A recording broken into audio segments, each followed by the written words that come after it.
On a blood-soaked battlefield where a brutal conflict had just taken place, thick smoke and dust mingled with the pungent, suffocating smell of blood in the air. Atop a precarious mountain peak, a somber voice echoed, blending into the wind howling through the rocky crevices. So, this is how it ends.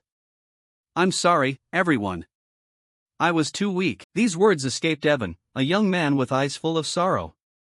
He covered his face with his hands, his voice choking as he continued, "It should have been Chris who was the hero, not me." Seeing Evan blaming himself, the purple-haired girl standing beside him turned, her eyes shining with determination. She bit her lip, trying to hold back her emotions, and spoke up to encourage him. "Please don't say that, Hero Evan. We did our very best." Evan sighed softly, replying with a tone full of regret. Of course, if Sir Chris, with his heaven-sent talent, had been willing to study swordsmanship a little earlier, perhaps back then he would have surpassed the 9 stars and become a legendary 10-star hero. The person called Chris was sitting quietly now, his empty eyes directed toward the two people talking. But it seemed they didn't sense his presence at all, perhaps because he was already dead, just a faint figure in their memories. Evan continued, his voice heavy, "If only that had happened, couldn't the two of us have prevented the apocalypse?" Looking back at the past of Chris, a man once praised as great, it all started with a frantic talent that helped him learn everything in the blink of an eye. Thanks to that, he left behind a glorious legacy and was bestowed the title Journey of the Great Outsider. It all began one day when he was 20 years old, when he fled his crude gemstone family, carrying dreams of success amidst dark alleys filled with danger. Then one day, just like any other ordinary day, while Chris was diligently working, a thunderous noise suddenly erupted in the sky. He looked up, his eyes wide with astonishment. High above, a mighty legion of knights, riding pitch-black warhorses, appeared under the lead of the cruel Demon King, arriving to invade the Magic Empire. That event was later recorded in history with a haunting name, the Era of Destruction. In a small, remote town, the people gathered in crowds around a news bulletin. On an old wooden board, a piece of paper was posted, with scribbled handwriting clearly stating, "Recruiting members to accompany the hero." Seeing the announcement, a young guy, his eyes bright, exclaimed in his heart, "Nice. This is a once-in-a-lifetime opportunity. I will definitely climb to the top and enjoy wealth and glory after the war ends." But life isn't a dream. In the end, they still failed. Ultimately, the light domain fell into the hands of the slaughtering Demon King, blood flowed like rivers, and corpses piled up like mountains. Returning to Evan's conversation, he continued, his voice full of remorse, "If I could, I wish I could turn back time so that Sir Chris would have been chosen as the hero." Hearing these words, the young man, who now went by the name Chris, was lost in thought. A hero, huh? Even if I could turn back time, I wouldn't want to do this all over again. One lifetime of suffering is more than enough. Anyway, it's meaningless to dream now, as this world is about to end. In the sky, a blazing red energy sphere erupted, releasing terrifying power. Violent lightning bolts struck the city below, tearing through space with ear-splitting explosions.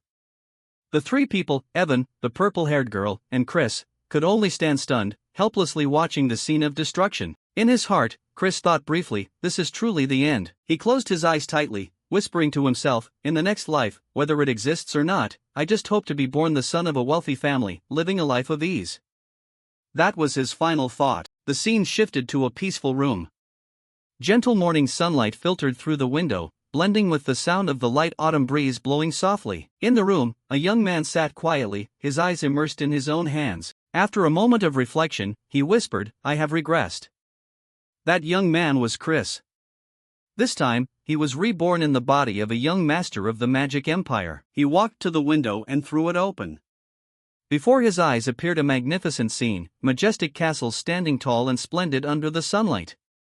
Chris muttered softly, the aesthetics of this place, it must be the Dark Demon Clan. Just like the ominous name suggested, this was one of the 12 pillar families of the Magic Empire. According to what I have determined, I have regressed 15 years ago, 15 years before the era of destruction began. Looking down at the yard, Chris was amazed to see large, furry magic beasts carefully tending to a vibrant flower garden. He thought to himself, I thought I had experienced everything in my previous life, never expected to see a magic beast pruning flowers. He turned to look in the mirror, his gaze briefly stunned, not to mention, I even know who this bastard is. The person he regressed into was Christian van Baron-Kazar, a name full of infamy. In another room, a blonde young man was having dinner with a charming fox lady. He spoke up, his voice curious, the noble Van in the middle name. Is he a devil from some branch?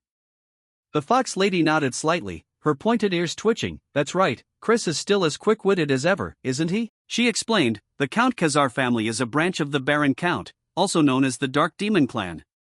So is that a more powerful clan? The blonde man asked next. She replied, her voice soft, not exactly.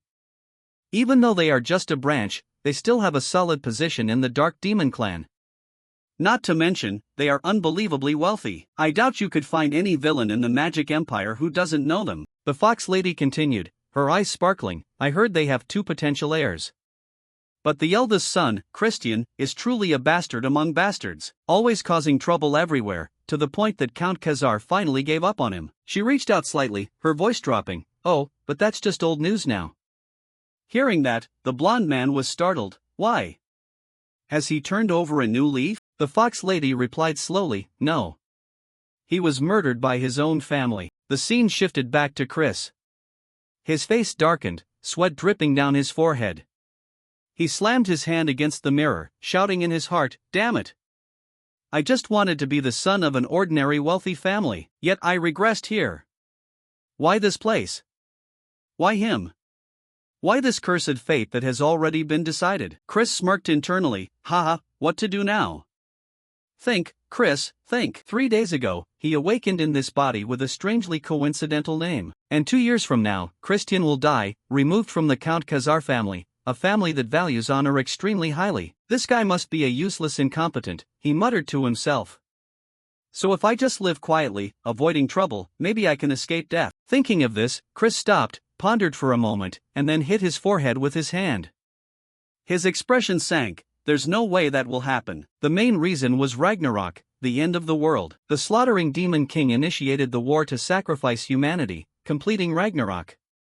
When they realized this, it was already too late. Both the light domain and the magic empire sank into annihilation. So, if I want to survive, I must stop the apocalypse, Chris told himself.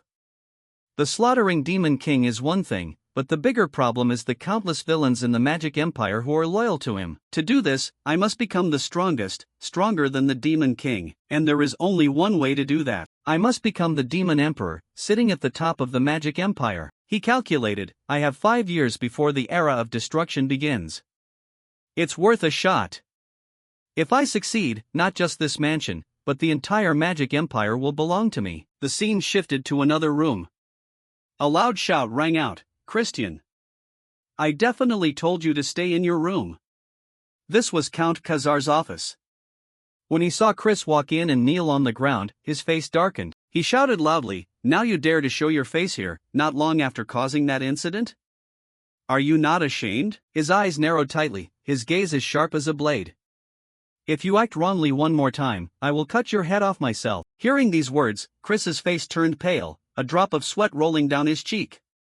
He thought to himself, Count Khazar, he really has overwhelming charisma. But then he took a deep breath and spoke up, making the Count slightly startled. I have come here to apologize for every mistake I have caused so far, father. In his heart, he muttered, if I want to carry out my plan, I must erase the image of the useless person Christian left behind. Hearing this, Count Khazar was stunned, exclaiming, what? Chris continued, his voice sincere, I am truly sorry for everything I have done. It won't happen again, he replied, his voice suspicious. You want me to believe you, just a few days after that recent action? Are you planning to mock me? Chris thought to himself, what was the most recent trouble he caused before I regressed? I've heard so many stories that I can't pick a specific one. He bowed his head slightly, quickly making up an excuse. The mistake that caused you to lose faith in me is also my fault. But 3 days ago, didn't I say that I had lost part of my memory? To regain those memories, I reflected on my past actions and realized how wrong I had lived. My heart beats according to that truth. After hearing these words, Count Khazar's expression remained unchanged. He replied coldly, I've heard your excuses countless times already. Seeing this, Chris immediately followed up, that's right, excuses by mouth alone mean nothing. So, from now on, I will prove it to you through my actions. He declared loudly, please send me to the punishment cave. I will stay there for a month and show you a different person. The scene shifted to a gloomy forest, where it was called the punishment cave. Amidst thick fog and pitch-black trees, a magnificent building appeared, like a gem lost in the wilderness.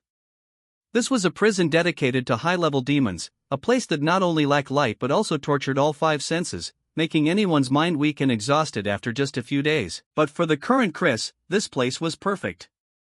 I need a place to avoid the gaze of others, he thought to himself, his eyes flashing with determination. Returning to the conversation, when hearing Chris's words, Count Khazar spoke up, his voice full of suspicion. You intend to lock yourself in the punishment cave for a month? I don't think you can handle half a day there. Chris replied, his voice firm and without hesitation. I fully understand the hardships of that place, but I believe this is the best way for you to trust me. Hearing this, Count Khazar frowned slightly, his cold gaze scanning his son. Do you know how many conversations like this we've had? Every time, you only make me more disappointed. He took a step forward, his voice dropping. But fine, I will listen to you and give you one last chance. However, if after a month there is no change, I will exile you from the family. Hearing these words, Chris startled slightly, his hands gripping until his knuckles turned white. He thought to himself, exile means a death sentence. There is a long list of enemies lurking for Christian's life. Once I lose the protection of the family, I could head to the ancestors at any time. After a moment of reflection, he nodded slightly, his voice firm. I understand. But if I prove that I have changed, please accept my request. Count Khazar frowned, his voice briefly surprised. You sound confident, as if you are sure you will leave that place safe and sound. He sighed softly, then continued, fine, if you can prove that you have changed, I will grant you any request. Finished speaking, he turned and left, not forgetting to leave behind a cold sentence, but don't think I believe it will happen. Immediately after that, Chris returned to his room, relaxing in the final moments before setting off to the punishment cave. Suddenly, the door swung open. Butler Cox entered, his voice respectful. Young master, the punishment cave has been prepared. Chris nodded slightly. I know. The two immediately packed their bags and began the journey. They walked through the vast corridors of the family, where light from magic lamps cast onto stone walls, creating fantastical shapes. Along the way, the servants began whispering about Chris. One maid spoke up, her voice full of mockery. Have you heard? That useless guy volunteered to go to the punishment cave. The other girl replied, her eyes wide. Huh? What is he preparing to do? Remember the recent accident when he insulted the lady of the poison magic family? Chris started slightly when he heard this. The other maid continued, her voice lower. You mean the one where the count himself had to apologize? The other girl nodded. That's right. How embarrassing, having to save face in front of a rival clan. Looking at Chris's back, they laughed loudly. Ha, when will that useless person ever grow up? I bet never. Another added, how long do you think he lasts in that cave? The other girl smirked. Ha, I think 2 days tops. Hearing these words, Chris said nothing, just gave a strange smile on his lips, his eyes flashing with a cold glint. They continued moving through the corridor, unaware that a mysterious figure had been quietly following since they left the room. After a while, Chris and Cox stopped in front of the giant door of the punishment cave. Cox spoke up. We have arrived, young Master Christian. Chris looked up at the towering door in front of him, carved with ancient magic patterns. He scanned his eyes around, thinking to himself, using knights to guard? Truly the style of the magic empire. Well, as long as it keeps everything away from this cave. Thinking so, he rubbed his neck, preparing to step inside. Suddenly, a call echoed from afar, brother. Chris turned his head, recognizing that familiar face. Thurn van Baron Khazar, Christian's biological younger brother, a model student of the family. Before he could react, Thurn had already held his sword close to his face. Even though Chris's eyes didn't waver, in his heart he was startled, almost dead. Then he spoke up, his voice calm. Do you have business with me? Looks like you didn't come to say goodbye. Thurn replied, his voice cold as ice. I know for sure you understand, you are the disgrace of this family. He frowned, continuing, I don't know what schemes you're plotting, but if you continue to stain the family's honor, I will kill you myself. Do you understand? This is my final warning. Hearing that, Chris startled, thinking to himself, I see. It might be this kid who killed Christian. I met Thurn during the era of destruction. He was a notorious devil with curse magic, so when he was young, he was quite cute. Looks like he trained very hard, but then his expression sank, his voice shouting, move. In his heart, he muttered, to me, he's no different than a brat, the one who witnessed the worst moments of the era of destruction. Hearing the shout, Thurn frowned, what did you just say? Chris replied briefly, I understand, so go. Finished speaking, he turned and walked into the punishment cave. Thurn shouted after him, I'm serious. If you, but before he could finish, the door slammed shut, causing him to angrily punch the door, roaring, "What's with that attitude?" The scene shifted inside the punishment cave. Chris walked, his eyes scanning, but everything was just a pitch-black darkness. He frowned slightly, "Cannot see or hear anything, only a vague feeling left on my fingertips." He thought to himself, they intentionally do that so prisoners can feel the items they bring. If not, they would starve to death. An ordinary person would certainly be psychologically exhausted here, but for me, it's different. I experienced worse things when I was a treasure hunter, he told himself. Blocking the five senses is what I wanted, because it helps me feel deeper within myself. Even though I can't immediately improve this trash body, I still have a chance. With medical skills from my previous life, when I was a holy healer, combined with bone-setting ability from the anti-scratch branch, and knowledge of magic stones, I can absolutely do it. He smirked. Honestly, I used to think I could never touch magic stones because they were too expensive. But now, this is the greatest benefit of a wealthy family. They easily meet all my requests, even though I'm a useless person. In my previous life, Evan and I had to struggle for a long time to get them. Ha ha, the first step will be the white magic stone, he calculated. It can detoxify the body. Although boring, this is an important step. I need to use white mana to remove the accumulated toxins. Even a small mistake will cause intense pain all over the body. Chris closed his eyes, feeling the white magic stone penetrating his body, each stream of cool energy spreading. A long while later, he opened his eyes, smiling. This to me is just like a child's game. The scene shifted to Count Khazar's office. Light from a magic lamp hanging on the ceiling shone down on his serious face. He spoke up, his voice low. "Cox, how is Christian doing?" Butler Cox bowed and replied, "He is obediently entering the punishment cave, sir. But I worry that the place will destroy him to the point he can't even call for help." Count Khazar rested his chin on his hands, lost in thought. He thought to himself, is sending him there wrong? That child with a future full of promise. Why did it suddenly collapse like that? Did talent make him too arrogant? He shook his head, whispering to himself, whatever the reason, better he completely fails or dies, than living such a miserable life. Suddenly, the image of Christian appeared in his mind. His determined voice echoed, "I will show you with my actions." The Count shook his head slightly to return to reality, warning himself, no, I shouldn't place hope in him anymore. He has tricked us too many times. He turned to Cox, asking, "Did you see anything strange when he entered?" Hearing the question, Cox startled, stammering, "Strange things?"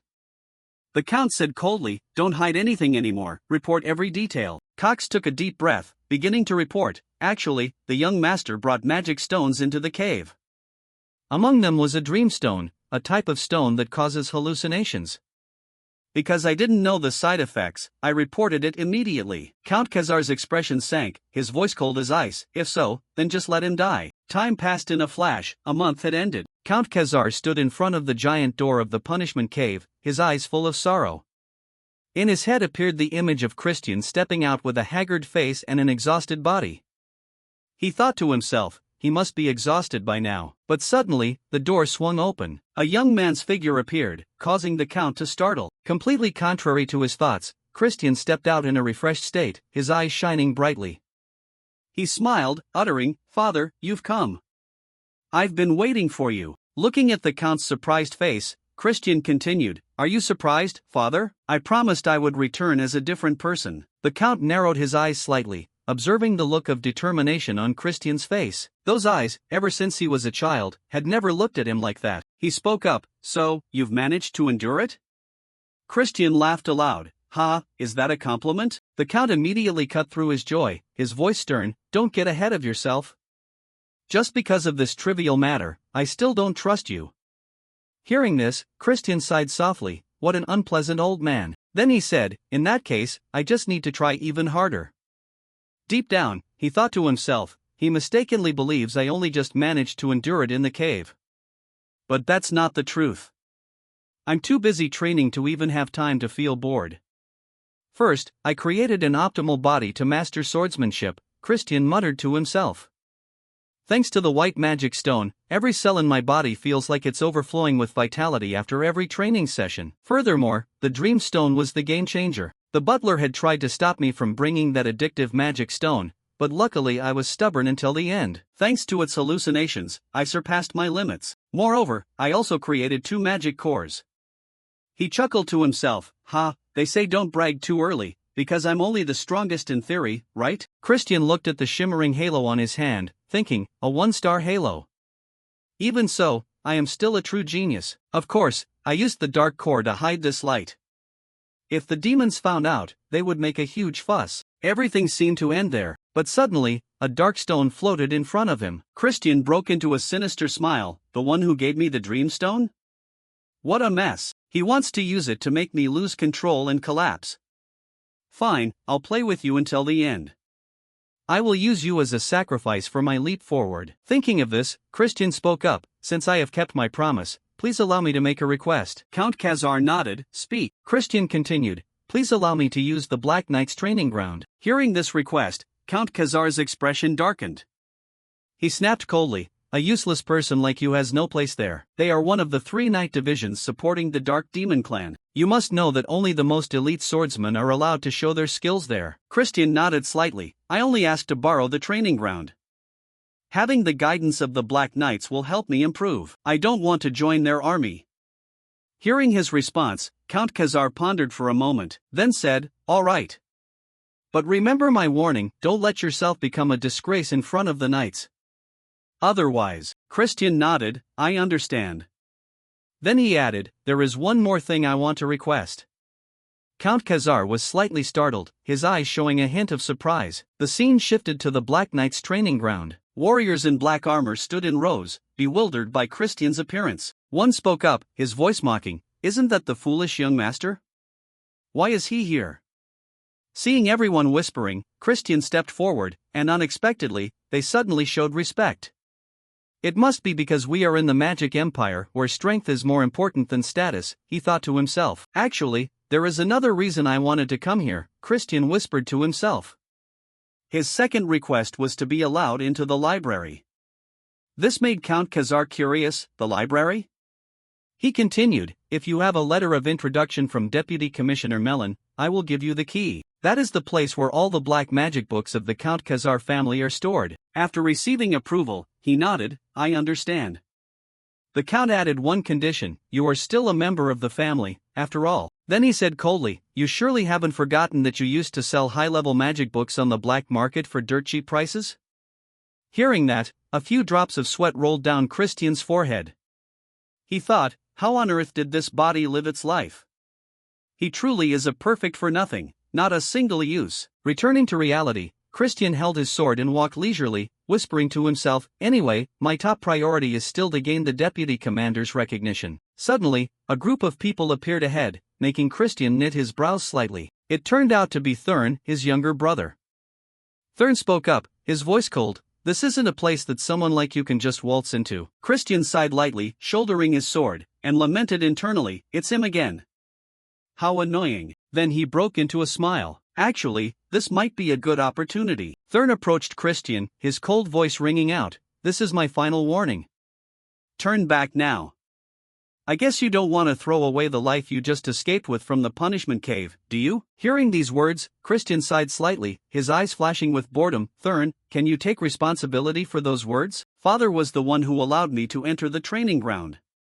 Thurn frowned, his voice surprised, what? Father? Suddenly, firm footsteps echoed from a distance. A steady voice spoke up, I highly respect the Count's decision, but he isn't very trustworthy, young Master Christian. The person who appeared was Deputy Commander Melon, a woman with long black hair and an overwhelming presence. Her presence made Christian frown slightly, turning his head back. The pressure from the dark energy radiating from Melon was clearly at the 4-star level. Looks like they want to scare me right from the start, Christian thought. But I've been used to this for a long time. He bowed his head slightly, his voice calm. Greetings, Deputy Commander. Seeing Christian unfazed by her dark energy, Melon frowned, secretly surprised. He can withstand my energy? While she was still dazed, Christian spoke up, if even the Deputy Commander has to intervene, I suppose there is no other way. I will prove that I am worthy of being in this training ground. Melon replied, her voice tinged with doubt, you say you'll prove it? Christian pointed at Thurn and said, what if I fight one of the demons here and win? Hearing this, Melon scoffed, you're joking a bit too much, young Master Christian. Christian turned his head, his voice serious, I'm not joking. Instead, I want you to restrain the spread of your dark energy. As you know, due to my past lifestyle, my ability to use dark energy is far from my true potential. If possible, I want a hand-to-hand fight. Hearing these words, Melon frowned, thinking, even if this is a fair fight, we can't let the heir get hurt. This is a bit troublesome. Then she said, "You think you'll win in a hand-to-hand fight, young master?" Christian replied calmly, "That remains to be seen. Now, who should I choose as my opponent?" He let his hand drop and pointed towards Thurn. Thurn would be just fine. Seeing Christian's arm directed at him, Thurn's face darkened, his voice gritting, "How dare you?" A voice from behind spoke up, trying to stop him, "I think you should choose a more suitable opponent." You know young Master Thurn's level is 2 stars, right? Christian thought to himself, 2 stars, a level that no normal 13-year-old child achieves, unless they have innate talent. Otherwise, whether 13 or 23, that person couldn't touch even a shred of power at that level. But I am not your average piece of scum. He shook his head and said, "No, if I'm going to prove myself, I have to choose someone stronger than me. I think fighting Thurn is best." Finishing his sentence, he looked at Thurn. "How about it now, Thurn? What do you think? You're not afraid of your own brother, are you?" Hearing this, Thurn's expression became even gloomier. He gritted his teeth, "I accept your challenge." Immediately after, both stood facing each other, surrounded by the knights present at the training ground. Shouts rose from the crowd. One person yelled, "Young Master Thurn, take this opportunity to crush that bastard." Another added, "If you let him off unscathed, we're having special training today." Christian rotated his wrists to warm up, then turned to Melon. "How do we decide the winner? Is it to surrender?" Hearing this, Melon's expression darkened, thinking, "What a clueless fool." Then she replied, "That would be boring. Why not fight until the other person is incapacitated?" She thought to herself, if young Master Thurn makes him crippled, breaking a leg or two, for instance, that would be wonderful. Christian pointed at Thurn. "Hey, did you hear the rules? They said you have to fight seriously." Thurn roared, "You arrogant idiot. I'll make sure you can't open that mouth again." As soon as he finished speaking, Christian lunged forward and landed a powerful punch on Thurn's jaw. The unexpected punch made Thurn stagger, his face contorted in pain. Christian smiled, "What's wrong?" "The match has already started." Thurn backed away, wiping the blood from the corner of his mouth, his eyes burning with fury. He gritted out, "Shut up." Thurn lunged forward, throwing a punch at Christian, but he easily dodged it. Honestly, if I used dark energy, a 1-star demon like myself couldn't win, Christian thought. But what if it's hand-to-hand? Wait, the numbering 72 includes a thought in the previous block due to the single-line constraint. After dodging the punch, he used his right leg to kick Thurn's chest hard, making him tumble backward, clutching his chest in surprise. "In my past life, I fought on countless battlefields," Christian whispered to himself. "Moreover, if I calculate the light sphere power gained in the punishment cave, I'm already at the 3-star level." The crowd around them was in an uproar. One guy exclaimed, "What did I just witness?" Thurn stood unsteadily, both hands clutching his stomach, blood dripping from the corner of his mouth. Christian taunted, "Don't tell me you're crying? Want me to kiss it better?" Thurn leaned his hands on his thighs, panting, "What trick did you use?" Christian shrugged, thinking, seeing him in this state is truly refreshing. Then he spoke, "A trick? There's no such thing. You're just a bit weak." Hearing this, Thurn's expression turned to rage. He roared, "Fine. Note, the text, untrue nuoi, is part of this block," he teased. "What did you say?" "It's too quiet, I can't hear you clearly." Dense dark energy radiated from Thurn's hands. He roared, "I'll kill you right now." A punch filled with dark energy flew forward, but Christian easily dodged it. He laughed, "Oh, you're fast too." Deep down, he muttered, "Exactly, this is the fighting spirit." Thurn threw punches continuously, but Christian dodged left and right with a calm expression. Then he swung his hand to block one of Thurn's punches, making him unexpectedly lower his dark energy. Before he could think, Thurn took a clean uppercut from Christian, looked up at the sky, spat blood, and collapsed to the ground. The punch left the surrounding knights with their mouths hanging open and eyes wide. They whispered in a frenzy, "How could young Master Thurn let his guard down?" Another replied, "Maybe he restrained his dark energy to avoid hurting his opponent." Ignoring these words, Christian approached Thurn. Even Melon was surprised by his performance. She thought, "Is that it? Otherwise, how could he have lost?" Seeing everyone stunned, Christian turned to Melon, "What do you think? Is this enough to prove it? Melon nodded slightly, all right. Christian smiled, thank you. Deep down, he whispered, excellent, it worked. With this, I will devour everything, both swordsmanship and magic. The scene shifted to Christian's room. He sat on a leather chair, one hand summoning a dark orb hovering in midair. Looking at it, he thought, I've reached 1-star dark magic. But because I haven't completely mastered dark energy, plus the massive residue Christian left behind, everything is taking longer than I expected. Christian casually picked up a small bell and shook it gently. A tinkling sound echoed in the quiet space. He muttered to himself, to use the light sphere at the same time, I must level up further for it to be possible. Immediately after the bell, a flow of energy suddenly appeared. From that energy flow, a maid emerged, her voice gentle, did you call for me, master? That was Marie, Christian's maid. Seeing how she appeared, Christian frowned, thinking, I didn't expect them to use a high-level evil spirit, a banshee, as a maid. I have to admit, it's precisely because Christian was always causing trouble that they couldn't use normal people. I'll definitely replace her later. Then he said, get me a glass of juice. After I drink it, I'm going to train. Marie approached, leaned close to his face, and whispered, should I prepare the juice with human blood? Christian waved his hand, his voice gruff, no need, strawberry is fine. But Marie leaned even closer, her eyes sparkling, human blood is delicious. Christian frowned and snapped, I said use strawberries. She was still adamant, but human blood. Christian shouted in anger, strawberry. The scene moved to the hallway. Christian shouldered his bag, preparing to train. Cox's voice rang out from behind, young master. It's still early, you're going to train already? I'm worried you'll push yourself too hard. Christian turned back and looked at Cox. He continued, his voice warm, of course, I am very happy and proud to see you working so hard. I, Cox, will always believe in you, even if everyone else criticizes you. Hearing this, Christian suddenly grew angry and clenched his fists, I have never missed your trust. Who are you to have the right to believe or not believe in me? Cox's expression darkened, and he bowed to apologize. I apologize, I overstepped my bounds. Have an effective training session, young master. Finishing his sentence, Cox turned and left. Watching his back, Christian thought, there's something suspicious behind that devotion. Then he turned and walked away. A moment later, Christian arrived at the training ground. The people here no longer looked at him with suspicious eyes like the first time.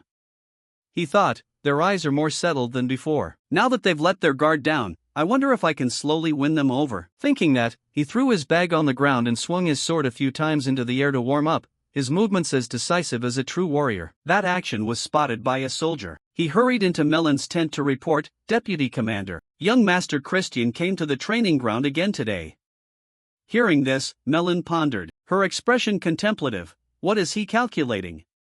What about that duel? Young Master Thurin's movements were indeed impressive, but I didn't expect Christian to dispel his dark energy at such a precise moment. She wondered, did Christian see through the entire course of the match?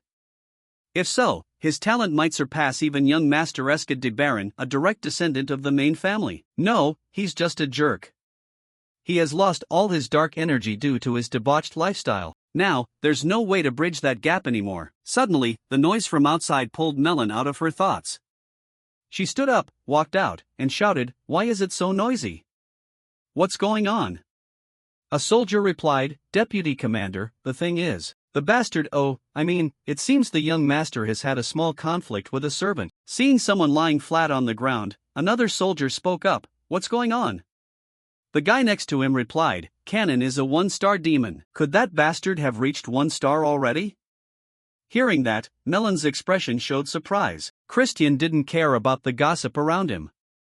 He turned and said in a challenging tone, I wanted to see the famous power of the Black Knights with my own eyes. But it seems they aren't worthy of their reputation.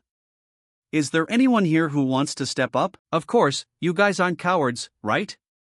Hearing these words, the soldiers around him gritted their teeth in anger, but didn't dare do anything. Suddenly, a foot stepped out from the crowd. It was a muscular magic beast with dark purple skin. He introduced himself in a deep voice, I am Torin. Seeing someone step forward, Christian smiled, they took the bait. Then he waved his hand, come on. As soon as he finished, Torin charged with his sword. Christian thought, I don't expect them to willingly pass on the night division's skills to a useless person like me. Since that's the case, I'll have to take them by force this way. All of Torin's attacks were easily blocked by Christian. While fighting, he observed, I've learned how they hold their swords and their movements. So this is the legendary sword art. If I do it like this, it'll be effective, right? Thinking that, Christian mimicked Torin's movements and swung his sword in a powerful strike at his opponent's face. Torin spat blood and tumbled to the ground. Melon could only stare with wide eyes, while Christian wore a satisfied smile. With just that one blow, he had defeated Torin. He stepped forward, sat on the back of the defeated opponent, and turned to the crowd. How about that? The surrounding crowd was in an uproar. One guy exclaimed, no way. Is that bastard that strong? Didn't his dark energy get destroyed? How did he reach 1 star? The most surprised person was Melon. Her eyes became vacant. So, I was wrong back then. Amidst the gossip, Christian turned, his voice disappointed. How disappointing. It seems I placed too much faith in the knights. If your skills are this pathetic, the deputy commander must be held responsible, right? Hearing this, the knights behind him broke into a cold sweat. One whispered, that madman. Should we jump in? Melon spoke up, young master, I understand you're happy about this unexpected victory. But haven't you gone too far? Christian took a stance, then, Deputy Commander, can you show me? Do you think you know the true skills of these dark knights? Hearing this, Melon's face darkened. She snatched a sword from a nearby soldier, and lunged at Christian. A world-shaking slash tore through the air toward him, but Christian nimbly twisted his body, dodging it. The attack left a deep gouge in the ground. Melon gritted her teeth, threw her sword forward, and shouted, I can take care of someone like you in an instant. Seeing that Melon seemed angry and intended to fight for real, Christian spoke up in a calm voice. Are you planning to use your full power against someone like me? Let's just use 1 star dark energy and ban dark magic, shall we? Of course, we'll only use wooden swords. Melon furrowed her brows, puzzled. 1 star? Immediately, a nearby soldier hurriedly grabbed a wooden sword and swapped it with the real one in her hand. Melon held the wooden sword forward, her voice cold. I'll break your legs using only half of that power. Hearing this, Christian glanced down at his own legs and smiled faintly. I'll bet these legs. How about you, Vice Commander? Melon answered immediately, anything goes. With that, she lunged rapidly toward Christian, shouting, don't even think about walking out of here today. A powerful, wind-tearing slash flew toward him. Christian quickly raised his wooden sword to parry. Instantly, he countered with a swing. The two exchanged blows repeatedly, the constant clacking sounds from the clashes astonishing the crowd outside. They watched for a moment, then whispered among themselves. One soldier exclaimed, how can he hold out this long against the vice commander? Another chimed in, isn't the vice commander's main weapon a greatsword? But only those involved truly understood the situation. Melon thought to herself, it's not for any particular reason that my strikes aren't reaching him. He is weak inside and out. He can't possibly be my opponent. When I fought Thurnan in the previous battle, didn't the same thing happen? Seeing her stunned, Christian smiled. It seems things aren't going as you expected, are they? Melon's face darkened, and she snapped, shut up. Instantly, a surge of dark energy enveloped the wooden sword, creating terrifying magic power behind her back. A crushing blow was unleashed, but Christian remained calm, focusing on sidestepping to dodge the blow. He thought to himself, now is the time. Immediately, he stomped hard on the ground, darting toward Melon, and rammed his head straight into her beautiful face. Melon clutched her face in pain, blood streaming from her nose. Christian frowned slightly, feeling a sense of satisfaction. Success. Melon is a sword-style mage. As long as her dark magic is restricted, when her defense is open, she can't use physical strength to resist me.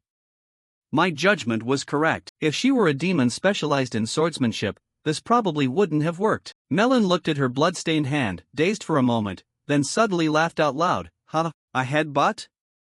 Unexpected. It seems I underestimated you a bit, young master. I'll focus more now. Christian just scratched his cheek without answering. Internally, he thought, but hasn't the fight already ended? When I headbutt her, I scratched her with my fingernails. If I had focused poison on my nails, do you know what would have happened? Melon smiled, resting her sword on her shoulder. I admit defeat. Tell me, what do you want? But in exchange, can I fight you again? Christian smiled, a rematch? Then you'll have to listen to my second request. Melon replied, anything is fine. Christian moved closer, bringing his face near hers, and whispered, in that case, will you kneel before me? Hearing this, Melon's expression dropped. She spoke, do you know that's an impossible condition to meet? My loyalty is pledged to the main family of the Dark Demon race, the Baron clan. Christian replied, of course I know. You're here on a visit from the main family. But if I become the young master of the clan, wouldn't everything solve itself? Melon's voice stammered, young master? That's absurd. The 5 young masters with succession rights are all direct descendants of the main family. Christian smiled faintly, there's no law saying people from other branches can't become young masters, is there? Regardless of the conditions, I accept your request. He hoisted his sword onto his shoulder, how about 1 month from now? I also need to train more. But next time, let's limit ourselves. Melon replied, if that's the case, by then you won't be able to beat me, young master. Christian shrugged, who knows? During this time, few things are truly impossible. Finishing his sentence, he bowed respectfully and turned to leave. See you next month. On that day, I'll let you know where to place your loyalty. The next day, Christian brought Melon's recommendation letter to his father. He said, the demon's strength is very weak. They need more focused training. Count Khazar looked at the letter, recalling a few days prior when Melon came to see him. She had said, the young master is a genius. Even with a low star level, he still defeated someone with a solid foundation like me. He wondered, even you? Melon replied, that's right, it was the rare battle I truly enjoyed. Returning to the present, the Count looked at Christian, thinking, this brat. This time, he really. Seeing his father staring at him, Christian spoke up, is there something on my face? He replied, nothing. Then he reached out, handing over a key. As promised, I'm giving you the library key. Christian took the key and quickly left. Outside, he cheered, excellent.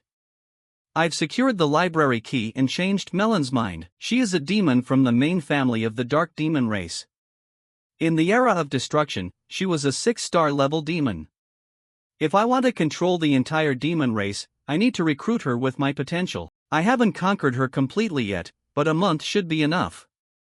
After all, I'm a genius. Thinking further, he smiled. Count Khazar's expression earlier, wasn't that the proud look of a father? I guess demons have family feelings too.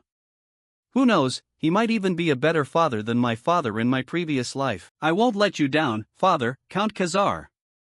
Saying that, he opened the door and entered the library. The scene before him made him exclaim in surprise. Walking around, he muttered, blood arts, summoning research, curses.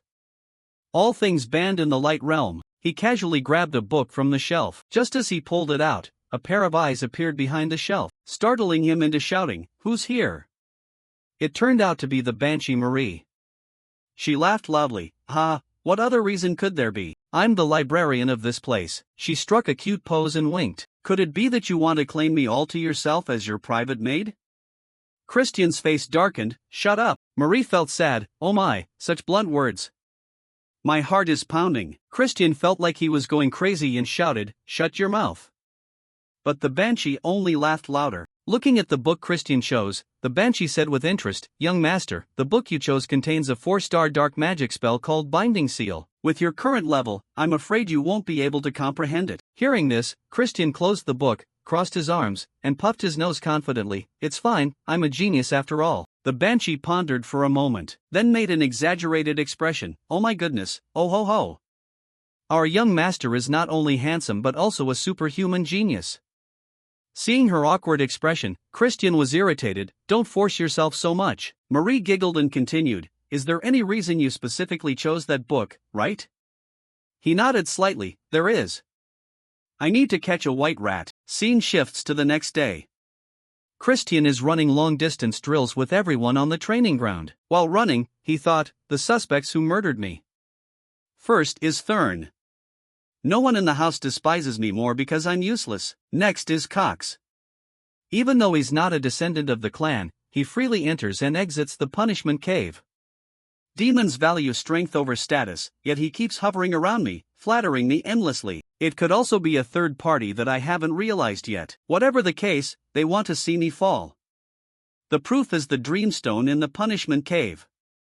Perhaps I should play the jerk they expect. Whoever appears happy when I cause trouble, that person is likely the culprit. Thinking of this, Christian suddenly stopped and shouted, "Damn it, this is too hard." Then he turned around and walked away. "You guys have fun, I'm getting a cramp." The crowd watched him, heads full of question marks. What's wrong with him? Night fell, and the whole family was eating dinner. Suddenly, the sound of a shattering plate rang out. Count Khazar shouted, "Christian!" But he didn't care, turning to the maid and yelling, "You should have chosen proper dishes for me from the start." Then he waved his hand, "Hey, is that old person still there? Make the food again for me." Count Khazar's face darkened, and he said angrily, "I truly am a fool for thinking you had finally matured." Saying that, he turned and left the dining room. Watching his father's back, Christian thought to himself, "I feel a bit guilty, but it's all for the benefit of the family. I hope father understands. Call me a devil if you want. I've put all my effort into spreading rumors that I'd become a jerk again, bullying maids when they clean, spending money like water, and living a debauched life." Looking at the glass of wine in front of him, Christian yelled, "Why won't you let me drink wine?" Marie laughed, "But you're drinking wine right now." He was furious, "Wine my foot.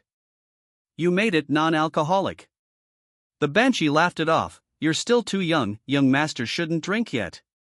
Christian frowned, "Then what does it matter? I'm just a useless person anyway." Marie continued, "Have you decided to return to being a jerk? No worries, no matter what, this girl will always be by your side." Hearing this, Christian frowned, turned away, and used his finger to draw a magic circle in the air. "But I've said it, I'm catching a rat." Looking at the magic circle, Marie admired, "No way. You've already mastered the binding seal?" Christian smiled, "I've said it, I'm a genius. I modified it so it can be used even at a lower level. Not just for time, but I also practice countless spells diligently." Marie bit her lip, "Are you really a genius?" Right then, Thurn pushed the door and walked in, approaching Christian. Seeing this situation, he thought to himself, "I hope I have to pretend to be drunk." He made a drunken face. "What's up, Thurn? What are you doing here?" Thurn shouted, "Is this all you can do? I thought you had changed for the better." Looking at Thurn's anger, Christian smiled to himself, "He's truly angry. So I can remove him from the list of suspects." He spoke up, "Thurn, I think there's a rat in the house." Thurn was confused. "What are you talking about?" Christian stood up and moved closer. "Someone wants to see me fall. I intend to play along with them for a while." Christian poured a glass of wine for Thurn. "That's right, even this wine is fake." Thurn asked, "Who is that rat?" Christian gently swirled the wine glass. "It's hard to say right now, but they will take the bait." Saying that, he threw the wine glass to the ground, shattering it. Suddenly, a butler ran in from outside. "What's the matter, young master?" Christian continued acting, "This is not the wine I requested. Order someone to bring another bottle, quickly." The butler stammered, "Mr. Cox is currently busy." Christian asked, "Is he busy? I'll pay him a visit." Thurn was horrified, "You're acting so realistically. You really belong in a theater." Only a few minutes later, Christian reached Cox's location. He slammed the bottle of wine in front of Cox, making him panic. "Why are you here, young master?" Christian poured the entire bottle of wine over Cox's head. "This is not the wine I requested. Are you looking down on me?" Cox stood up, calmly, "Of course not, I will order the correct type of wine you need." Christian replied, "I don't need it." He pointed straight at Cox's face, "Go get it yourself." Cox's hands clenched slightly, "But I am busy with work." Christian slapped Cox's face hard. "You intend to work in this state? Go change your clothes and go." Cox trembled, gritting his teeth, "I will return soon, young master." Saying that, he left. Watching him, Christian muttered, "I must praise his patience for enduring this humiliation. But that hostility." He glanced at the pile of wine-stained papers nearby, and casually picked up a stack to look at. A smile bloomed on his lips. "Here it is. If the butler is the rat, he surely has ties to finance. But that's still not enough, I need clearer evidence." Just as he set the papers down, Cox entered. "This is the wine you requested." Christian was calm. "Thanks. You're not mad at me, are you?" Cox replied, "Of course not, how could I dare be mad at you?" Christian laughed. He, good.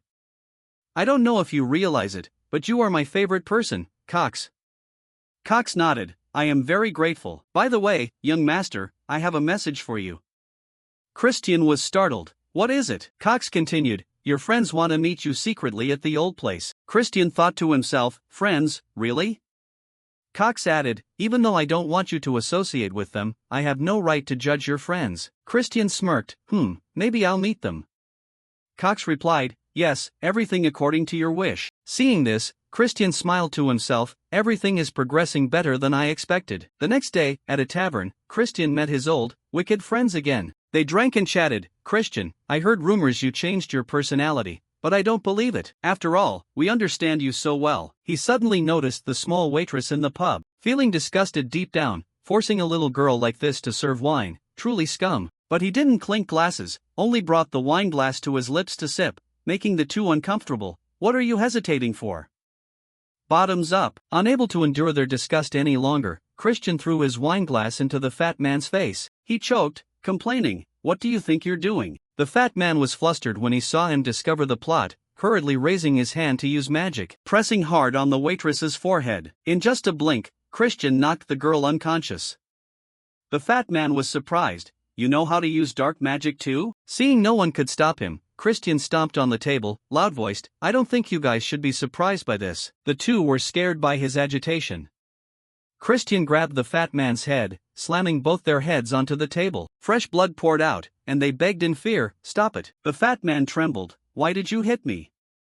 Calm down. Christian pulled his hand back, looks like you still don't realize your mistake? Then die. He drew a dagger, his eyes filled with killing intent. After a while of being tortured, both begged fearfully, spare me, young master. They confessed honestly, we were forced to make you drink drugs, then fabricate evidence to frame you. He threatened to expose our drug trade, so I had no choice. Christian approached, who ordered you? The thin man stuttered, not daring to speak. He stomped the dagger in front of them, threatening, speak quickly, or I'll chop it off. The thin man was scared out of his wits, confessing everything, it's Cox. Please spare my life, I'll do anything you command. Christian didn't fully believe it, really? You'll do anything? Both said in unison, yes, we swear. He yelled, I can't hear you. The two cried out loudly, we swear. Hearing this, Christian was satisfied, all right, I'll remember this. You must be loyal to me until death. Finished, his magic surged, signing a slave contract with both. Afterward, they foamed at the mouth and passed out. On the other side, Cox ran in to report to Christian's father, Sir, there's trouble. He wondered, what's it, Cox? He hurriedly said, the young master killed someone. Christian's father couldn't keep his composure, jumping up. Cox continued, according to information, last night the young master was drunk, killed his dining companions, then dumped them in the river. This matter won't be easy to resolve. What should we do, sir? Hearing his son killed someone and hid the body, Christian's father was horrified, hurriedly leaving, not forgetting to order, bring Christian to the demon court. I will request the right to preside directly.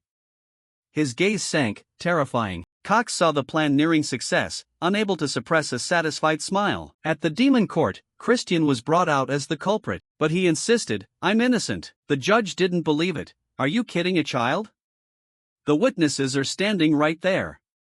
Christian denied, this is fundamentally impossible. He looked up at the two, affirming, I think there's a misunderstanding here. At this moment, the waitress from yesterday entered. Christian smiled, turning the tables, the maid girl is still alive and well. The two were surprised to see her still alive. The girl took off her cloak, testifying, the young master took me home after I passed out, and even gave me money to pay the rent. But those two are the villains.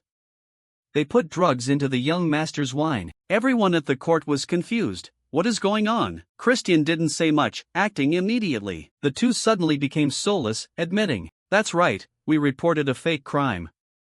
Everything was due to receiving orders from Butler Cox to frame the young master. Cox denied, what the hell are you talking about? He turned to the judge, sir, they are framing me. The young master and his friends are blaming me. This joke isn't funny. Seeing Cox react just as expected, Christian sighed, I knew you would react like this. He requested the judge, Father, since I'm also a victim, can I have a request? He wondered, what request? Christian smiled, allow me to use the capacity of Father's representative to interrogate Butler Cox. The judge was stunned, then accepted. Fine. Cox, step up to the defendant's podium. Cox intended to speak, but was stopped. However, if you act inappropriately, I will strip your rights immediately. Christian stepped down, I'll do it quickly. He stepped up, declaring, as the representative of the Demon Emperor, the great leader of the Magic Empire, a member of the Dark Demon clan ruling the Southern Magic Kingdom, and the representative of Count Khazar, I will now interrogate the defendant. Cox, are you sure you will answer me with the truth?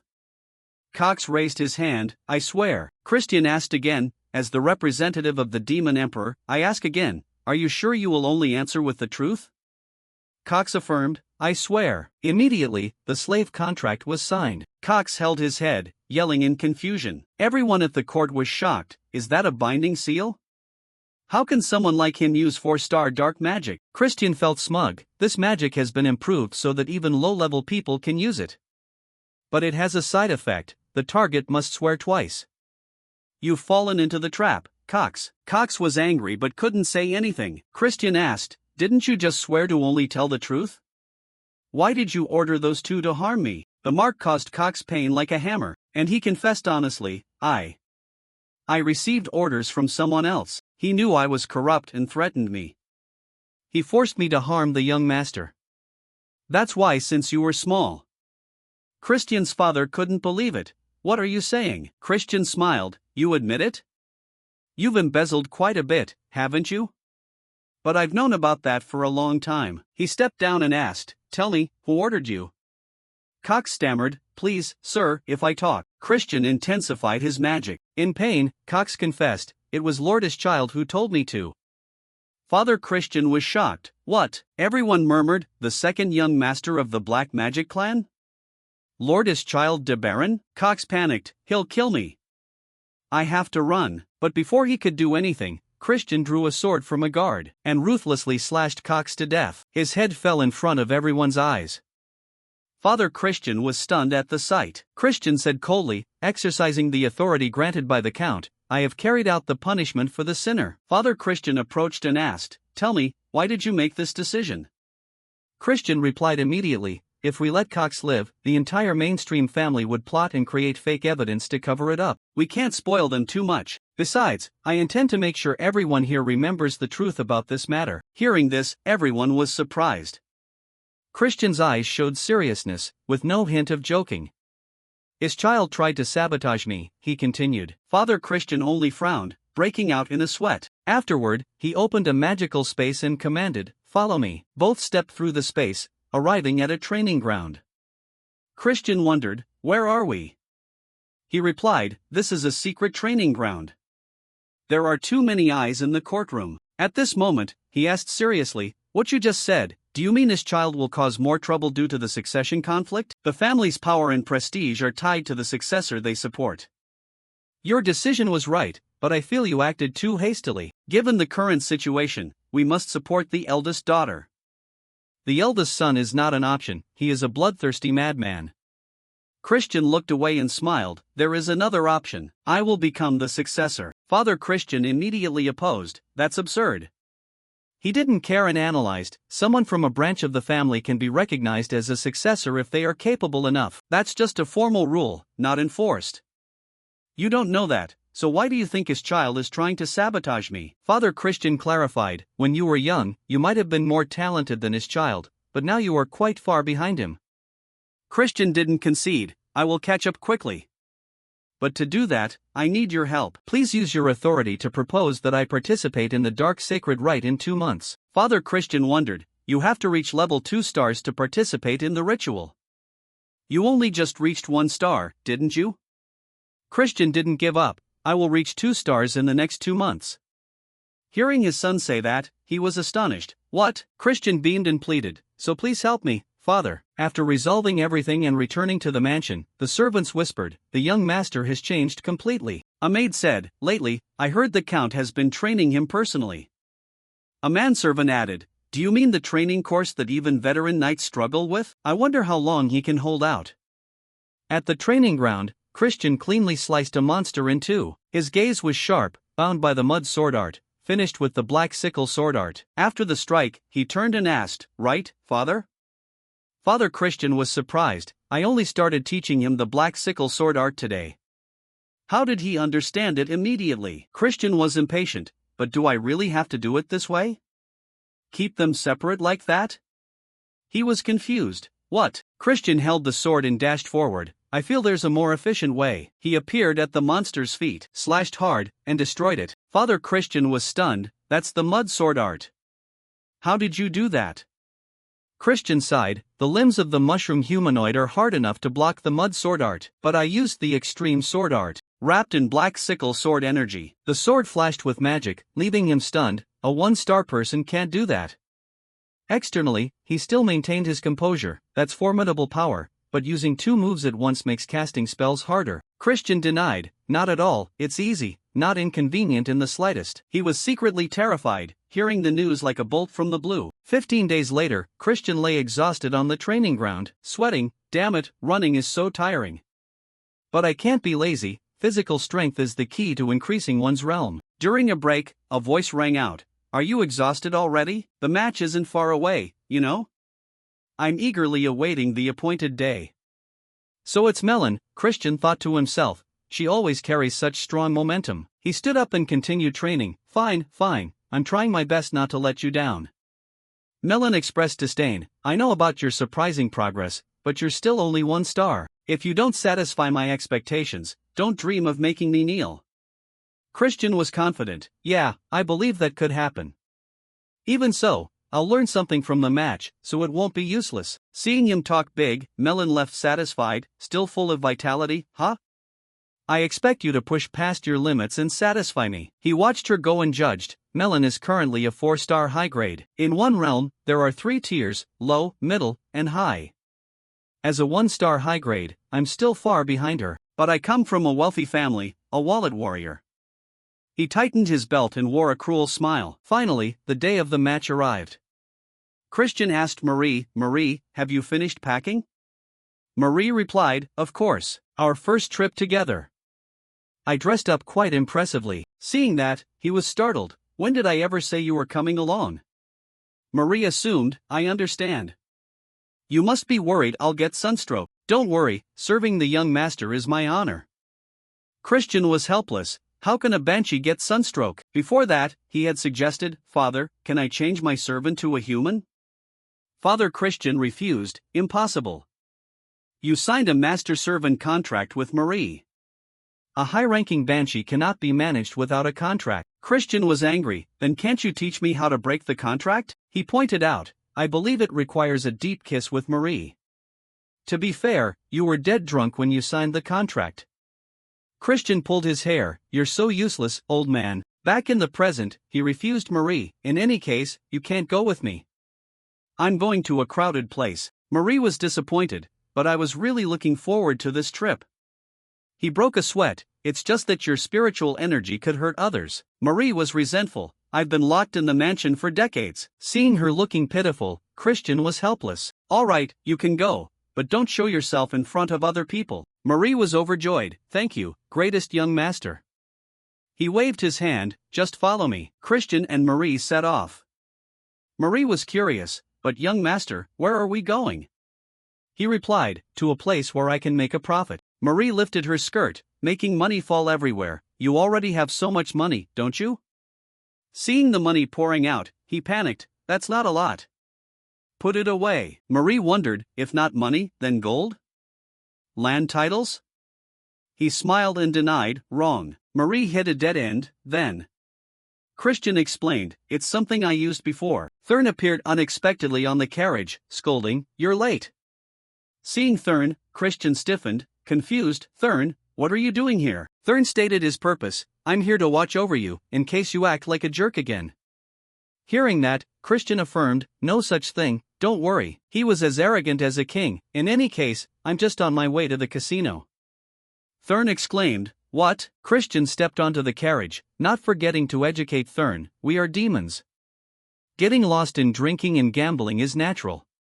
Gambling is even encouraged by the demon emperor, and there is a reason it's legal. Thurn didn't back down, deciding, then I'll follow you there. Christian was surprised, then brazenly climbed into the carriage, proud. Thurn, could it be you're worried about your dear brother?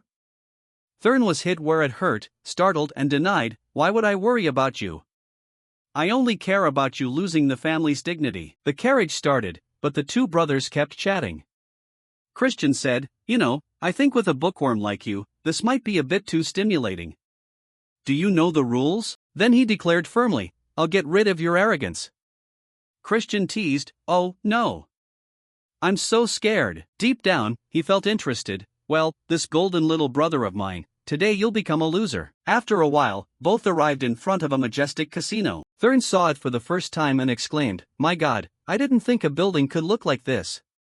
Marie, experiencing life for the first time, was also excited. My woman's heart is fluttering. Only Christian was the calmest. I've probably been here dozens of times, I'm used to it. He gave Thurn a mask. Now don't act like a hick, put this on. You can only enter after hiding your identity. Christian reminded Marie, from now on, stay hidden so no one sees you. Also, lean in here. He entrusted her, go and. Marie was happy. I will follow your orders, young master. Once done, she vanished. Thurn was confused, huh? Where did Marie go? Christian put on the mask and replied, you don't need to worry about that. We should go in. Both entered the casino, attracting all eyes. Veteran gamblers smirked, looks like some fat fish. I didn't think they'd walk into the tiger's den themselves. Christian leaned close to Thurn, challenging, hey, wanna bet on who wins more in an hour? If you win, I'll call you brother for a month. Thurn was interested, really? He added a condition, but if you lose, you have to call me respectable emperor brother. Thurn heard the confusing title and turned, what? Christian didn't say much and handed over a money bag, here's the money.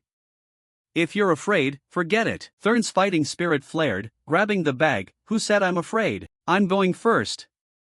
His eyes were burning with an indescribable intensity. At the poker table, the dealer flipped the cards, hitting a strike. The person next to him patted Christian's shoulder, a victory for the young gentleman. Wow, you're pretty good, play more, and you'll probably make a fortune. Christian pretended to be a rookie, happily collecting money. My luck is good today. He silently calculated, just starting, they'll let me win a moderate amount. To lure arrogant rookies into betting big, I know exactly how these scammers operate. Suddenly, a scream rang out. Thurn held his head in a panic, impossible. The hand was clearly good. A rookie had fallen into the trap. Christian approached, hey, why don't we go back to sleep? Thurn wondered, you lost too? He replied, I only lost 500 rupee. Thurn wasn't outdone, I only lost 1,000 rupee. The others saw the two brothers talking and calculated silently. Christian was satisfied, good, now everyone sees Thurn is a sucker. A scammer will definitely lure him in. He asked, so you're playing more? Thurn grabbed the money bag, I will win. Give me the money. Christian laughed wickedly, remember I tried to stop you. While saying that, he whispered in his heart, don't talk about stopping, I hope you lose everything and become easy prey, my dear little brother. Time passed, the people in the casino colluded with each other, showing many tricks right in front of him. Christian thought happily, exactly. Finally, Marie returned and whispered, Master, I've found the people you mentioned. He praised, well done. Thurn on the other side screamed in agony, I lost. My 10,000 rupee. Marie was happy, am I super, master?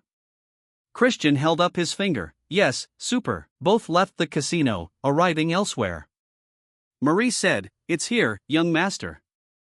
He ordered, open the door, Marie. The door opened, the people inside turned around, startled, and rushed over, who are you? Christian didn't hesitate and took off his mask, now I'm sure everyone knows who I am, right? They recognized him and stammered, I mean, young master? What brings you here? He smiled, call your boss out.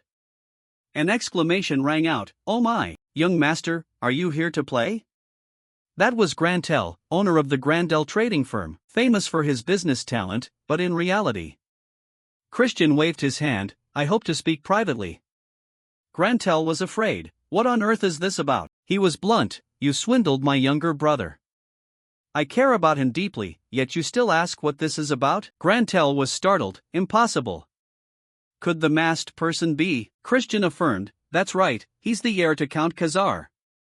Grantel waved his hand, young master, I assure you I only manage the casino, what others do has nothing to do with me. Before he could finish his excuses, Marie transformed, scaring Grantel into shouting, do you want to die? He fearfully knelt and kowtowed to apologize, I apologize. If I had known he was the Count's son, I would never have dared. Have mercy, Christian asked, that's not just empty words, right? Grantel affirmed, of course not. I will compensate. How much is enough? He replied nonchalantly, 1 million. Grantel was astonished. What? He stumbled, young master, we don't have that much money on hand. Christian lowered the price, then 200,000. Grantel cried, is that enough? That's all our assets. Christian's gaze was threatening. You also have to give me one more thing. Grantel was helpless. What is it? After forcing Grantel to hand over the money, he used the money to buy all the weapons. Marie was amazed. I didn't expect you to use the 200,000 rupee you extracted to buy combat tools. Truly a brilliant plan, young master. Christian smoothed his hair, arrogant. Of course it's brilliant. Marie noticed the sword at his hip. But the sword they gave you, is it Grunet? She wondered, isn't that the holy sword that a hero in the past obtained by sacrificing his soul? I heard many demons covet it because the hero used it after falling, but now it's all rusted. Christian said nonchalantly, it's fine, it's all part of the plan. Not wanting to listen to her chatter, he gave her something. Enough, take this. You've been looking at it all along, right? It's a gift. In Marie's hand was an exquisite necklace. She was moved. Before I died and even after I died, this is the first time I've received such a gift. Thank you, truly. Christian turned away and waved his hand. All right, let's go home. Marie smiled brightly. Yes, master, I will pour my whole heart into it as a thank you. From now on, I'll make the blood water even tastier. He refused. I already told you I don't drink that. Are you responding to my kindness with hostility? Marie was confused, but all this time, it's been in the strawberry juice you drink, master. Christian was helpless. Can you stop making such creepy jokes? He brushed off a thought. Wait, I feel like I forgot something. Marie also wondered. I'm sure we'll remember later. Back at the casino, Thurn was still sitting there, trembling, with only a single rupee left in his hand. Early in the morning, Thurn was screaming loudly. The kid ran over and snatched the blankets and pillows away from Christian, who was sleeping soundly. Thurn questioned, why did you abandon me? I almost got sold like a slave. Lucky someone recognized me. Christian yawned and apologized, I'm sorry. I knew for sure Grandel would help you. Seeing his calm face, Thurn roared, what kind of apology is that? At this moment, Christian reminded him, by the way, don't you see something wrong? You lost, you have to fulfill the promise. Come here, call me respectable emperor brother. Thurn turned pale, sweat pouring down. He clenched the blanket in his hand, angry, then resigned, brother. Christian picked his nose, huh? Say it again. Thurn was furious, tore the blanket apart, and shouted, respectable emperor brother. Christian flicked the booger in his hand away and smiled, very good. Always remember to respect me. Thurn was so angry he vomited blood, leaving but not forgetting to threaten, one day, I will take revenge. Just wait. Christian propped his chin up, watching Thurn leave, thinking to himself, that child killing me later is completely of his own making. His child, Langham's son, future head of the Black Magic clan, the strongest young master. I feel nothing about him. Because I'm not the real Christian, but if I want to become the clan leader, I certainly have to confront him. Thinking that, he turned back and forth, contemplating, to do that, first I have to win over Melon. Christian noticed the sword lying on the luggage pile. After changing clothes, he walked over and picked up the sword from the floor. Grenade. There was a time when countless people tried their hand at it. This sword was once considered a display piece because no one could hold it. Curious, he gripped it, wanting to try, let's see. Just as he touched it, the sword emitted a wave of opposing power, causing his hand to ache. He nodded, as I thought, it rejects dark energy. That's right, it's a creation that uses holy light power. He took repair tools from the box. Anyway, you're just a sword.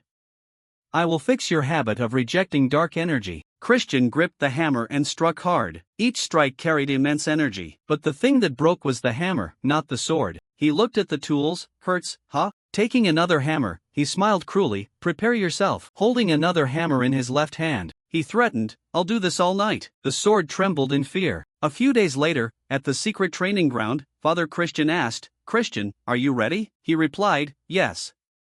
Looking at the woman next to him, he wondered, but who is this? I think I've met her before. The person turned, and he recognized her immediately. Wait. He greeted politely, greetings to the commander of the Dark Knights. She replied, nephew, long time no see. The woman was Marion, commander of the Black Knights, daughter of an elder in the clan, Father Christian's sister, and Viscount Langham. She protects the elders, carries out secret missions, and supervises the clan. The elite of the elites. Christian wondered, why is she here? Father Christian explained, Sister Marion came to handle the issue related to Cox.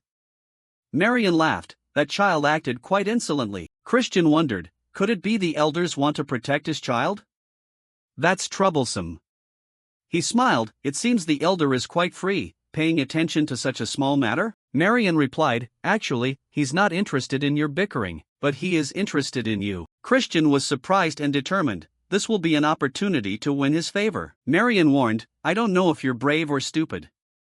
You haven't reached 2 stars yet and you dare to challenge Melon, won't you postpone the match? He tightened his grip on the sword, arrogant, thank you for worrying about me, but I have my own way. Marion recognized the sword, isn't that grenade? She scolded, you've lost your mind. I know you're good at causing trouble, but I didn't expect it to go this far. She asked Father Christian, Ridden, didn't you say Christian had changed? He defended, Sister, I'm telling the truth. Marion didn't believe it, changed by using a holy sword in a duel? Christian wondered, am I not allowed to use it?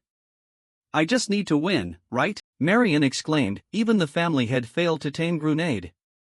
It will burn you to ash. Christian wanted to show off, is that so? He gripped the sword firmly, completely unharmed, confident, I'm still fine. Marion suspected, is it a fake? Seeing she didn't believe it, he threw the sword, do you want to try it, Aunt? As soon as Marion touched it, the rejection phenomenon appeared. She threw it to the ground, how can you? He picked it up, that's a secret I can't tell. But I can say one thing, the reason I can use the sword that the family head cannot, because I am a genius. Father Christian listened, wearing the dazed, indulgent expression of a son-obsessed father. Suddenly, a voice rang out, the young master is still in a playful mood, aren't you? Taming the holy sword, really? It was Melon. She stepped out from the space gate, ignoring his words for the item he possessed. So what? You won't live to see tomorrow's sunrise. Melon's confidence left Christian speechless. Melon lunged straight at Christian with blinding speed. He immediately used his sword to parry. Just as I thought, there are no limitations, he muttered to himself.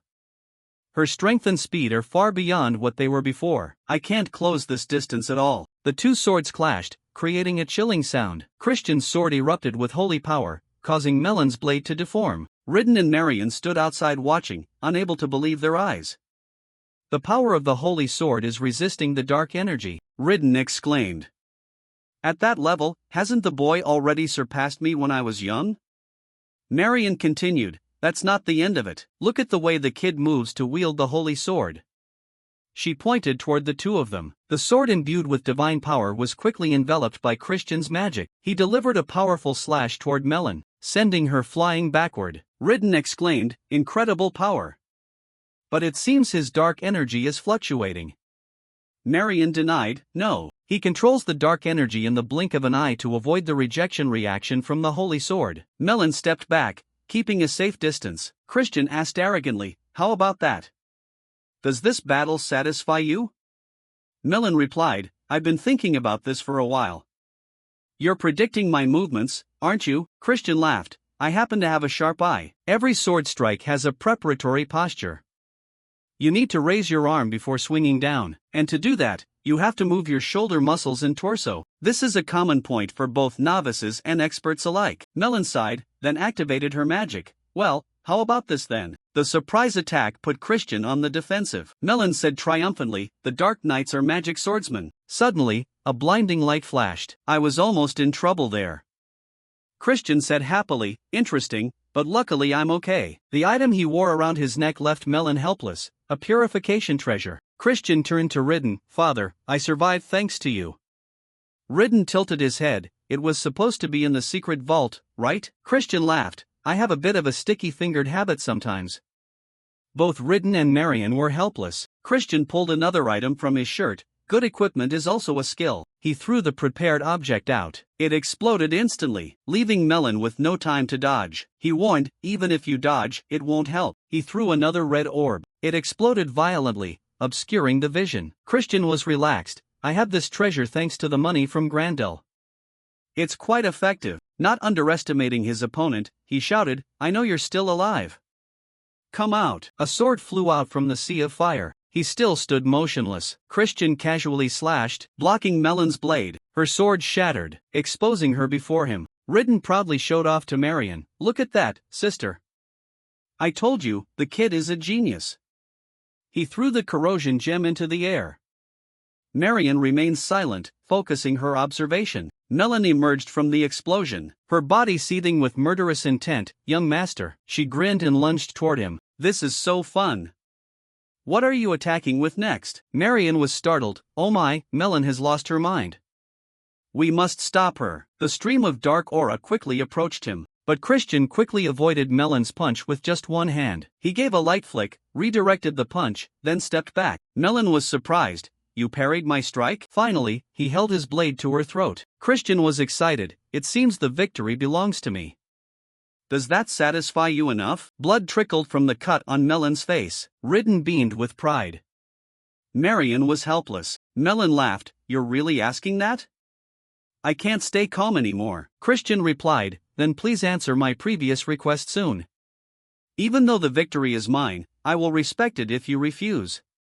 Loyalty cannot be won by force." Melon wondered, "If I stand by your side, will you continue to fight me like this in the future?" Christian took her hand, pulling her up. "As much as you like, I'll indulge you." The scene shifted to Marion, hands clasped, looking into the distance. She was surprised. Using dark energy like that. She recalled the clan leader throwing the grenade sword that Christian was currently holding. "I refuse." Marion was helpless. Even the clan leader couldn't do it? The clan leader replied, "I could use it for a moment, but the waves of dark energy constantly change. You have to constantly adjust so the sword doesn't detect the difference." Who could do that in an actual battle? Only the Demon King Gehenna or the Black Dragon of the Demon Realm. Otherwise, only a crazy bastard who controls dark energy as easily as breathing could use it. And that bastard is Christian. Christian smiled and asked Marion, "Aunt Marion, how did I do? Is it enough to receive a compliment?" Marion was silent, then exclaimed, "Perhaps father's long-held wish can come true." A luxurious kitchen space appeared, along with the beautiful setting where chefs and bakers passionately at work. A craftsman with a ferocious expression chopped down powerfully onto a small object on the cutting board. The strawberry was quickly sliced in half, its shape appetizing. Each strawberry was meticulously and neatly arranged on the cake, making the viewer just want to jump in and enjoy it. Christian was shocked. "Unbelievable, he's actually making a strawberry cake." Marie laughed. "Ho ho ho, don't judge by his appearance, his skills are top tier." The baker, after finishing, approached to chat with Christian, his voice slightly slurred. "Young Master Chuck, what brings you to the kitchen?" Christian put his hands on his hips, "To make some cookies." Marie wondered, "You're making cookies?" He was confident, "To give to someone." Hearing that, Marie leaned on Christian, crying, "It's for another woman, not me?" Christian yelled, "Good grief, it's not what you think. It is for a woman, though." The baker saw Christian rolling up his sleeves and politely offered, "I can make cookies for you, Chuck." But he refused. "It's fine, making cookies with my own hands is what's important." Christian closed his eyes, proud. It might not look like it, but cookies are.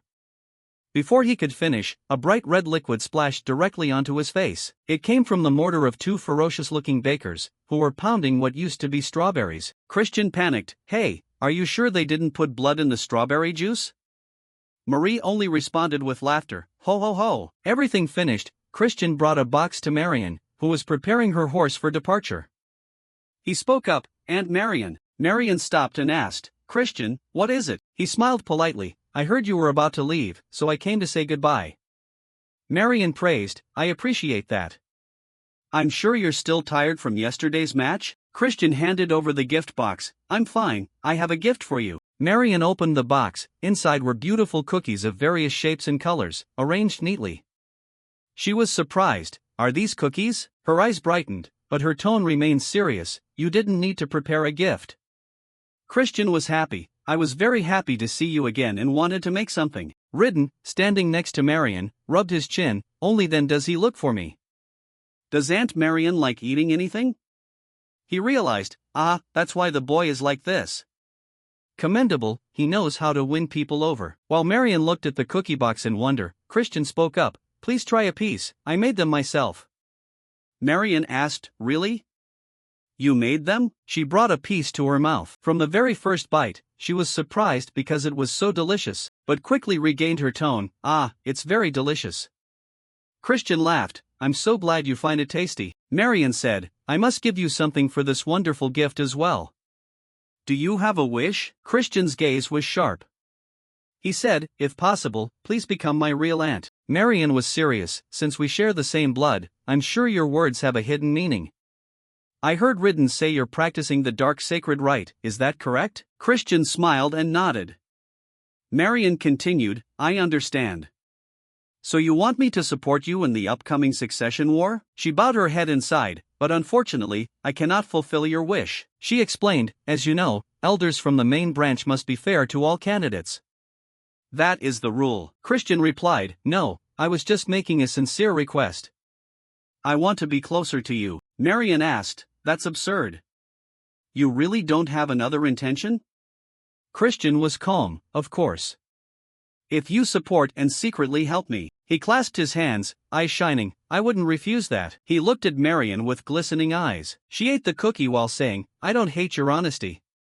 The nephew who makes delicious cookies as a gift just for me, I can only cheer for him." Christian smiled brightly. "Thank you, Aunt." Marion asked, "But in return, can I have more delicious cookies next time?" He replied, "That depends on you, Aunt." The two didn't notice Ridden nearby wiping away moved tears. Christian teased, making finger hearts. "If you make me sad, I might sulk and not make this flavor anymore." The childish action made Marion giggle, but she suddenly asked, "Christian, what do you think about joining the Dark Shadow Legion?" He hesitated. "That." Marion persuaded, "You stood out in the match with Melon. You could surpass the elders, but your opponents aren't easy to defeat. I'm afraid your talent will wither before it blooms." Christian replied firmly, "If I fail to follow my own path, I'd rather die." He confidently declared, "I understand your concern, Aunt, but I don't think I will lose." Marion looked at him, thinking to herself, an unreasonable confidence. "But with this child, it might just succeed." She said, "I understand. You're a demon anyway, I can't stop you from walking a path of blood." She climbed onto her horse, emphasizing, "Be wary of the eldest young ladies." Ridden spoke up, "Be wary of Julian, not his child?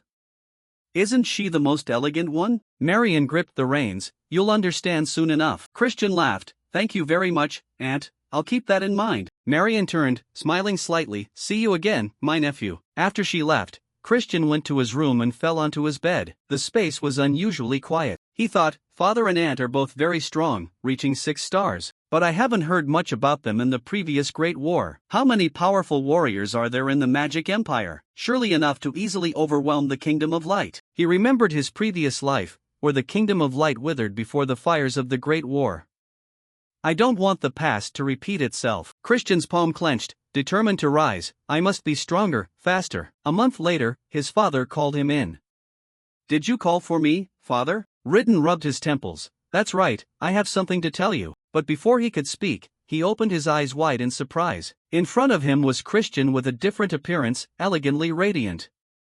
"Wait, you've reached 2 stars?" Christian, with cold eyes, thought to himself, to achieve such growth in just 1 month. He shrugged slightly and asked, "I don't understand why you're surprised, Father." "I made you a promise, didn't I?" He was curious. What did his father want to say to call him here alone at this hour? One questioning, one angry. Ridden placed the letter in front of him. "I received news from the main family." He sighed, his face darkening. "I submitted your name and Thurn's as candidates for the Dark Sacred Rite. But they only accepted Thurn." The reason was like a punch to Christian's heart. "Your wasteful spending, your flirtatious philandering have destroyed everything, destroying property while drunk, even stealing." "All of it is true." Christian listened, his soul drifting away, and he fainted on the spot. Ridden was angry. "Do they dare to look down on my son?" Christian regained consciousness and asked, "Could it be that Viscount Langham made this decision after his child's misconduct? The Viscount doesn't have much of a say anymore, anyway." Suddenly, both exclaimed simultaneously, "Lion Z Baron." He was of the main family line, the shining star of the Dark Sacred Rite, a ritual where candidates absorb pure darkness from the negative dimension. Because the amount of darkness is limited, they participate in semi-official life or death matches to fight for ranking. The higher-ranked person claims more darkness. This ritual determines who will be the young master candidate to inherit the family. If Lion wins and monopolizes the darkness, achieving Christian's goal will become even more difficult. Ridden stood up and approached. "Don't worry, I'll talk to them." If that fails, I'll ask Marion for help. Christian replied, no need for that, father.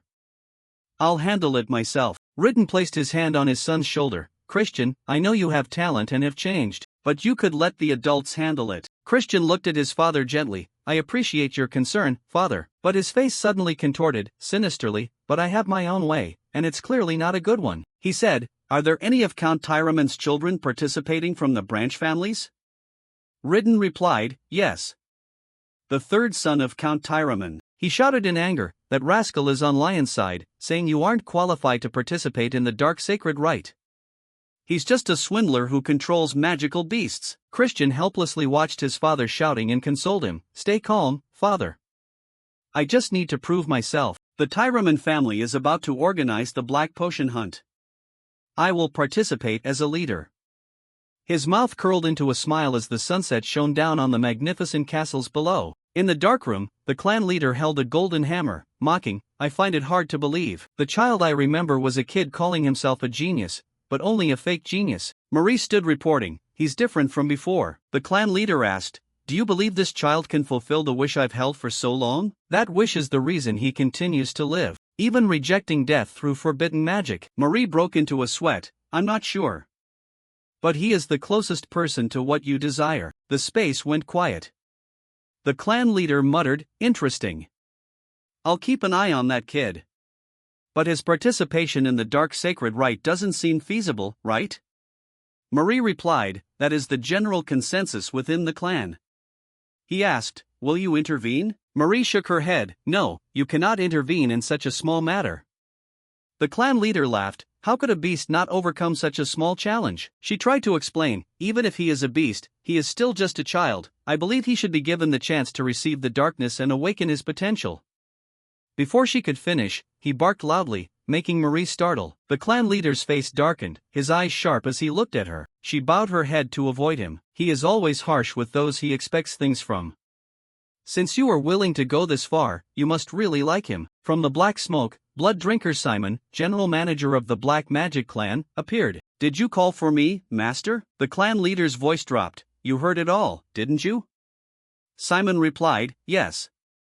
I just need to observe young Master Christian. The clan leader ordered, report everything he does before the dark sacred rite to me. Simon bowed, understood. But can I have a little fun while following him? Marie was annoyed, but the clan leader accepted. Don't go too far. Simon wore a devilish smile, his fangs flashing, then vanished into the black smoke. Marie closed her eyes. I hope that child gets through it safely. Sunset descended on the peaceful village. Christian thought, thanks to my talent, I reached 2 stars quickly. But even after much training, the dark energy is still not enough to reach 3 stars. I need the black potion to accumulate a large amount of energy in a short time. Yet the Tyraman family, the organizers of the Black Potion Hunt, are now my enemies. How ironic. To catch the ferocious beast Karajop and obtain the black potion, a special condition must be met. The wheels rolled on the long road. Grantel ran out. Young master, what brings you here today? How have you been lately? Christian stepped off the carriage with Marie. Wait, you didn't come empty-handed, did you? Grantel held up a bag. Of course not. How could I welcome the young master without bringing a gift? He snatched it and threw it to the ground.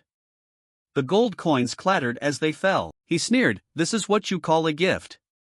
I don't think you know your place. Grantel put a hand on Christian's shoulder. I've heard you're involved in all sorts of illegal activities. Someone rushed over and shouted, does tax evasion at the casino bring in a profit?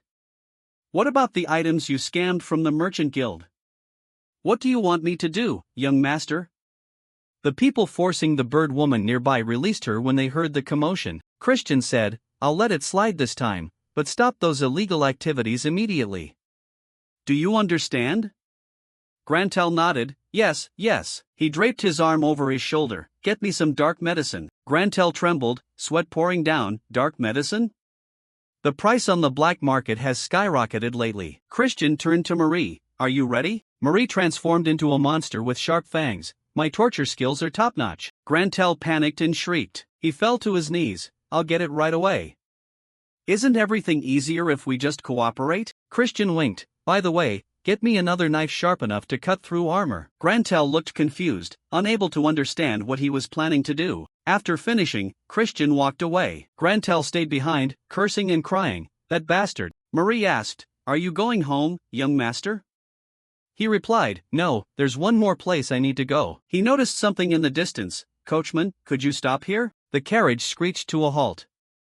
Christian walked into the shop. "Welcome." He checked the menu. "I'll take this one." A bottle of pink liquid was placed on the counter. Dark thoughts flashed through her mind. Marie whispered, "Do you need an aphrodisiac?" Marie inside the shop kept looking at Christian with suspicious eyes. That made him break into a cold sweat, his face turning pale. Suddenly, he turned around angrily. Master, could it be?" Marie smiled shyly. "All right, I understand." Ha! Christian snapped, "I said it's not for that." Marie's face darkened. "It's not for me, but for someone else?" He nodded slightly. "Perhaps for the Count." The shopkeeper couldn't believe it. "The things I've just heard." Christian said sternly, "Considering my father's age, he needs better care." He pointed directly at the shopkeeper. "For the sake of the Count's honor, you must keep this absolutely confidential." The shopkeeper nodded. "Yes, I will be careful." The scene shifts to Thurn accompanying Christian's father to meet him. The father patted Thurn's back, making him tremble. Thurn reminded him, "My title as the Honorable Brother of the Emperor. I heard hunting for dark medicine is very dangerous. Please be careful and don't get hurt." Christian teased him with a wink. "Oh, so now you're worried about me?" Thurn blushed. "I'm only worried because we didn't get to have a proper competition." Christian's father interrupted. "Now, you two stop bickering. Go and shut those Tyraman bastards up for their arrogance." Christian smiled brightly. "I'll bring back good news." "But what is this emperor business?" He patted Thurn's shoulder. "You don't need to know that, father." At Count Tyraman's estate, the scenery was picturesque with leaves rustling under the blue sky. The sinister servant blocked the door. "I'll say it again, you are not allowed to enter the Count's villa." Christian and his teammates were furious. "How dare you say that after making us wait? Do you even know who he is?" Christian listened silently to the butler. "Young Master Aloa gave the order. He doesn't have time for a bastard scoundrel." Killing intent erupted within Christian. He gritted his teeth. "Are you saying I have to find a place to stay myself?" The butler trembled, sweat pouring down. "That's exactly it." His teammate prepared to charge. "Young master, I'll bring you his head." But Christian stopped him and stepped closer to the butler. "What about the lodging fees? Can you send the bill to Count Tyraman?" The butler forced a smile. "Is that so?" Under the sunlight, the fountain reflected the majestic palace like a mirror. Christian led everyone into a magnificent hotel. The butler asked, "How much does this cost?" He said generously, 100,000 rupee. "It's rare that I get to spend someone else's money. My luggage is already in the lobby." "Everyone has an hour to get settled, then we go for a drink." His luggage emitted a brilliant blue light. Marie suddenly flew out. "Master, this villa is top-notch." She was infatuated. "It's perfect for serving you." Christian was helpless. "Why are you here?" Marie danced around. "I hid in the luggage. I promise to be your maid forever."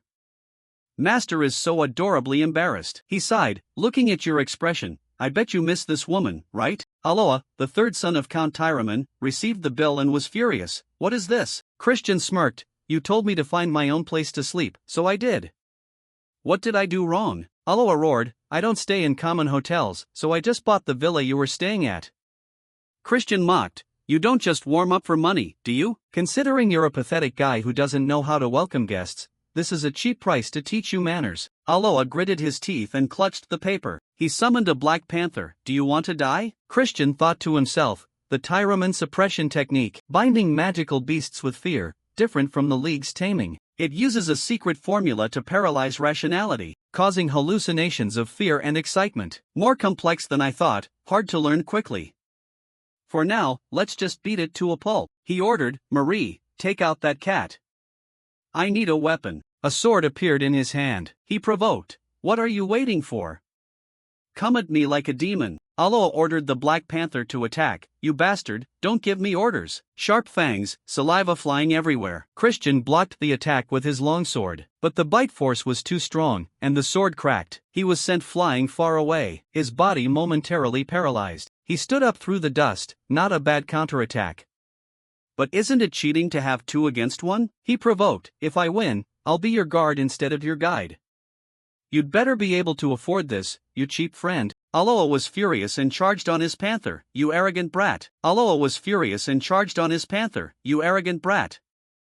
his eyes were burning red. The Black Panther swung its claws, but as the beast lunged, Christian had strangely disappeared. Aloha looked confused. Where did he go? Christian appeared behind him and struck his neck with a stick. Aloha took the painful hit and screamed. He stopped. Does it hurt? Don't cry about it. I won't go easy on you just because you're crying. The two sides confronted each other, one like the Grim Reaper, the other blinded by hatred. The Black Panther hesitated, kneeling and trembling. Aloha shouted, "You bastard, how dare you do that to my Chaco?" Christian laughed. "I only used a 2-star illusion spell."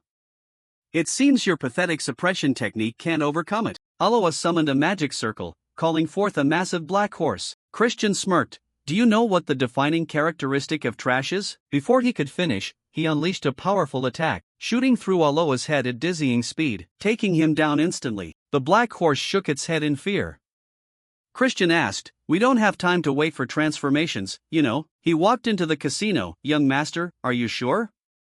"We have plenty of time. I should rest." Christian was annoyed. What's wrong with an incompetent person doing incompetent things? He turned to Marie, right? Marie brought a glass of ginger water. "Everything is fine, as long as the young master doesn't drink alcohol." He started crying. "Damn it, I want alcohol." "I don't like ginger water." The Tyraman servant interrupted. "Why did young master Aloha tell us to follow this bastard?" Christian provoked. "Why not join in the game? Your master won't be waking up until tomorrow. I beat him to a pulp." "I'll keep it a secret. What do you think?" The two of them growled, clearly unwilling. "Don't you worry about that." Christian laughed. "Then feel free to keep following me." As sunset fell, he was still playing cards. "Deal the cards. Drink my share of the liquor. I'm not backing down this time." Night fell, and they hadn't stopped. The two butlers looked at him as if they wanted to devour him alive. Christian was drunk, passed out with a playing card on his head. The two butlers sighed. It's useless to keep following him like this. Then they urged each other, "Let's go write the report." After the two butlers left, he returned to his normal expression. Then he carefully sat up and looked around. He went to the window and saw the two figures fading into the distance. He thought, annoying pets.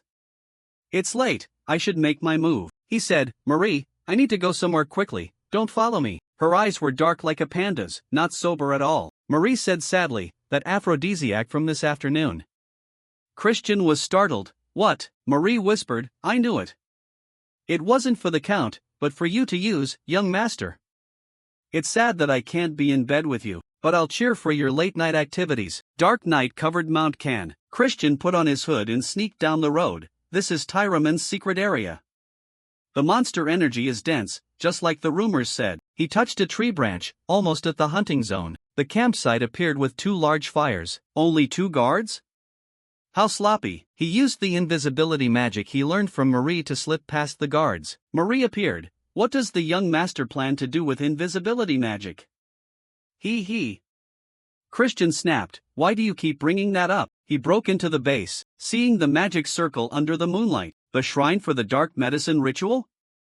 As bizarre as the rumors. He remembered the instructions. To get dark medicine, you must make Korajab offer its life. Terrified to the point where it would rather die than live, he drew a line on the ground. The light erupted like a massive explosion. When fear and joy connect, the useless pill will be reborn as dark medicine. That's why Tyraman leads by overwhelming monsters with fear. He laughed. Like Lena said, I'm planning to steal their ultimate technique. Feed Korajab the mixed aphrodisiac, make it go crazy, and then monopolize the dark medicine. But I don't have enough time to learn it.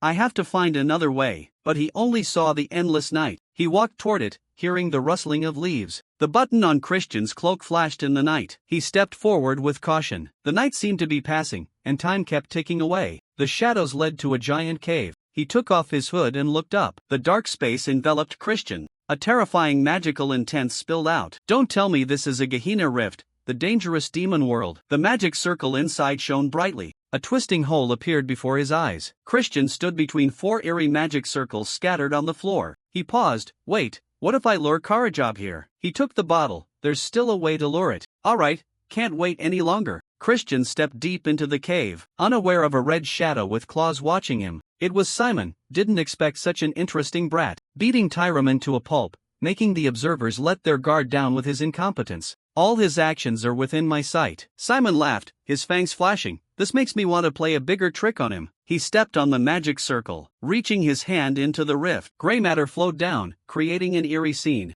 A voice rang out, "What is your wish?" Simon licked his lips and reached his hand toward the rift. The next day, during the point hunting hour, someone planted a flag in the ground, none other than Aloys. In his group, Christian was also present, commenting, "Aloys must think he looks cool, even after getting beaten to a pulp." Aloys snapped back, "Shut up, you fake. Why do you carry a holy sword when you can't even use it?" Christian replied, "It's still more effective than a stick. Want to test it out?" Aloys changed the subject, ordering, "Lure the monster to the altar. Those assigned to guard, follow me and stand by it." Simon silently observed from afar, and Christian had clearly spotted him. Aloys urged Christian for an answer, but he simply said, "Whenever you like." The altar was already crowded. One guard demanded Christian move elsewhere, "You're obstructing the hunt." Christian replied coldly, "Stay there if you want, but don't come crying for help when things go south." His words angered the other man, but Aloys cut in, "Don't wear yourselves out before we even start. Useless people, just go guard the flag." Christian declared, "I will protect the flag with my life." He sat at the base of a tree, muttering, "I want to see them give it their all, only to accidentally fall into my trap." He had prepared a dagger and a stimulant pill. The group began searching the area. Hearing movement, Christian knew the monster was coming. Finally, Karajov appeared, a Tier 4 magic demon. Christian wondered, why does it look so derpy? Its appearance was strangely cute. The others asked Aloys, "Ready?"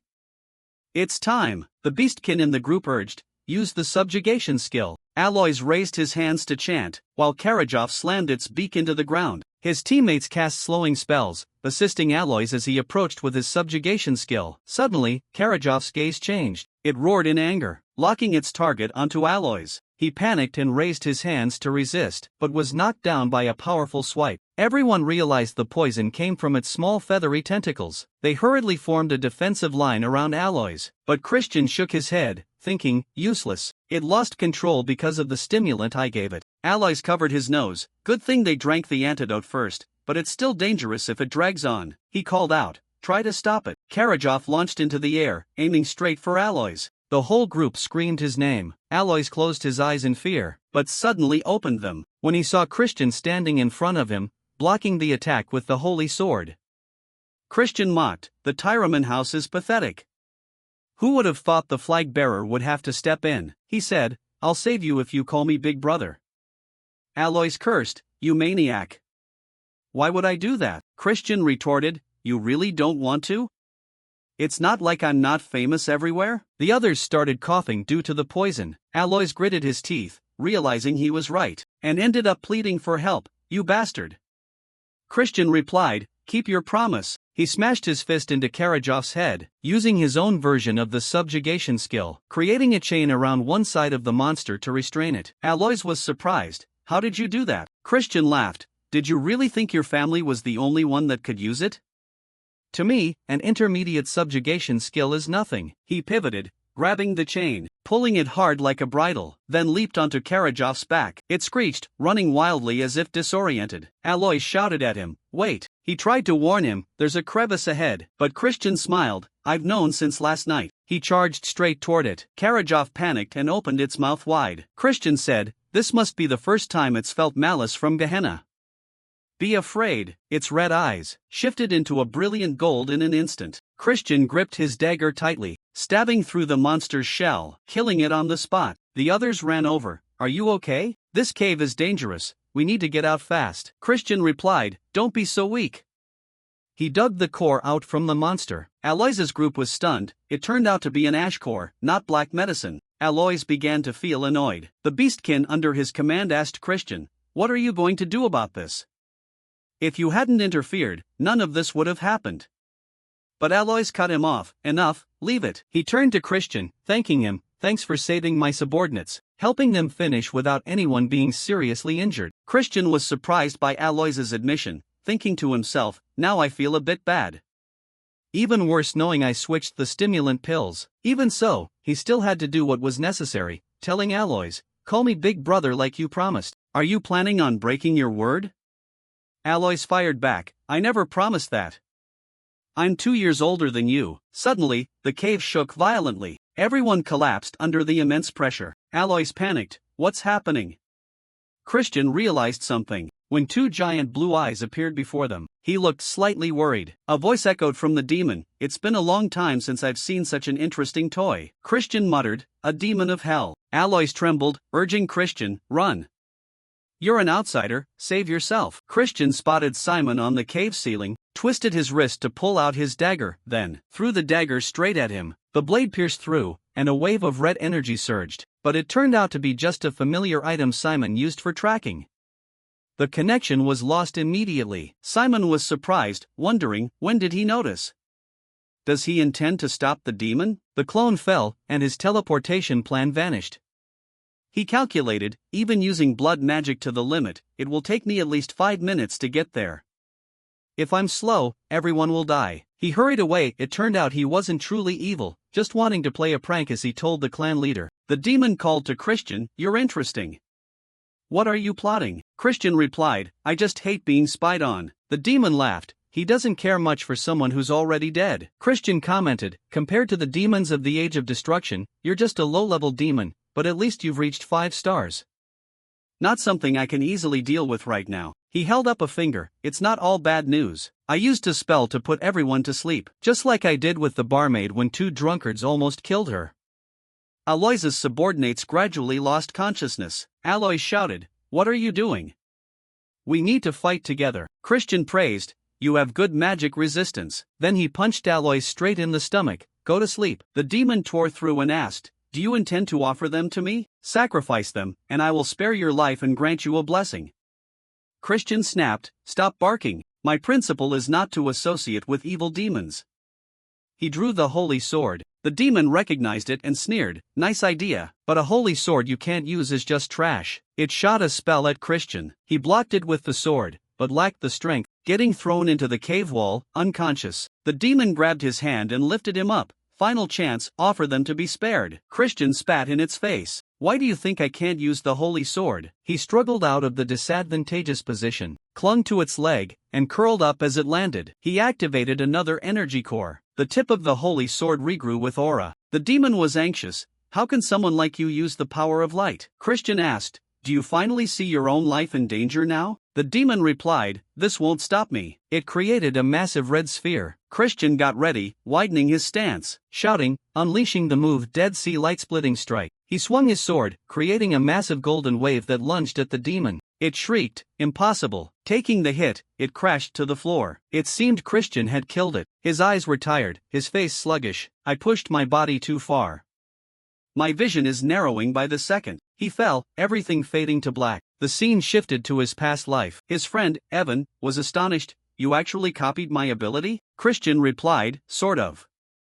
Evan said, "You really are a special character." Light-Splitting Strike symbolizes the ray of light that divided the Dead Sea. But ironically, even though you use sword arts, you didn't become the light of the Meyer family. Even so, you will certainly be the light that saves the world. A green finger touched the puddle of water. Christian was still on the verge of death. A woman spoke up. "How interesting." She introduced herself, "I am Mefina, the first throne of Gehenna, the 7th realm." Reinforcements entered the cave, carrying healing potions. Christian closed his eyes. Mefina said, "I look forward to your future actions." The scene shifted to Count Tyraman's mansion. Christian said, "My head hurts so much, I can't believe I've been lying here for 2 whole days. What a waste of time, but my body is still stable." He began searching for the black medicine around the room, spotting it nearby, exclaiming, "That's great." He mentioned Mefina, saying, "That's unwanted attention." Sometimes, villains who stand out early receive the blessings of demons and are nurtured quickly. But I don't care, that's for the villains. Anyway, a 7th realm demon of Gehenna isn't exactly high class. A knock at the door echoed outside. Christian took notice. A lion-like giant walked in, asking, "How is your body?" That was Count Tyraman, head of the Tyraman family. Christian greeted him, intending to get off the bed, but the Count stopped him. "You should rest." Christian wondered, "What's going on?" The Count explained, "Yesterday, we organized a cave investigation team. It seems someone interfered with the magic circle sealing the entrance to Gehenna. Fortunately, the demons were summoned back during that time, but even that short moment was enough for people to lose their lives." Christian wondered, do they really believe it was a reverse summoning? That's absurd. They can hardly think I killed it. I didn't need an excuse to get an A+. The Count said, I want to start with an apology. I apologize for treating you poorly just based on the rumor that you were useless. He bowed his head to thank him. You are a benefactor to the Tyraman house. I am grateful to you, Christian replied. It's not like that. As a member of the black magic family, I only did what had to be done. Even though my conscience was wounded, I decided to stir the waters a bit. The words seemed to resonate with the Count. He nodded. You're right. If there's anything I can do to help, just say it. As long as it's not impossible, I'll ensure it happens. Christian thought for a moment, then said, in that case, I hope the Tyraman house puts aside its old grudges with the Kaza house. Instead of a relationship like enemies, always baring our fangs at each other, I hope we can have a friendly but competitive relationship, planning progress together, worthy of our shared lineage. The Count was about to say something, but Christian continued, I'm sure the Tyraman house also knows the reason the two houses are hostile, because of the behind-the-scenes work of the main family. If the branches work together, the main family will feel threatened. It's a plot to keep us as guard dogs. The Count asked, do you intend to rebel against the main family? Christian shook his head, I don't think so. I just want the two families not to be held back by past mistakes. The Count was amazed. I didn't expect you to think so far ahead. Christian smiled, thanks for the compliment. Will you accept my request? The Count replied, for the first time in a long while, I will contact Count Kaza. But before he finished, he called, Ridden. Christian smiled, that's right. If we unite one by one like this, I can create a firmer front in the age of destruction. The Count patted his shoulder, calling Aloys, what are you waiting for? My son has something to say. Aloys shyly handed over the black medicine, drink it. When I went into the cave, it was on the floor.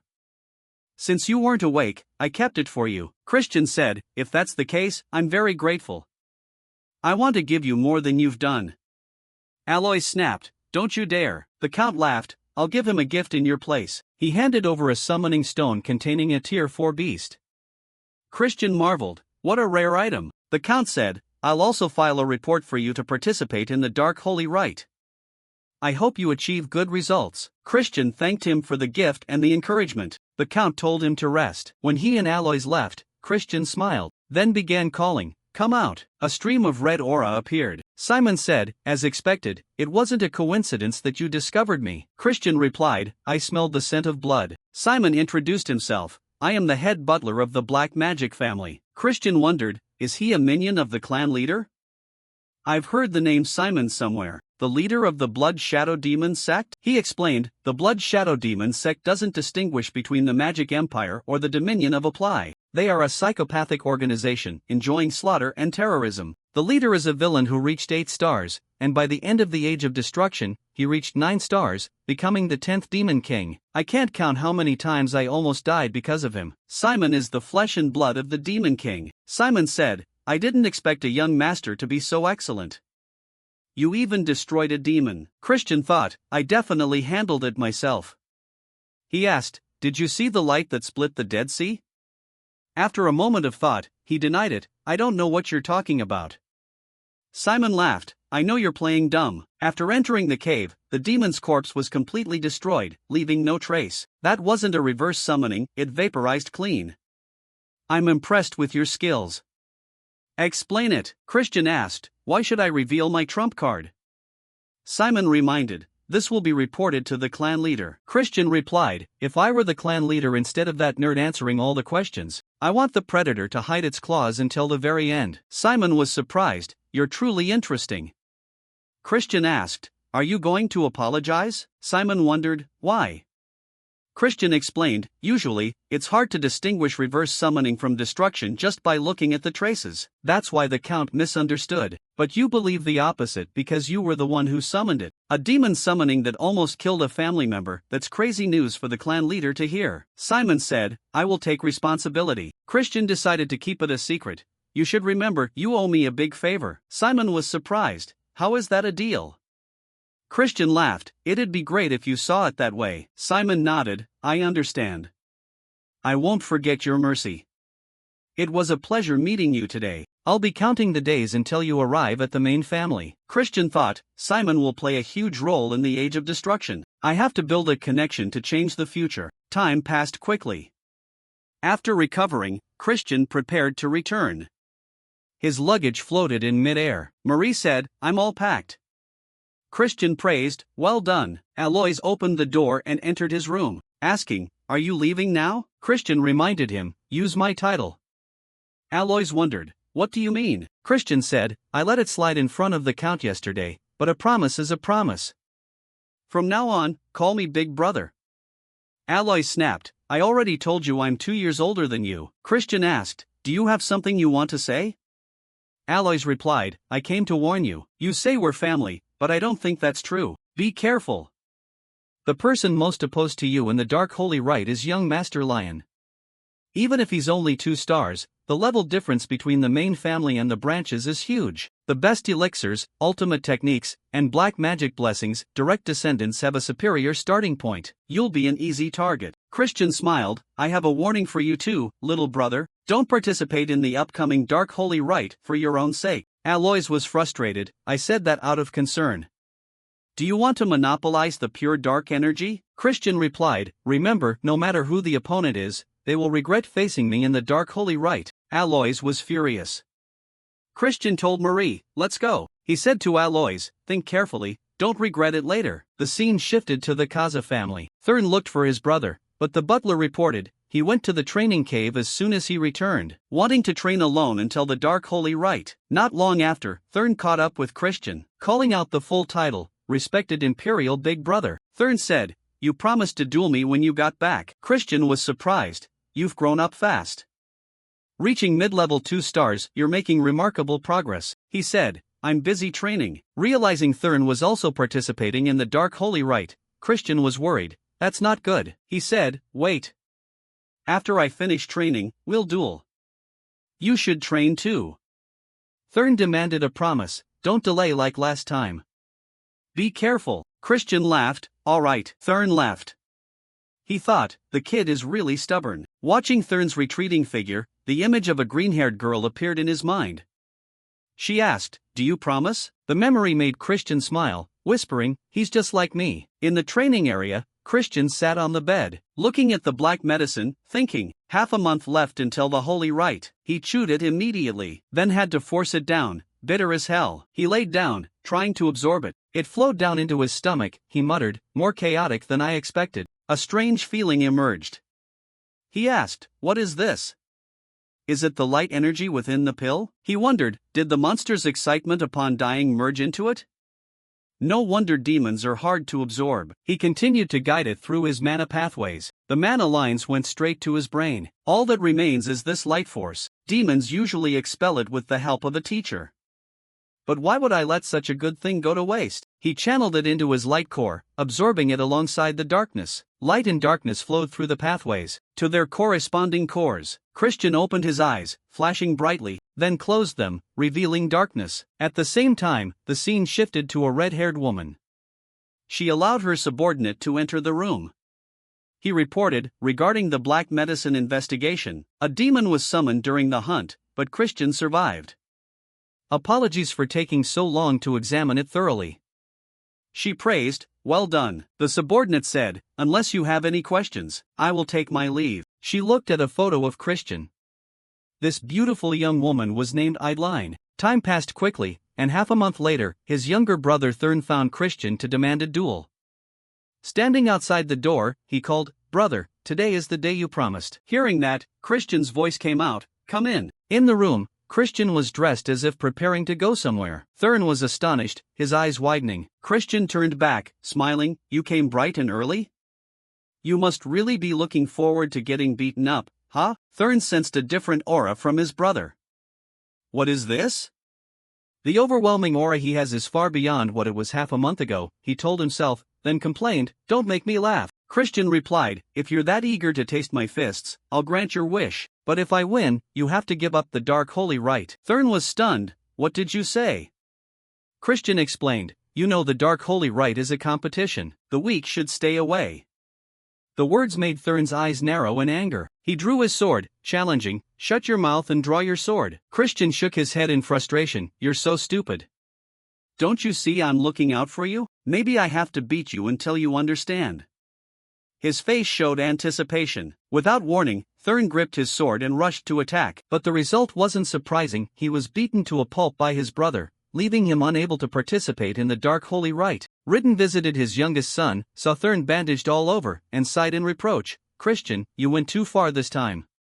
The doctor said he needs 2 weeks of rest." "We'll just have to wait for the next dark holy rite," Christian requested. "Father, can I speak to Thurn in private?" Ridden was surprised but nodded. "Fine, I'll leave you two to talk." He quickly left the room. Christian burst out laughing, teasing, "Hey, why the long face? Don't whine like those idiots in the Alliance. You were the one who asked for the fight." Thurn was sad. "Do you really not want to see me grow up? You mock me, belittle my achievements, and now you even try to hurt me so I drop out of the dark holy rite?" His face darkened. Christian felt a pang of guilt. "Man, keep this up and you'll lose your mind." He explained, "We're misunderstanding each other. I did that to make you stronger. If you fight me in the ritual, you'll lose your chance to get pure dark energy forever. I had to be tough because you're too stubborn. Most importantly, pure dark energy doesn't suit you. You're suited for gray dark energy." He continued, "Like light energy, dark energy is also divided into many types. Pure darkness is the highest attribute, followed immediately by gray darkness, especially suited for curse magic." Based on his past life memories, Christian asked, "You find curse magic easier to learn than swordsmanship, right?" Thurn opened his eyes wide. "How did you know?" Christian couldn't say he saw it in the future, so he made up, "I realized it when sparring with you. I fought with all my might, but if you absorbed pure darkness before mastering gray darkness, it would cause problems when learning later.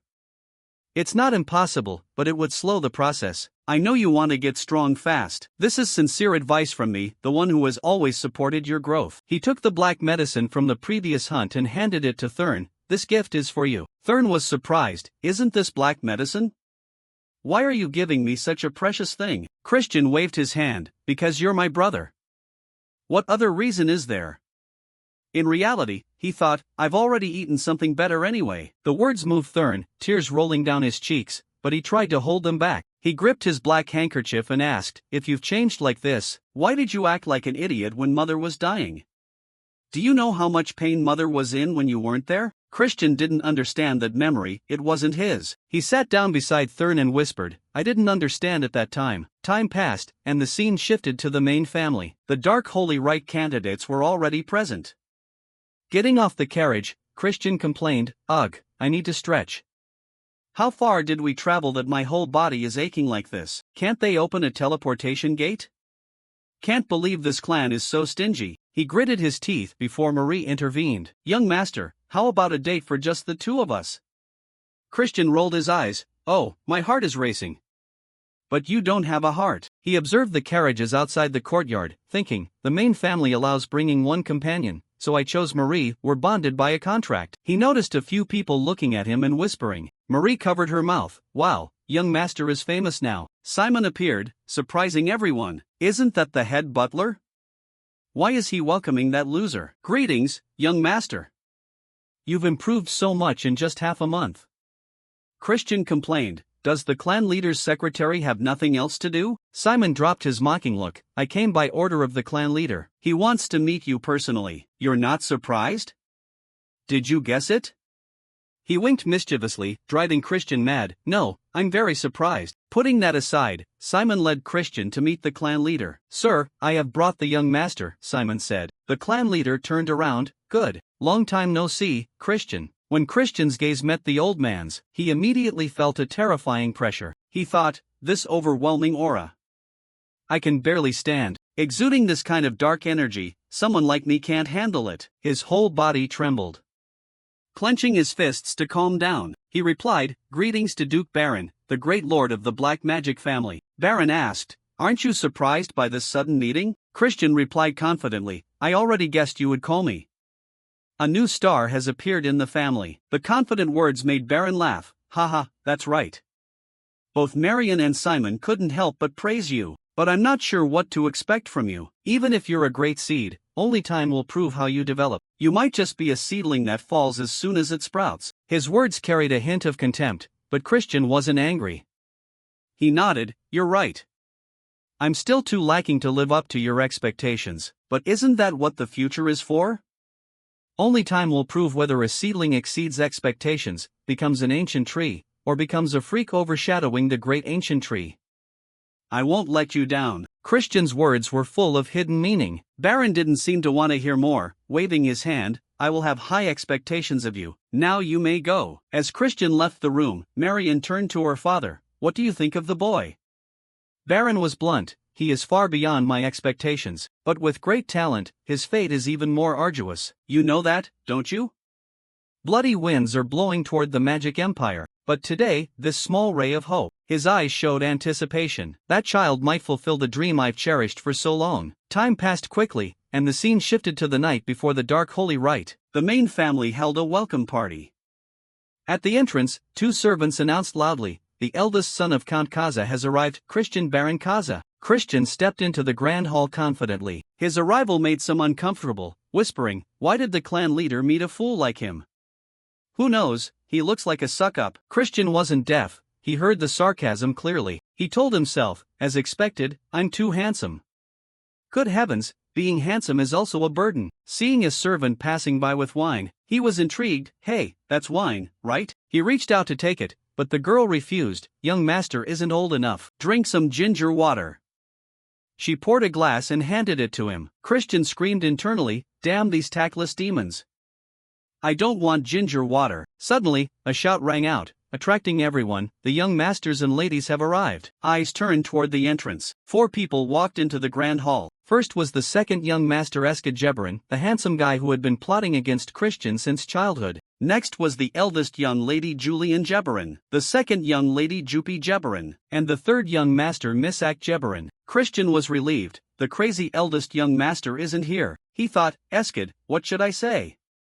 The victim of your little game, the one who dirted your reputation? But Eskid walked past as if he didn't exist. Christian was furious, cursing under his breath, "Bastard. After everything, he doesn't dare look me in the eye? I must be like an ant to him." Julian stepped forward, slightly lifting her dress to greet him. Christian remembered Marion's warning, "Watch out for the eldest lady." But looking closely, he saw nothing unusual. Telling himself, "I'll find out later. Scouting is enough for today, it's time to prepare for the ritual." As he turned, a butler coughed a few times, reminding, "Greetings, young Master Christian. I am a summoner working for young Master Lion." Christian was annoyed. "So what?" For replied, "I heard an unworthy person will be participating in the Dark Holy Rite tomorrow. I'm worried that someone incompetent might cause an accident and tarnish the reputation of the black magic family." Christian understood the implication. "You're saying I'm incompetent, right?" For replied, "You only need to prove the opposite." Christian looked up to the second floor, where Lion was standing, cursing under his breath, "If you don't like it, come down yourself, but I'll say it straight during the ritual." He threw the glass of water aside. "Fine, what's so hard about proving it? Now show me your tricks." For was confused. "What? Right here? You don't even have a weapon." Christian waved him off. "Do you expect me to use a weapon to deal with you?" For roared in anger, "You'll regret this." Christian sneered, "How could I? I think you're the one who will regret it." The confrontation drew the attention of Julian and Jupi from afar. Time passed quickly, and the guests on all sides paled as they witnessed the scene before them. Old Man 4 was punched and kicked mercilessly by several ghosts, only able to cover his head and take the beating. In another corner, Christian was being served like an emperor by 3 ghosts. Everyone couldn't believe it. What did I just see? The summoner started with the evil spirits, but with a mere flick of Christian's hand, they turned to tear their master apart? How did he seize control so quickly? After savoring the feeling of being served, Christian stood up and looked toward Lion. Was that Master Lion's will just now? Is the direct heir of the Dark Demon family really that pathetic? If you're dissatisfied, then challenge me properly. The remark made Lion's face flush with embarrassment. He hurriedly denied, "This has nothing to do with me." Christian scoffed, "Even a fool wouldn't believe that lie. But I'll believe you this time. See you at the Dark Sacred Rite." He turned and left, hiding his angry expression, thinking to himself, "Coward.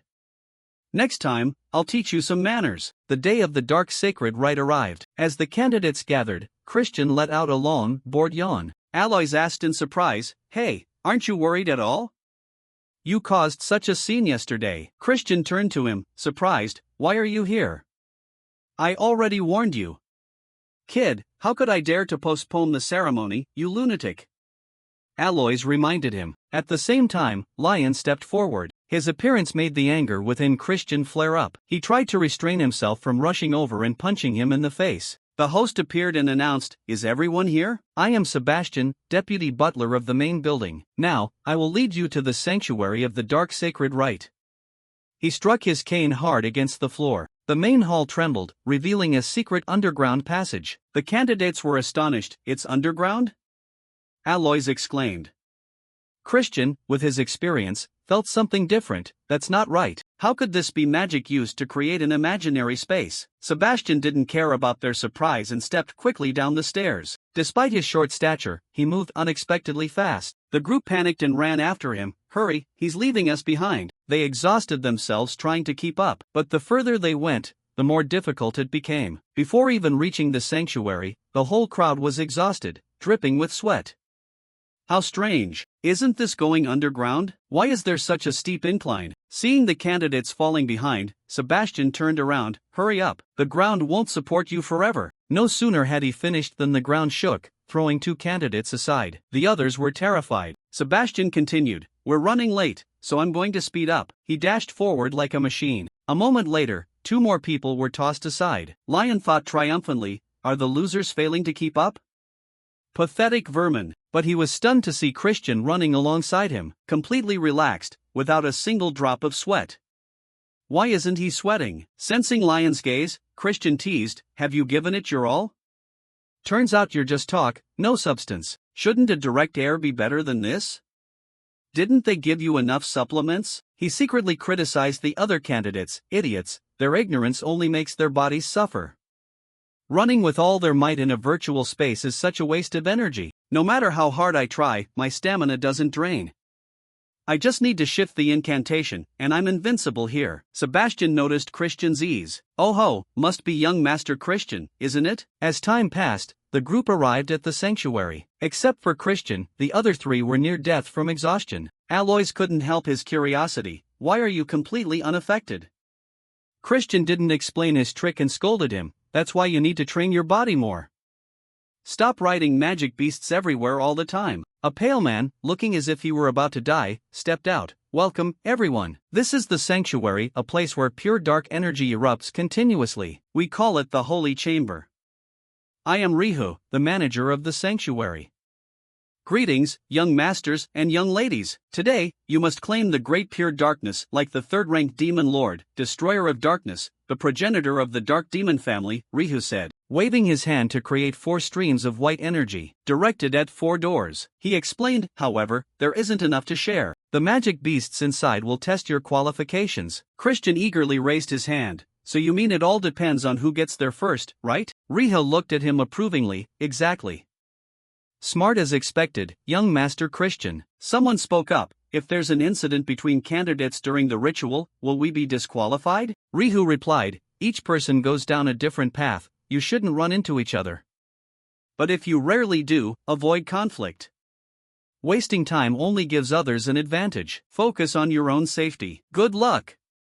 Right after that, the 4 candidates lunged into the doors with everything they had. Seeing their hurried forms, Sebastian got an idea. "Wanna bet some blood on who?" Before he could finish, Rihu disappeared, making him stomp his foot in frustration. "Ignoring me like that? How cold." The scene shifted to Lion. In the corridor, he encountered a 4-eyed black dog spitting fire. Upon spotting Lion, it barked wildly, its mouth spewing scorching flames. Lion concentrated dark energy into his palm, sped up, and landed a punch right into the beast's jaw. It spat blood, howling in pain. After an easy takedown, Lion said confidently, "At best, it's a low-level rank 2 magic beast. With me, a high-level rank 2, they're nothing." That bastard Christian must be struggling. Each path has the same distance and trials, but I bribed the mage so Christian's path would have stronger magic beasts. He'll run into a few ferocious ones and die a miserable death. A death in the dark sacred rite will be ignored. This is your graveyard. Not long after, Lion arrived in front of a large door. There it is, the entrance to the sanctuary. "I'm definitely the first one." He was triumphant, but Christian's voice rang out beside him. "You're too slow. Why waste so much time? I thought I'd die of boredom waiting so long." Lion panicked. "How did you get here so fast?" Christian scratched his head. "It wasn't difficult." Sebastian was shocked. "Impossible. Your path should have had stronger magic beasts. After saying that, he realized his slip of the tongue and quickly fell silent. But Christian heard it clearly and sneered, I see. No wonder I felt they were stronger than usual. So it was your doing. He warmed up his hands, ready to beat Lion. Lion also wanted to go all out. What did you just say? Who do you think you are? Christian provoked him. Come on, it's just the two of us here. No need for formalities. Lion clenched his fists, enveloped in dark power, and roared, You arrogant brat. Conflict between candidates is forbidden, but I'll crush you right now. He lunged forward, throwing an uppercut from the right. Christian leaned to dodge it lightly, recognizing the technique, magic combat art. To increase close-range magic power or snap an opponent's joints, Lion kept punching like a machine, but none of the blows hit Christian. He was furious. You annoying little rat. Lion lunged again, aiming for Christian's left arm to break it, but that was a trap Christian had intentionally laid. You idiot, he mocked, grabbing Lion's wrist with his right hand, and twisting it backward to his utter astonishment. Don't cry if it hurts, Christian remarked, applying force that made Lion howl in pain. Before long, Alois came lumbering over. Hey, am I late? He stood there dumbfounded seeing the two candidates beaten to a pulp by Christian. Did you do this? Christian scolded, You're too slow. Should you knock yourself out, or should I do it for you? Alois wasn't one to back down, activating his magic for a fight. I'm not just going to sit here. Bring it on. But with just a few simple strikes, Christian knocked Alois to the floor. Oh, a familiar feeling. They'll be coming to take them away soon. If things stay like this for another 5 years, the first great war against the Alliance will break out. I have to take control of the Dark Demon family before then. Therefore, I can't share a single bit of the Holy Dark energy with you guys. Cleaning up is done, now it's time to possess the Holy Dark. With this thought, Christian slowly pushed open the large door in front of him. The Dark Sacred Right grants power to demons, the ability to become truly transcendent. The Patriarch, who absorbed 80% of the Holy Dark power, is one of the strongest beings alive, even among demon lords. The Destroyer of Darkness had absorbed 90% of the pure dark energy to become a demon lord. That means if I take 100%, I could even surpass the Demon Emperor, Christian thought, reaching his hand toward the orb of dark energy before him. As he touched it, a terrifying surge of energy like a flood poured into his body. Time passed, and the scene shifted to a meeting room. They were discussing the fact that all candidates of the Dark Sacred Right had been eliminated. Unbelievable. Except for Christian, everyone was disqualified. What a disaster. A brown-haired man spoke up. Young Master Lion is in critical condition. He probably used foul play, forbidden magical tools, the gray-haired one added. We must investigate thoroughly to punish him. But the second young lady, Julian, raised her hand to stop them. No need. That bastard couldn't have entered the sanctuary 2 days without leaving. He must have definitely been crushed to death by the Dark Sacred Right. Even the Patriarch has an absorption limit. He's dead. Not even a corpse left. She stood up to leave, her face filled with murderous intent, which the two subordinates didn't notice. Julian told herself, even if he survived, I will kill him with my own hands. When my father died in the war against the Alliance, Lion and I were adopted by Viscount Len. My status in the family isn't secure. Lion didn't receive the Dark Sacred Right. No one supports him as successor. Christian, I will repay this humiliating debt. She gritted her teeth tightly. In another corner, some servants were gossiping about Christian. Has that useless guy still not come out yet? A young maid asked. The person opposite her waved a hand, laughing. Definitely dead. That's the punishment for greed without knowing one's place. Look, she's still waiting for her master, but she'll be meeting his ghost soon. No sooner had she finished than the bag on her back was blasted through by energy. Mary stepped forward, furious. My heart flutters when waiting for my young master. But if you keep being noisy around me, you yourselves will become ghosts by my hand, understand? Her face was fierce, and the two servants ran away in a panic. Mary worriedly thought to herself, please come back. A man making a young lady wait like this isn't cool at all. The scene shifted to Christian opening his eyes, floating in a purple space. A heavy pressure suffocated his breath. Only 70%? Harder than I thought. No, must endure. The real challenge begins at 90%. If I exceed the limit, my core will shatter, and I'll die before the war even starts. Suddenly, he remembered, right, Dragon Heart, the dragon race possesses the largest container for a power core. If I simulate a dragon heart for a few minutes, I can endure it. Thought, action, Christian applied mana to his heart, simulating a dragon heart. But before absorbing much more, cracks appeared on his heart. He cried out in pain, quickly stopping. No. This is the limit. A voice echoed, do you need help? A giant female silhouette appeared. Christian exclaimed, Mefina, why is a demon here? Demonic power is about communicating with darkness. It shouldn't be hard for her. Mefina laughed, I can help you unconditionally. Christian considered and asked, why? She replied, smiling, just a fleeting whim. Now, take my hand, absorb all the dark sacred right. She reached her hand toward him. A week later, Patriarch Baron was enjoying tea, asking Simon, still no news, hard to say he survived, right? His voice was disappointed. Marion, Christian's aunt, criticized, boundless greed. Why did he bet like that? Simon added, Viscount Len who is currently in charge, agrees with you. He wants to close the entrance to the sanctuary early. Are you ordering it, sir? Baron pondered for a few seconds. The little brat wants to test this old man. Blood Shadow, do you think that reckless child is still alive?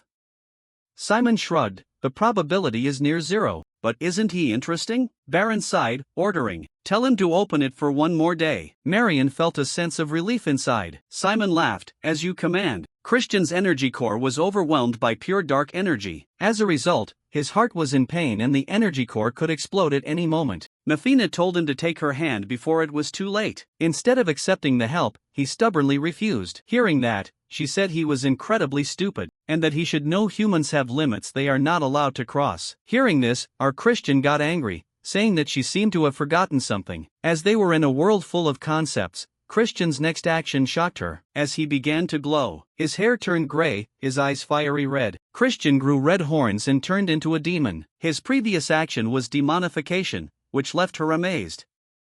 Honestly, it looked really cool. This technique is the ultimate secret of a mysterious family. It is a forbidden spell where a human temporarily turns into a demon to release explosive power. Though powerful, it is lethal to the user. Previously, Lena died after using this spell. Perhaps that fox girl taught Christian all the information about demon families.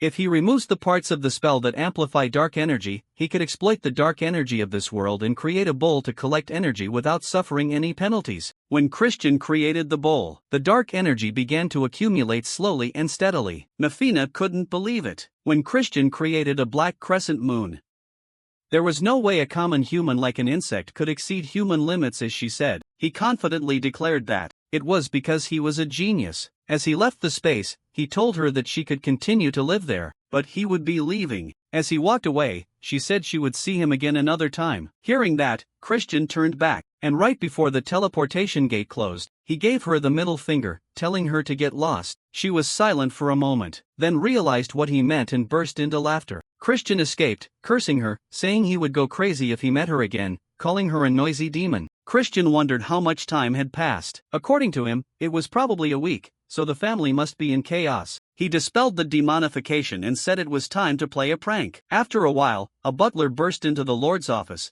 reporting that Christian had returned. Hearing this, everyone in the room was shocked, asking how he was still alive. The acting head, called Viscount Len told his subordinate to give details. He said Christian survived but was only gasping for air. As a result, he was extremely exhausted. According to the healer, he felt pure dark energy, but it was very chaotic, so it was difficult to use this energy. Someone cursed Christian, saying nothing could be expected from someone like Christian, and there was no way he could have absorbed more than 80% of the holy darkness. Energy was wasted because of that, and a fat guy told the Lord that Christian had to be held responsible. With a cold face, he said he would keep it in mind and told them to leave as the meeting was over. After they left, he asked someone if the report was accurate. The person said he had observed Christian beside the healer, and clearly his energy core had problems. Hearing that, he continued tapping his fingers on the table, making the old man nervous as he saw him silent. With a colder look, he said that Lion needed to become the young master, a sacrifice and key for the plan with the poisonous magic family. The crazy Viscount Lenham said that the extermination plan, involving something called Jupi, had been postponed. As for Christian, it was concerning that his father was paying attention to Christian. Because of him, the flow of the river had been disturbed. Hearing that, the man was as silent as if he needed to go to the restroom. After a few annoying desk taps, he ordered Christian to be brought to the Shadow Hall the next day. He would announce the disposal of Christian before the vassals. The next day, when Christian was summoned, he thought they were trying to get rid of him, because everyone important had gathered. Viscount Lanham asked Christian if he was aware of his crimes in the sacred ritual. Christian said he knew, while the leader saw his energy core was distorted. He demanded an explanation from Christian, and he said that his peers weren't worthy of the lineage, so he should have beaten them harder. Hearing that, an ugly woman in a suit was angry. Viscount Lanham explained that Christian's mistake was that even though he monopolized the precious resources of the shadow magic family, he didn't achieve results worthy of that privilege. Christian asked him based on what criteria he reached this conclusion. He said the minimum purity was 70%. Christian asked what penalty he would face if it were under 70%. The fish-faced guy said he wouldn't inherit any shadow magic techniques, would be banned from the family's main area, and denied the right to succeed the Kazakount family. Christian acted uninterested, asking how he would measure when even he couldn't measure accurately. Just then, the fake Eskid raised his hand, saying that although Christian's core was chaotic, a shadow energy collision could measure purity, as he had absorbed 70% of the holy darkness. If Christian could overwhelm him, that meant Christian had achieved a greater accomplishment. Shadow energy collision is a pure battle to measure the superiority of dark energy between two people. With the same amount of energy, the person with higher purity will overwhelm immediately. But when pure energy of the same level collides, the person with higher purity wins. According to Christian, this was the perfect way to destroy his core. He thought this guy was more sinister than he imagined. Before starting, Christian set a condition: if he achieved a great enough result, they had to support him and allow him to challenge for the young master position. Hearing that, some were shocked.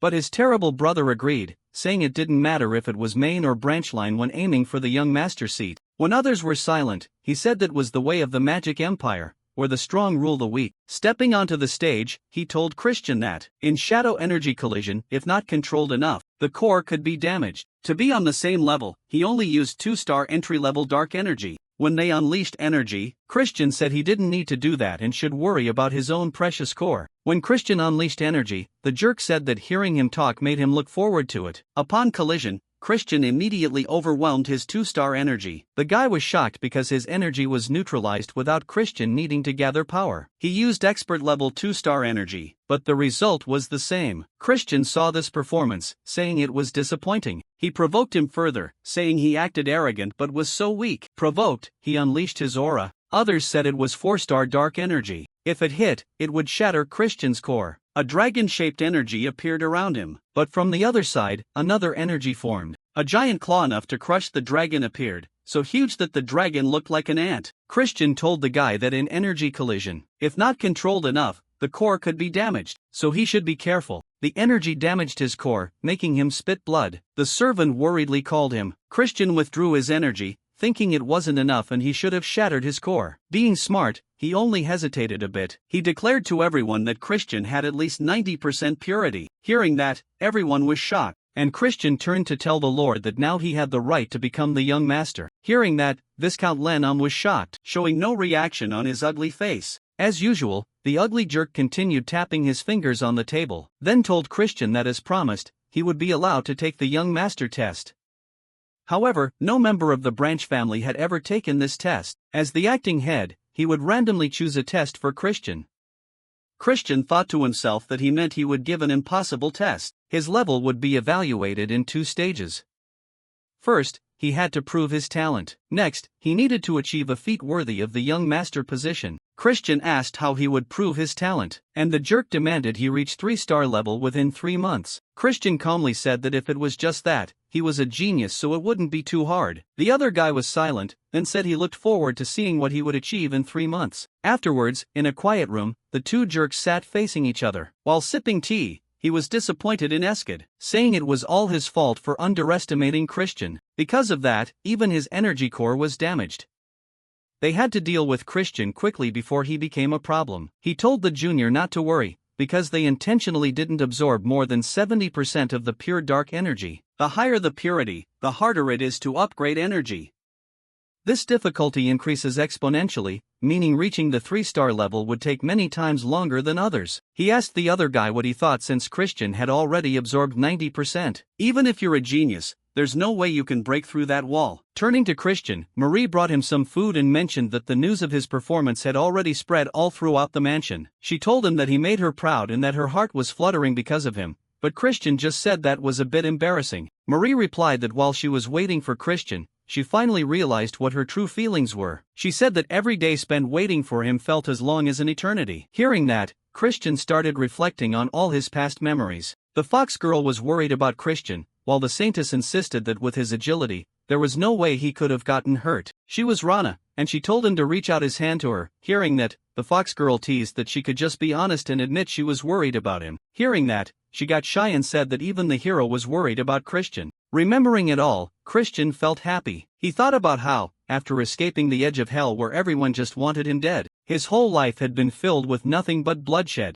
at least until he met people with such warm hearts. As Marie prepared some blood juice, Christian said that he could finally say the things he hadn't been able to say before, thanking Marie for waiting for him. Hearing this, she grew bashful, saying that he finally understood her true feelings. She pretended that her heart was beating fast, but Christian pointed out that she didn't even have a heart to begin with. She gave a cheesy reply that her heart had been stolen by Christian. Christian told her that since she had waited for him, he would give her a reward, suggesting they go for a walk together. Hearing that, she went wild with excitement, dressing herself up gorgeously for their walk. She was truly a work of art, and he thought she really should have a real body soon. Christian thought that relaxing once in a while was nice, but he still had to reach 3 stars within 3 months. He figured it would be tough, even with the guidance from the branch tutor, as handling over 90% of the darkness alone was still a massive challenge. Just then, a voice cut in, telling him he was only good at causing trouble. Turning around, it was Christian's aunt, and he greeted her. She asked if this was really the time for him to be carefree and walking in the garden,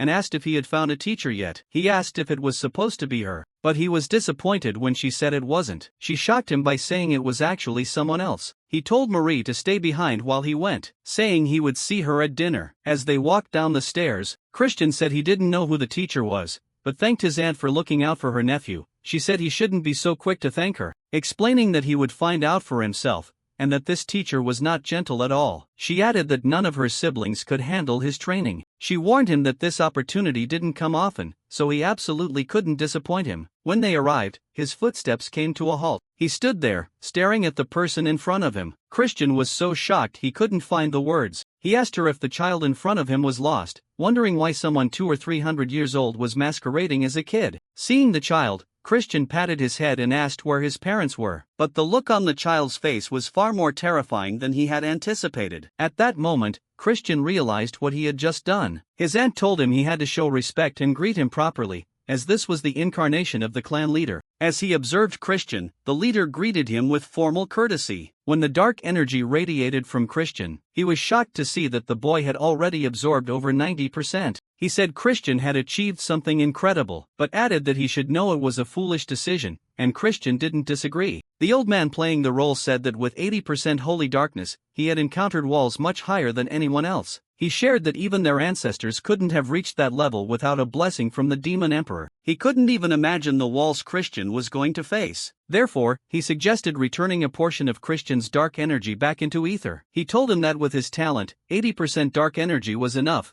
and anything more was just pure greed. Before he could finish, Christian asked why the Black Magic clan had been getting weaker. The question startled his aunt, but he just spoke bluntly, saying that even though they weren't on par with the Mystery Magic or Immortal Magic clans, the so-called heavens above, they were still the weakest among the 12 noble families. The old man asked if there was any reason for this. Christian said the Black Magic clan had developed far beyond the success of previous generations, thanks to the clan leader's achievements. However, other powers claimed the Black Magic clan wasn't what it used to be. He stated there was only one reason: they lacked individuals at the absolute level above 8 to 5 stars in strength. Hearing this, the old man fell silent. In the future, when the Demon King slaughtered his way through the Black Magic clan, Noldian died, leaving only a few 7-star demons and 10,000 soldiers to fight against the Demon King. In the end, they were defeated and forced into slavery. That was why absolute level figures of 8 stars or higher were so important, and the clan leader was surely worried about this. The old man agreed, saying he understood well, but he worried Christian would be crushed by pure dark energy and fail to develop. Christian asked if he was curious whether, with this power, he would just stop at strengthening the family or push past the trials, to become a being of infinite power, dominating everything. The old man laughed, saying Christian sure had a way with words. He told him he wouldn't regret it once the dark energy gathered at his feet. Within seconds, a wave of dizziness hit him, and he was swallowed into a pool of energy. Waking up, he hadn't even had time to get his bearings when he realized he was in a forest. A voice told him his first mission was to inherit pure dark energy, and Christian was baffled when he was told he had to survive. Behind him, a hungry two-headed bear appeared. Realizing its presence, Christian told himself he was in serious trouble. Through an orb, the old man watched Christian. His aunt realized this was a test and asked the clan leader why he threw a 2-star child into a 4-star magic cave. Hearing that, he snapped his fingers, and he summoned an additional stone lizard. His aunt apologized to her nephew because her words had made things even harder. The old man said that as Christian struggled to survive, he would face the true nature of pure dark energy. Understanding comes fastest and deepest when you are pushed to the brink of death. He hoped he wouldn't be seriously injured. Sitting in his chair, he asked Marion if she was ready. She was ready with a box full of candy. He devoured them, saying he didn't know why, but every time he used dark energy, he got a craving for sweets. This madman turned on the lights, saying that watching the video in the dark was the best. He was excited to see the results of his nephew. Christian was facing the two-headed bear and the stone lizard. A single strike could finish him off. The lizard spat out poison, and Christian dodged in a panic as the poison melted the surrounding trees in an instant. Even so, this was just training.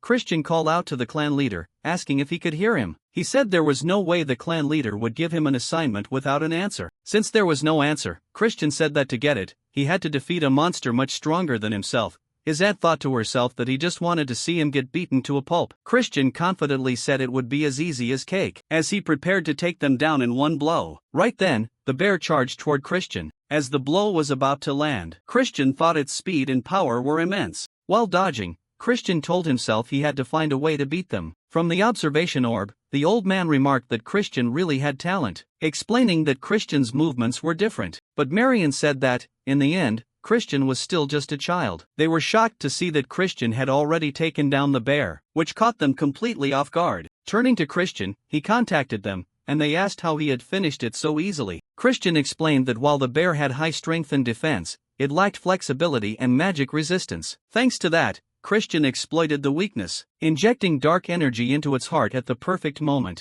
Marion was shocked by the technique Christian used, but before she could finish, the red-haired man appeared and said Christian had used black submission. He told the boy that it was his favorite technique. Back to Christian's battle. After taking down the bear, Christian realized he hadn't dealt with the lizard yet. It didn't give Christian any rest, attacking immediately. Christian dodged easily, but because it had 2 heads, the other one spat poison, and Christian almost couldn't avoid it in time. The lizard had 3 hearts, and if they weren't destroyed at the same time, it would regenerate. Christian tried a different approach, using dark energy like a rope, binding the lizard tightly to lock its movements. Then using immense force, it screeched with faint, dying cries. The entire monster was obliterated when its 3 cores shattered. The red-haired man said Christian had used an applied version of black destruction. The old man asked to see, telling him to get out of the way. He flew into a rage, asking Marion if she had taught Christian, but she immediately denied it, saying she knew nothing. He said that wasn't something you could just learn, but the red-haired man said if that were true, there would be no need to learn black magic. The clan leader remained silent, and the training ended. After Christian finished everything off, he was transported back to reality. With a foxy smile, Christian said he had to do a lot of thinking, but it was a great lesson, and he thanked the clan leader. While Marion and the red-haired man stayed silent,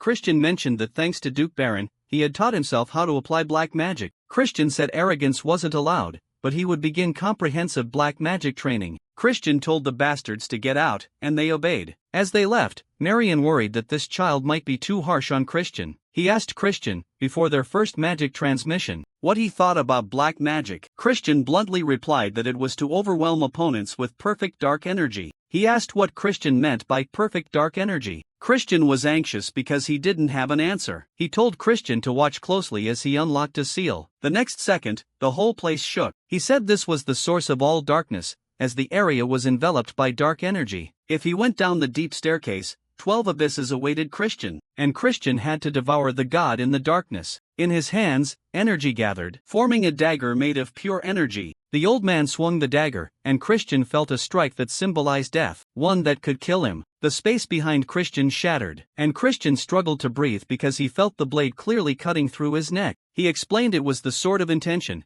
cutting only what it wanted to. As the sword vanished, he prepared to leave, telling Christian he would give him 1 month to sharpen the black sword he had just seen. He left without telling him how to do it, leaving Christian confused. Early the next morning, Christian went jogging around the training ground, then continued doing one-handed push-ups. Due to the intense workout, Christian was sweating and took off his shirt, and his back looked much more defined. But that was just a dream, as Christian was still as thin as a Barbie doll. Afterward, Christian sat in meditation, telling himself he had to get back to training. Pure dark energy gathered around Christian's hands, forming a dagger, but it failed miserably. Christian was unhappy, having lost count of how many times he had failed. Even when he could summon it, it only lasted for 10 seconds at most. Moreover, it was nothing compared to the clan leader's black sword. That sword was powerful and primal. He had once said, "Go down the deep stairs, 12 abysses are waiting for you.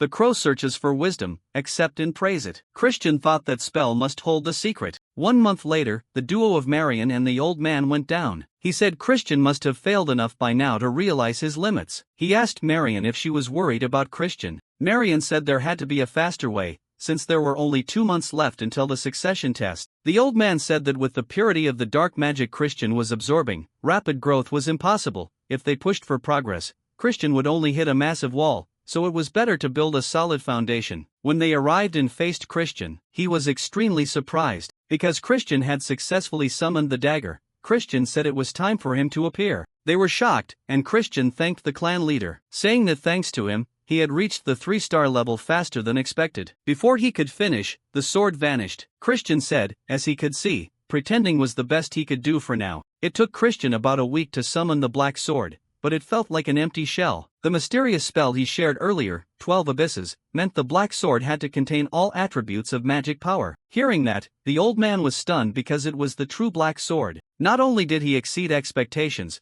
but Christian also understood the full meaning of the task. According to the clan leader, it usually took a year to summon a basic black sword, and a whole lifetime wasn't enough to understand the 12 types of magic and awaken the true black sword. Yet, Christian had done it in less than a month. Christian might truly be the only hope at the end of the cursed road of devils. The emotionless guy smiled, telling Christian to get ready. Starting from tomorrow, the lessons he would teach would not be easy. Instead of worrying, Christian was confident, saying it was fine and trusting the clan leader. Having overcome the first obstacle, Christian made a mischievous face, thinking about raising a glass to celebrate. Christian arrived at the exquisite wine cellar, dancing wildly with joy. Christian thought he deserved a break, drinking the expensive wine he never dared to dream of before. Christian thought he should drink it quickly before Marie came to take it away. Someone called Christian, making him jump and turn around. Turning back, it was a beautiful face, saying Christian was drinking in broad daylight as usual. Christian wondered who this 3-star demon was. Based on her eye color, she was not from the Dark Clan. With a serious look, Christian asked if she knew who he was. Hearing that, she was shocked, and her servant was also surprised. She asked what Christian meant, then flew into such a rage that she trembled, slapping Christian with magic power. Christian fell down before he could defend himself, and the servant told her to ignore him. No need to get involved with trash like Christian. As she turned away, the old man from the exam appeared, holding a bottle of wine. Christian was angry, calling her rude and asking who she was. He said she was Princess Marissa of the Poison Clan. Hearing that, Christian was stunned, because she could be Christian's fiancée, or more accurately, his ex-fiancée. Christian was in big trouble after this because he might have caused a problem. Switching to Marissa, as she walked through the hallway, she was so angry it showed on her face. In a flashback, an 8-year-old Marissa was playing with ants. Marissa thought to herself that everyone only talked to her brother, so she didn't understand why her father brought her to the Dark Clan. As Marissa focused on the ants, some busybodies whispered that she was an illegitimate child. They said they didn't know if Duke Baron had lost his mind since his son was useless, so they thought he wanted to marry off his daughter to find a son-in-law. Sensing a presence, Marissa looked up and saw Christian. Christian asked what a child was doing here alone. Seeing Christian for the first time, Marissa was captivated. "It seems our Christian is quite handsome." Marissa said she wasn't a child, but Marissa. Hearing that, Christian called her name, then introduced himself. Marissa realized Christian was the son of Count Kaza. Christian told Marissa not to mind what the adults said, advising Marissa to retaliate when she grew up.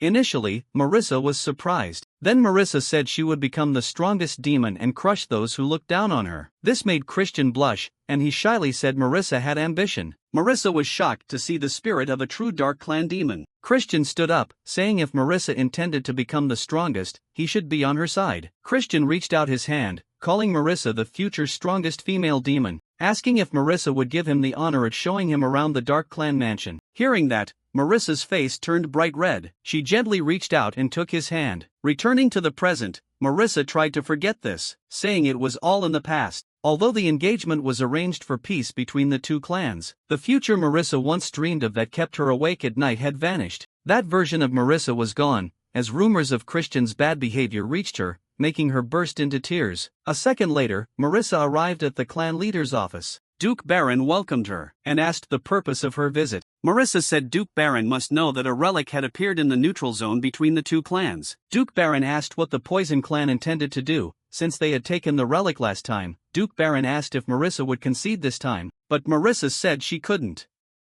Marissa asked if Duke Baron would do the same if he were in her position. With a bit of courtesy, Duke Baron said Marissa wanted a fair competition. Marissa said each clan would send a team, and whoever found the relic first would keep it. But the team was limited to 10 demons of 3 stars or lower to avoid direct conflict. Marissa was smart, saying that if they suffered heavy losses, only the enemy would benefit, especially given the instability in the Four Kings Abyss. Duke Baron tapped the table and said he accepted the conditions. Marissa was smart, so she was suspicious. As to why Duke Baron agreed so easily, Duke Baron added a condition. If the Poison Clan broke the agreement, the Dark Clan would take not only this relic but also the previous one. Marissa demanded an explanation, and Duke Baron spoke about using tricks or ambushes, because traps and ambushes were Marissa's specialty. With a serious look, Marissa said that would not happen and accepted the additional condition. Duke Baron asked if Marissa would personally lead the Poison Clan's expedition team. Marissa confirmed that was the plan. Duke Baron said he looked forward to seeing the power of the renowned 10,000 poisons. 2 months passed, and the seasons had changed. While Christian focused on training, many others also began to change their paths. Some were conflicted because of past love, while those who lost in competition were left behind. Meanwhile, those who were jealous sharpened their blades, and others began to act for the coming future. While a mysterious figure hid, others acted for the future. Christian faced a useless Duke Baron and was asked to prove his worth. Seizing the opportunity, Christian summoned the Dark Sword. Seeing that, Christian's brother's face turned dark. Looking at their expressions, Christian thought it was a priceless moment. The old man playing the role had once told Christian not to show the true black sword, lest he be given harder tasks. He told Christian not to be arrogant just because he was a genius. Currently, Christian smiled to himself, telling himself that today he had restrained himself as advised, but he looked forward to seeing their shocked faces later. Duke Baron said he would recognize Christian's achievements and give him the second test. They were about to send demons to find the relic in the neutral zone. Since the Poison Clan was also participating, if Christian succeeded, Duke Baron would recognize him as the heir. Christian was surprised because it sounded too easy. Christian asked if he would do it alone. Duke Baron said Christian would join a team led by the second princess, Julian. Duke Baron said this mission was originally Lion's, with arrogance. Duke Baron said this was an opportunity to go beyond Christian's status, so he should consider it an honor. Christian seriously said he would obey. As they left, Duke Baron's brother asked his father if he was worried Christian would achieve more credit. Duke Baron stopped him, telling him not to worry. Everything was going according to plan. Duke Baron told him to be ready when the time came. Outside, Christian thought he had guessed he would be sent on a life-threatening mission, but Christian had a bad feeling. Remembering Duke Baron's words, Christian wondered what happened to Lion in the original timeline. Initially, the one chosen to be the heir this time was not Christian, but Lion. But Christian had never heard of Lion during the Great War. In the past, Christian was forced by the Fox Girl to pet her continuously. If he stopped, she wouldn't say anything, so Christian was forced to comply. She told him about the Demon Charm event, a relic conflict between the Dark and Poison clans. This event was little known. Although the Dark Clan team was wiped out during the relic expedition, the Poison Clan also suffered losses, but both sides kept silent. The important thing was that this event sowed the seeds of disaster. She said Noldian died at the hands of Marquis Ranham. If not for that, the rampaging Demon King wouldn't have easily conquered the Dark Clan. The Demon Charm event accelerated the era of destruction. The Dark Clan team was destroyed, meaning instead of Lion, Christian was put on the death list. But without evidence, taking action was too risky. Christian was currently only at 3 stars and couldn't do much, so he needed to prepare and go outside. Julian told Christian to wait, asking where Christian was going with that attitude. Christian asked why Julian cared where he was going or what he was doing. Julian said he heard Christian was also joining this expedition team, replacing Lion. Julian didn't like it, but Christian said he didn't need to do anything right away. Julian insulted him, calling Christian an idiot who couldn't do anything immediately. Hearing the insult about his brother, Julian threw a dagger at extreme speed. Christian saw the movement of the dagger clearly. With grace, Christian dodged without blinking. Seeing the fluid movement, Julian was shocked. Christian said that was enough of a greeting. Christian said they didn't like each other, so staying away from each other was better. Not letting Julian speak, Christian said he had things to do. As Julian retrieved the dagger pinned firmly into the rock, Julian was angry because Christian kept up with the movement with his eyes, but didn't dodge. Christian deliberately let Julian know. Julian thought Christian might be more dangerous than he imagined. Julian thought that because Christian had nothing to do, he wandered all over the city. Christian grabbed a beer and drank it all at once, but before Christian could drink, the shop owner snatched the glass from Christian's mouth. After that, Christian went to the gambling table and won a lot of money. This penniless guy ran around with a bunch of meat skewers until the kid next to him felt bored. Christian said it had been a long time since he had rested, and now he could live a lazy life. While continuing to devour the meat, Christian thought the shop he was looking for must be nearby. But first, Christian needed tea to chase away the pests that were following him. Christian found it annoying because they looked like people sent by that bastard. Suddenly, a mysterious figure grabbed Christian, telling Christian to keep quiet. Christian looked and saw a very beautiful girl. Christian asked who she was, but instead of answering, she said someone was following her, but her people had dealt with them. Christian wondered how that made him feel safe when she covered his mouth and dragged him here. Christian asked again who she was, and she mentioned something like 4 kings. Hearing that, Christian was shocked. She said she was the one trying to prevent the instability spreading in the kingdom. They should move to another place,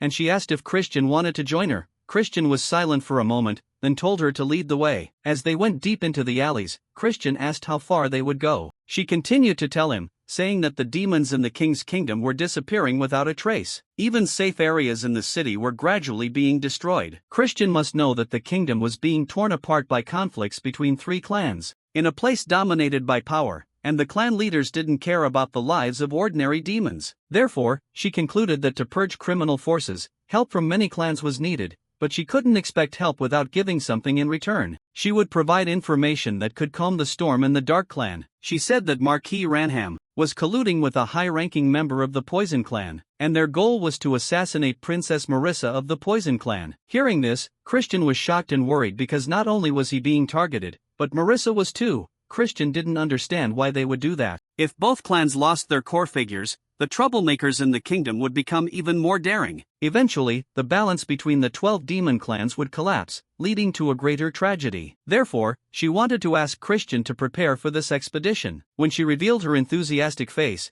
she said she hoped Christian would become the heir of the Dark Clan and stand against those threatening peace. Christian was confused because she even knew about the Relic expedition and complimented their intelligence network. With a stern face, Christian asked why he should trust her when she had no proof. If she wanted to cooperate, she had to stake something. She was stunned for a moment, but Christian deliberately told her to get lost if there was no guarantee. She told Christian to wait and pulled something from her cloak. Seeing that, Christian was so shocked he went speechless. As Christian said goodbye, she also turned away, but tried to look back to confirm if he had really left, and a figure emerged from Christian's shadow. She told it why she couldn't reveal her true identity to Christian. A demon form said it was for her own good, because if Christian was in danger and revealed her information, everything would be worse. As she began to transform, she said for now she would observe from the sidelines. She called herself a Drin. Back to Christian, he walked normally, but then started laughing crazily because she had given Christian a VIP card. The thing Christian was looking for. The Dark Auction House, a secret method to trade relics and rare creatures. Only nobles or verified wealthy buyers were issued an entry card. Previously, no one in the hero group had a card, so it was very difficult to get into this place. The card had the name Ria de Wolfman, a name Christian had never heard. Christian recalled what had just happened, but felt it was too early to trust. Therefore, Christian decided to prepare more for the expedition. Christian told a man that he wanted to send a carrier pigeon. The man told Christian to write a message and send it off. Christian wrote something we couldn't read. Then a cute owl flew away. While Christian watched, Christian told himself that this was done. Now Christian had to go visit some guy because of his Barbie outfit. The video ends here. After a long journey, Christian arrived at a place of magnificent luxury, where light from crystal chandeliers sparkled like stars, reflecting on the polished marble floors. The air exuded an air of nobility, making his heart race with a mix of awe and curiosity. As he stopped before the massive gates, a tall man dressed in a sleek black suit stepped out to block his path. He looked Christian up and down, a sarcastic tone ringing in his voice. Now, kid, this isn't the place for you. Get lost." Christian, his face hidden behind a mysterious mask, didn't flinch. He slowly raised his hand, revealing a VIP card gleaming under the lights, his voice cold but brimming with confidence. "How about this?" The card flashed like a declaration of authority. The man opposite him turned pale instantly, his eyes widening in shock, his mouth stuttering. This is. The arrogance from moments before vanished, replaced by a look of fear mixed with confusion. In the blink of an eye, his attitude did a 180-degree turn. He bowed low, his voice trembling as he tried to sound respectful. "I am terribly sorry, sir. It turns out you are a VIP guest. Please, come right in." Christian smirked, nodding in satisfaction, his icy gaze seemingly piercing the very soul of the man before him. "Well done," he replied briefly, walking through the gate with a nonchalant air. Inside, the magnificent scenery unfolded before his eyes like a palace out of a legend. The walls were intricately carved, deep red velvet curtains draped long, and the air was filled with a noble, floral scent. Guests dressed in lavish attire, looking like aristocrats, were chatting animatedly, their eyes sparkling with confidence and power. Christian scanned the area, silently evaluating every detail of this opulent space. Suddenly, an employee approached, his eyes cautious yet polite. "Greetings, sir," he bowed, his voice slightly hesitant. "Are you Ria de Wolfman?" Christian, still wearing his mask, offered a mysterious smile. He held up the VIP card and nodded in confirmation. "Exactly. Today, I am Ria de Wolfman. Is there a problem?" The employee frowned, his eyes scanning Christian as if trying to spot something unusual. Inside, he thought to himself, the voice is clearly a man's, yet. But on the surface, he maintained a professional smile. "Oh, no, not at all." Christian immediately cut him off, his voice sharp. "Then can you take me to see the branch manager?" The employee startled and stammered. "Why yes, right away." Christian frowned, his voice dropping into an authoritative tone. "Didn't you hear me? Lead me to the branch manager. Now." Not daring to hesitate, the employee hurried to lead Christian to a private room. This room was just as luxurious, with masterfully crafted furniture, from carved ebony tables to chairs upholstered in deep red velvet. Christian scanned the room, muttering to himself, "Truly the reputable Rudolph Merchant Guild. Everything is top tier." The Rudolph Merchant Guild, one of the greatest powers, on par with the Alliance's Dear Merchant Guild, not only dominates legal trade but also controls the black market, managing nearly the entire distribution network of the Magic Empire. Whatever Rudolph doesn't have, no one can get, Christian whispered to himself, the corner of his mouth curving up confidently. A few minutes later, the door swung open. A woman walked in, her demeanor authoritative yet undeniably alluring. She had long, lustrous hair and eyes so sharp they seemed to see through every secret. She strode directly toward Christian, her voice gentle yet powerful. "Apologies for keeping you waiting. I am Rubid, manager of this branch and the guild leader of the Rudolph Merchant Guild." She sat down in the chair opposite him, her gaze probing. "What is your business with me?" Christian leisurely took off his mask, revealing his true face. He got straight to the point, his voice calm yet icy. "Bring Luina here." Rubid was taken aback, repeating, "Excuse me?" Christian smirked, his eyes glinting with mockery. "You don't know Luina?" She replied, trying to keep a calm facade. "Oh, I know her. The guild leader of Deer, right?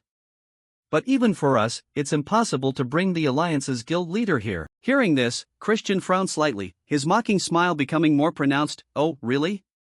But she's already here." Rubid froze, her eyes revealing clear confusion. I don't understand what you're talking about," she stammered, her hands gripping tightly. Christian looked straight at her, his voice dropping into a mysterious tone. "Must be thanks to the power of that artifact, right? You're disguised quite well." Rubid's whole body trembled, her teeth clenched, unable to speak. Christian continued, his tone light but sharp. "Anyway, we'll be seeing a lot of each other.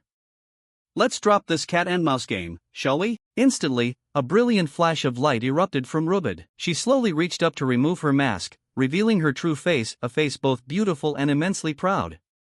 She looked at Christian, her voice shaky but attempting to sound tough. How did you know? Christian just smiled mysteriously, not answering. Inside, he recalled his past life, when he had been deceived by her countless times. Naturally, I paid her back 100-fold later, he thought to himself, his eyes flashing with a playful glint. He spoke up, his voice low and taunting, your disguise, a Rudolph guild leader using such cheap artifacts? The synergy with your gear is pretty pathetic, too. Rubid looked at the mask in her hand, muttering, how could this be? This, Christian laughed smugly, covering his mouth as if teasing her, probably because your face is too big to be covered. The woman grew angry and pouted, that's not it at all. She quickly regained her composure, her sharp eyes fixed on Christian. As for you, you're not the real Rhea de Wolfman either. I've heard your name's been making waves in the Magic Empire lately, dressing all flashy and whatnot. Now you're lurking around here, probably haven't accomplished anything yet, have you? Borrowing someone else's name to get in here, I should have you kicked out right now. Christian sighed lightly, pointing a finger directly at her, his voice full of challenge, threatening who? Do you want me to start a rumor that the Alliance is conducting illegal trade within the Magic Empire? His words were like a sharp blade. Rubid flared with anger, her body trembling, her lips pressed tight. She turned, her voice shaky, so, what do you want from me? Christian just smiled, not answering immediately. A while later, he left the guild, adorned with sparkling gold, jewels, and rich silks, along with a bag heavy with valuable items. He walked away with a smug look, his heart filled with amusement. Recalling the moment Rubid was purple with rage, Christian muttered, nice. This should be just enough capital to borrow for now. Back in the room, Rubid had shouted, borrowing? This is plain extortion. Christian only laughed loudly, replying, it's all to prevent the apocalypse. You should be grateful. Even so, he knew that this amount of wealth was only enough to defend against a few vicious strikes the enemy was secretly preparing. Returning to the barracks, Christian had barely set foot inside when he was intercepted by Jupian. The guy turned to him, his voice frustrated, hey, you, where have you been wandering off to? We're deploying the day after tomorrow, you should at least come and train. Christian, still basking in his small victory, lazily scratched his chin and replied, why bother training? I just got back, I'm exhausted. Like rowing, I'm useless anyway, why waste the energy? After saying that, he waved his hand and turned to leave, muttering, you guys keep working hard, then. Jupian gritted his teeth in anger, that bastard, but he kept his cool and sighed, fine, leave him be, he's not worth the opportunity. Just let him look after himself. If he doesn't earn any merit, it's his own loss. I just don't understand why he's acting like such an idiot. The next morning, gentle sunlight filtered through the window, illuminating the small but cozy kitchen. The faint scent of herbs mingled with the smell of burning wood in the fireplace, creating a space both peaceful and mysterious. Christian stood before the old wooden table, his deep blue eyes scanning the neatly arranged herbs. Opposite him, Rubid, or rather, the disguised Luina, stood with her arms crossed, her eyes cold, though she couldn't hide the anxiety lurking within her. Christian frowned slightly, his lips curling into a confident smile. He picked up a vibrant green leaf, admiring it in the light, his fingers grazing it as if evaluating a priceless treasure. Well done, he said, his voice deep and warm but filled with authority, his eyes glinting with satisfaction. Rubid furrowed her brows, curious yet suspicious. She stepped closer, her voice low but sharp. What do you intend to do with all of this? Christian didn't look up, just shrugged, his voice calm, that doesn't concern you. Anything else? Without waiting for an answer, Rubid huffed lightly and walked to the corner of the table. She placed an old leather suitcase on the wood, the iron latch making a harsh click as she opened it. Inside were strange objects, a golden toad shimmering with a metallic glow, a folding umbrella with bizarre patterns, and several other items that looked like they had stepped out of a myth. Christian scanned them, his expression one of surprise mixed with mockery. He muttered, his voice full of exclamation, what a pile of crude junk. I don't exactly have the luxury of choice these days, though. Rubid heard this, her eyes flashing with irritation. She turned and walked toward the door, her voice cold yet unable to hide her tension. I don't know what you're scheming, but this means my identity remains kept secret, right? Christian looked up and gave a slight nod, his mysterious smile still hanging on his lips. Of course. See you later. She stopped, turned her head, her lips pressed tight, her eyes sparking with fury. I don't want to see you ever again, she hissed, her voice echoing in the quiet space of the kitchen before she vanished behind the door. Christian stood there, his eyes following her retreating back, muttering, "Luina, or should I call you Rubid now? The war will break out soon." His voice deepened, carrying a gloomy tone like a premonition of the coming storm. Suddenly, Rubid turned back, her eyes darkening, her brows knit tightly as if his words had touched a deep-seated fear. "You," he continued, "you, who move between the Alliance and the Black Empire, must know how unstable the continent's situation is right now. If war truly breaks out, all supply routes will be blocked. I'll have to cut ties with the Alliance or the Empire, and my profits will be halved. Do you understand that?" Christian smirked, his eyes as sharp as knives. "You think I don't know that? Considering the recent rumors from Dominion, the prospect of war isn't exactly baseless." Rubid bit her lip, her expression becoming serious. In her hand was a crumpled report documenting the latest info from the regional guild. The kingdom is unstable, civil war is spreading. Scout units have been sent to probe the Alliance's forces. The Black Empire's smuggling rights are at risk, a response plan is needed. She thought to herself, her heart heavy. Lately, the atmosphere in Dominion really isn't right. Many families are pushing hard for war with the Alliance. After a moment of contemplation, she looked up, staring straight at Christian, her voice full of suspicion. "Why are you telling me this? Do you think you can ask a common merchant like me to stop a war?" Christian laughed, his smile bright but enigmatic. "Of course not," he replied, his eyes sparkling as if seeing right through the future. "But you can become my sponsor. I will make that future without war a reality." Rubid was stunned, her eyes widening. "You can do that? How?" Christian stepped closer, his voice low but persuasive. "You know, for Dominion to declare war, they are forced to go through the southern Demon Kingdom, where the Black family resides. If I become the heir and get ready for war, we can avoid the worst-case scenario. That's also the only chance you have to keep your profits from being cut in half." He paused, holding his hand out, his gaze unwavering. "Are you in?" Rubid pondered, her eyes sweeping over Christian's face. In her heart, she thought, his eyes aren't those of a liar. Investing in him, perhaps it's worth a try. After a moment of hesitation, she reached out and took his hand, her voice firm. "All right, I accept. But if you betray my trust even once, I will." Christian smiled, interrupting her. "Don't worry, I'm not a man of broken promises." Inside, he muttered to himself, "Besides, I have plenty of reasons to use you." He waved goodbye, his voice full of fake sweetness. "Take care then, you filthy money grabber." Rubid gritted her teeth, anger flashing in her eyes, but she just huffed coldly and turned away. That afternoon, Christian sat in the corner of the room, sweat pouring down his forehead. In front of him was a stone mortar and a rock-hard block of herbs. He gripped the pestle and ground hard, each strike echoing with a dry thud. Wiping his sweat away, he sighed exhaustedly. "If even a high-ranking member of the Black Clan is getting involved, I'd better have the antidote ready." He glanced at the pile of herbs nearby, muttering, "It's been a while since I've concocted anything myself. I hope my skills haven't gotten rusty." In his head, memories flooded back like a torrent. Many months ago, at the Medical Clan's Academy, the loud shouting of Ella, the white-haired girl, still echoed.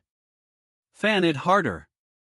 Haven't you eaten yet?" Ella, the 26th child of the Medical Clan, stood behind him, her voice ironclad. "Didn't I tell you already? Some herbs only take effect when cooked over a high flame." Christian at that time, drenched in sweat, fanned while grumbling, "It's too slow, the pot is hot enough, lie down." In his heart, he remembered the first time he met Ella on the battlefield, during the First Great War. Despite being young, she was forced to the front lines, carrying the pain of her entire clan slaughtered by the blood-drinking Demon King. The Medical Clan, the best in medicine within the Alliance, had become a thorn in the Demon King's side, and Ella was the only survivor. Ella looked at Christian, her eyes curious yet suspicious. "You seem strange no matter how I look at you. You recreated my clan's secret medicine with just a few explanations. How have I never met you before?" Christian replied, his voice mocking. "Is the Medical Clan really called geniuses? Even the family head is this weak and sickly." Ella coughed violently, blood spewing out, her hands clenching. She roared, "You insolent jerk! The reason I'm still alive after what the Demon King did is because of my medicine." Her voice dropped, full of pain. "I can't just lie here like this. In that hellish world, those writhing in pain never find relief. It's truly tragic that the lineage of the Medical Clan ends here." Christian looked at her, his eyes showing a touch of pity. He said, "There's nothing more useless than clinging to the past. You should worry about resting." Ella glanced at the pile of ancient books nearby, her voice weak. The book recording my clan's secret arts is the only part that survived the war. Please, take it. She coughed violently, blood staining her sleeves red. Christian hurried over, his voice gentle. Don't talk, rest. Ella grabbed his hand, her eyes determined. I have a favor to ask. Please, save those who are suffering in my stead. If you can do that, I will be at peace. Will you accept? Christian was silent for a few seconds, then said softly, From now on, can I call you master? Ella smiled, tears welling up. Someone like me isn't even worthy of being a teacher, let alone a master. But I've chosen the right disciple. After the time of learning, Christian became an excellent physician, known as the saint of the battlefield. Looking at the pill in his hand, he muttered, Master, perhaps you're living peacefully somewhere now, but in this life, I will still keep my promise. At Christian's mansion, in the deep blue sky, a messenger bird circled, carrying the letter Christian had sent home. In the luxurious living room, a servant bowed and reported, Sir, the young master has sent a letter. Count Khazar, Christian's father, his eyes lighting up with joy. He stepped forward, laughing loudly. Oh, finally some news. He held the letter, muttering, according to Marion, the boy got the heart-fixing herb safely. As expected, just like me in my younger days. Looking at the scribbled lines on the paper, he frowned. I wonder what he wrote. He turned to the servant, smiling. Looks like I have to prepare a few things for this son of mine. Scene at the Biskin mountain range. The next day, hazy dawn stretched across the Biskin mountains, where the borders of the Black Clan and the Poison Clan blended in the cold, dangerous air. The towering stone peaks, shrouded in fog, seemed to hide ancient secrets. Jupian's expedition group had gathered in an open space, a tense atmosphere hanging over them. Jupian, looking stern, stood before her troops, her voice sharp, no one acts alone. Stay in groups, at least 2. The subordinates answered in unison, their voices firm, understood, ma'am. Jupian turned to Christian, her gaze strict, you. But before she could finish, Christian raised a hand to cut her off, his eyes sparkling with indifference. I'll go alone, he said, his voice calm but arrogant. Jupian startled, her brows knitting. What? She hissed, her eyes flashing with irritation. Christian shrugged, the corner of his mouth curling into a mocking smile. Going alone is more comfortable. At your turtle-like pace, when will you finish exploring this area? The toxin has probably already been dealt with, but if we delay, they'll get there before us. Jupian's face darkened, her hands clenching, her voice dropping into a warning tone. This is an area with level 4 monsters and above. If you get into trouble, don't expect us to rescue you. Christian smirked, his eyes lazy and slightly bored. Don't become a burden to me, he replied, then suddenly pulled a small glass vial from his pocket, containing a few pills shimmering with a blue glow. He held the vial up, his voice calm. This is a specially formulated antidote for the Poison Clan. Take it. Jupian pouted, her eyes full of suspicion. I've already taken the medicine, I don't need it, she retorted, her voice blunt. Christian didn't mind, opening the vial and shaking 2 pills into his palm. This is more effective than your cheap stuff. Just take it, even if you think I'm just blowing hot air. Saying that, he popped the 2 pills into his mouth, his eyes flashing with a playful glint. Fine, suit yourself. Jupian gritted her teeth, flames of anger burning in her eyes. But before she could retort, a shrill voice rang out from afar. Oh my, internal conflicts already? Marissa, looking elegant, walked over with someone else. Her hair sparkled under the sunlight, her mischievous eyes scanning Jupian. You're too slow, Jupian said coldly, her voice full of blame. Marissa shrugged, a half-smile full of defiance. I arrived on time. You're just impatient. Should I praise you for not cheating and not scouting ahead? Jupian growled, her eyes as sharp as knives, no traps or ambushes during the expedition. Remember? Marissa smirked, her tone taunting, your tone is so grumpy. We're enemies, do you want me to speak politely? She took a step forward, leaning close to Jupian, her voice dropping provocatively, no need for that. Jupian turned, her voice firmly commanding her subordinates, Black Clan, move out. Marissa also turned away, waving her hand to signal, start the expedition. Whoever has checked the comms gear, proceed. The subordinates replied in unison, understood, ma'am. Christian, standing to the side, muttered, I'll go ahead then. Without waiting for a reaction, he turned and stepped straight into the dense forest, leaving Jupian standing stunned for a few seconds. She muttered to herself, her eyes burning with anger, this guy just ditched the comms gear. What the hell is he thinking? In the Biskin forest, Christian crossed the woods, his steps quick but alert. The ancient tree canopy blocked out the light, creating a gloomy space where the wind whistling through sounded like the whispers of death. Suddenly, a pack of monkey monsters burst from the bushes, shrieking loudly. With practiced skills, Christian easily took them down, his blade flashing in the darkness. He muttered, "In my past life, I wandered the demon world until my heels were worn down. I can distinguish monster territories just by closing my eyes. If I want to find level 4 monsters, I have to go deeper." As he walked, he recalled Jupian's words, "Don't expect rescue if you get into danger." He laughed, shaking his head in denial. Could she be worried about me? No way. Looking at her, it's like she wouldn't even bleed if she were stabbed. He frowned, his eyes flashing with alertness. Regardless, Count Langham's plot must have already begun. I haven't seen any assassins around here. First, I must find the sacred object. Suddenly, from afar, a familiar silhouette appeared. Marissa, with her shimmering hair and sharp eyes, emerged from the bushes. Their eyes met, and the space seemed to freeze.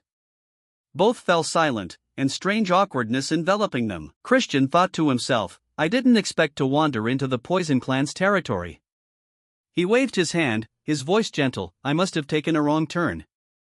I'll go another way. Marissa nodded slightly, her eyes showing a flash of shyness. Be careful, she said, her voice small but full of intent. Christian continued deeper into the forest, his heart full of vigilance. Suddenly, he stopped in his tracks, his eyes flashing as if he had discovered something. Their target is to harm Marissa. Who in the Poison Clan has the stature to sacrifice a princess? He turned around and called out, Hey, Marissa, I have a question. She started, turning back, her eyes curious. What is it? Christian, without thinking, blurted out, You're a bat, aren't you? Are you hated in your clan? As the words left his mouth, the air froze. Marissa was stunned, her eyes opening wide, her face flushed with anger. You're really a jerk, she screamed, her lips pressed tight, her eyes sparking with fury. Christian hurriedly raised his hand, his voice apologetic. I didn't mean it like that. I let it slip. Back then, I wasn't even considered a human in their eyes. Sorry if I was rude. But before he could finish, a bolt of blue energy whipped over his head, embedding itself deep into the tree behind him, leaving a deep hole.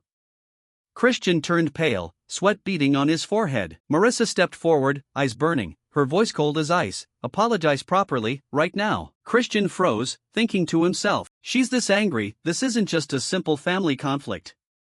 To know her true motive, I have to find the mastermind. But first, she is in danger. He inhaled deeply, breaking the tense atmosphere. Hey, you're breaking the rules, you know that? Marissa startled, her voice shaking. What did you just say?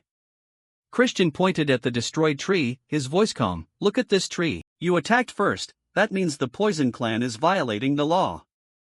The Black Clan is taking the sacred object, am I wrong? Marissa huffed coldly, pulling 3 colorful glass vials from her pocket. Her eyes sharp and cold. For insulting my clan, for the shame after the broken engagement, this is self-defense. Saying that, she swung her arm, throwing the 3 glass vials straight at Christian. Boom! The 3 vials exploded, creating a cloud of brilliantly colored toxic smoke. Christian coughed violently, his face turning pale. Strange runes began to appear on his body. He clutched his chest in pain, kneeling down. Marissa approached, her voice cold. This is blue simo flower. Just snap my fingers, and the poison will explode throughout your body. Apologize. She raised 3 more vials of poison, her eyes showing no mercy. Kneel down and beg for your life. Christian, in the cloud of poison, stammered, come on. But she didn't let him finish, throwing 3 more poison vials, making the toxic cloud even denser. Christian was nearly immobile, his body trembling. But suddenly, from within the smoke, his hands reached out, gripping Marissa's wrists. He stood up, face to face with her, his eyes sparkling with a strange determination. The space seemed to stop moving, bringing a magical sense of romance to the brink of life and death. His voice was deep and warm, hinting at recklessness. I'm afraid I can't do that. At this moment, Christian's whole body glowed with flowers emitting a shimmering, enchanting light that was beautiful but held deadly danger. That light was like a warning, both seductive and terrifying, making anyone who looked at it shudder. He slowly stepped forward, leaning close to the girl, his voice low and full of implication. They don't call you Little Poison without reason. His eyes flashed with a hint of mischief. I've heard this poison is so painful it can kill a person if it isn't neutralized. Is that true? The young girl blushed slightly, a touch of shyness flickering in her clear eyes. but she immediately swiped Christian's hand away with a firm tone. No way. I am the only one who holds the antidote to this poison. Her lips were pursed, her gaze sharp as if to challenge him. Christian curled his lips, a confident smile spreading across his face.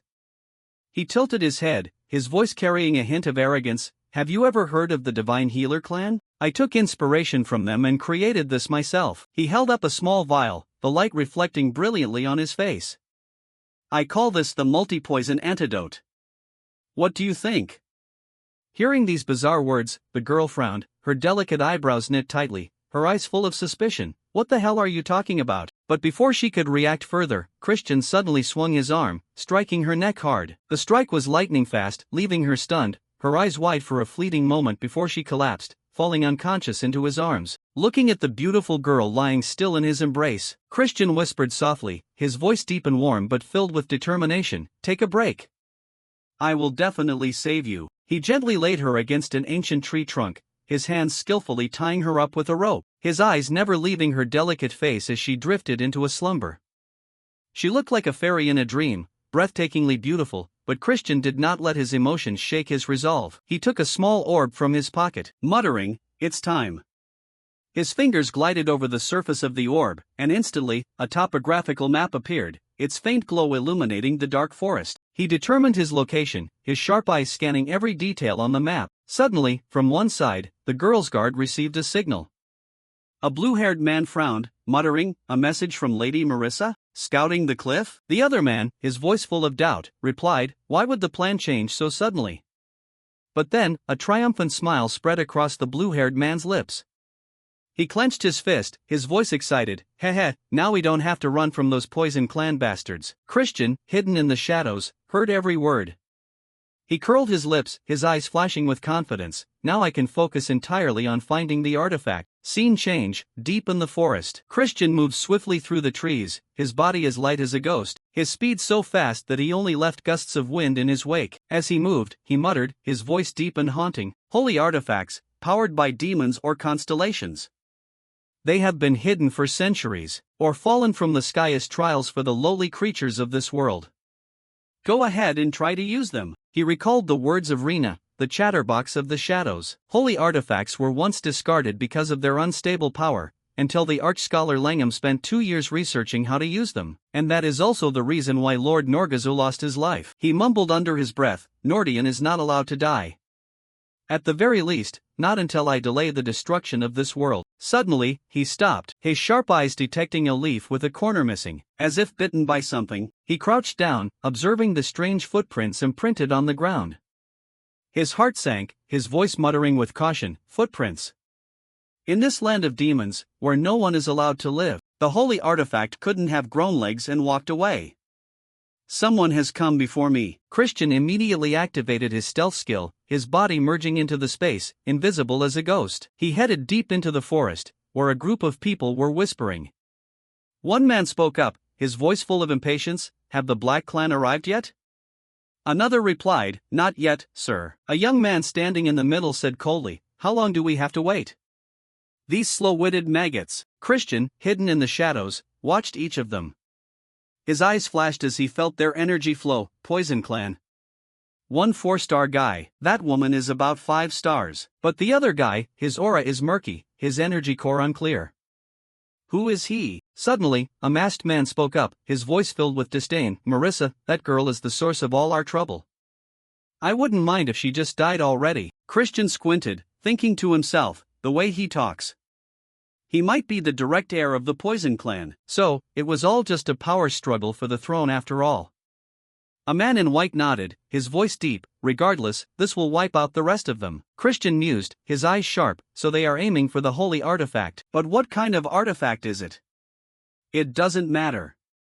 That's Langham's problem after he deals with Marissa." The masked man ordered, "Find out where those bastards are." The 2 guards nodded and immediately left. Only the purple-haired man remained, and Christian muttered, "Only the biggest fool is left. He's about 4 stars, I could take him head-on, but that would be too noisy. There must be a way to steal the artifact without drawing attention." Just then, from high above, a troop of monkeys screeched, drawing Christian's attention. He looked up, his lips curling into a confident smile. "Oh, I have an idea now. While the purple-haired man yawned in boredom, something dropped from a tree and hit him square on the head. He was startled, looked up, and shouted angrily, "What the hell? You little bastards, you pieces of trash." The monkeys didn't understand, only screeching in joy as they watched him go berserk. The purple-haired man roared, "You bastards, daring to mess with me? I won't let you get away with this." Christian, hiding behind a tree, chuckled softly and signaled for the monkeys to leave. The purple-haired man, fuming, chased after them, shouting loudly, "Get down here right now." When he was out of sight, Christian deactivated his stealth and approached the box on the ground. He muttered, "Now, let's have a little fun." He took out the summoning stone and put it around his neck. The stone emitted a mystical purple light, opening a subdimension. Christian rummaged through it, pulling out a box identical to the one containing the holy artifact. "I fixed up Rowena's old box to look brand new," he thought, his eyes flashing with mischief. He performed a switcheroo, placing the fake box in the original spot, laughing triumphantly as he did so. "The things you're about to chase are nothing but fakes." After completing the task, Christian opened the real box, his eyes focused. When he looked at the item inside, his face suddenly froze. He exclaimed, his voice full of surprise, Isn't this the Twilight necklace?" Scene change, Marissa's location. Marissa gradually woke up, her eyes fluttering open, faint light filtering through the canopy onto her face. Suddenly, her whole body jerked as she realized she was tied tightly to an ancient tree, the rope digging into her wrists. Anger surged in her chest, and she shouted, her voice full of indignation, "What the hell is this?" Memories flooded back, the image of Christian leaning in close, his low voice ringing in her ear, "They don't call you little poison for no reason." Thinking back to that moment, Marissa's eyes welled up with tears, feeling both embarrassed and furious. She gritted her teeth and screamed, "You coward!" She struggled violently, the rope chafing and burning her wrists, her mouth muttering in contempt, "You don't even apologize, and then you pull this dirty trick. Do you think I'm just a joke, Christian?" Suddenly, a sound from deep in the forest made her stop, her sharp eyes scanning the shadows. A voice rang out, "Found her." From the bushes, a brown-haired girl emerged, a sarcastic smirk on her face. "You're the princess of the Poison Clan, aren't you?" Marissa squinted, her gaze cautious. "Who are you?" Her voice was cold, but a spark of unease rose in her heart. Scene change, Jupian's group. Meanwhile, Jupian's group was still diligently searching the forest. Jupian held Christian's antidote vial, her eyes thoughtful, her fingers tightening around the glass as if to crush it. A red-haired youth turned to her, his voice suspicious. "Now that I think about it, princess, why did you give him an extra dose of the antidote?" Jupian paused, her heart in turmoil. She thought to herself, "Why did I think I could trust that bastard?" From afar, a guard ran up, panting, "Nothing found in this area, princess." Jupian nodded, her voice calm but sharp, "Understood. The other side is still searching, right?" The short-haired guard nodded, "Yes, they are still scouring the area." He hesitated, then asked, "But, will Master Christian be okay?" Jupian frowned slightly, not answering immediately. In her mind, she pictured the worst scenarios, Christian falling off a cliff, or worse, being snatched by a giant bird for acting on his own. She shook her head, brushing off those thoughts, and muttered, "He left on his own. What do you want me to do?" Dead or alive, he brought this on himself. Suddenly, a shout came from the distance, "Princess! We found the treasure!" Jupian started, turning her head, her eyes bright. She immediately followed the guards to the treasure location. Before her was an ancient box, a faint glow radiating from the carvings. Jupian curled her lips, her voice full of confidence. "It took more effort than I thought, but at least we won it before the Poison Clan." She turned to the person next to her and ordered, "Send the message immediately. Everyone gather at Lanka's Canyon." The guard nodded and replied immediately, "Yes, princess." A man in red standing outside shouted, "Did everyone hear that?" The princess said to prepare to return. The crowd replied in unison, "Yes, milady." They immediately headed toward Lanka's Canyon. A short-haired guard said excitedly, "Great job, princess. We got the treasure first. That means we beat the shadows, right?" But suddenly, a voice came from behind, "Princess." Jupian looked back, her eyes icy cold. The person continued, "That guy. He might be dead already, right? I mean Christian." Jupian paused, her heart wavering for a moment. She said in a low voice, "Team 1 and 2, stay behind and search for Christian. Even if it's just a corpse, bring it back." A guard questioned, his voice annoyed, "What? Why waste effort for that idiot?" Jupian replied, her voice sharp, "He's annoying, but he is direct lineage after all. We must bring something back. The guard nodded, reluctant. I understand. Jupian turned away, ordering, the rest of you, follow me. But before she could take another step, a terrifying explosion rocked the cliff next to them. Earth and rocks collapsed, thick dust obscuring the path. Another man looked toward the exit, panicked. The exit is sealed. Suddenly, from the mountain peak, a fierce green aura spread, carrying the breath of death. Jupian immediately shouted, everyone, stay alert. We're being ambushed. From the sky, a demonic blue flower plunged down, emitting a terrifying toxic gas. In the blink of an eye, the people were poisoned, their faces pale, collapsing, only able to gasp, it's poison. On the mountain peak, a figure from the Poison Clan looked down, their ice cold. He sneered, it's done. Marissa's deadly green flower. I stole it from his laboratory.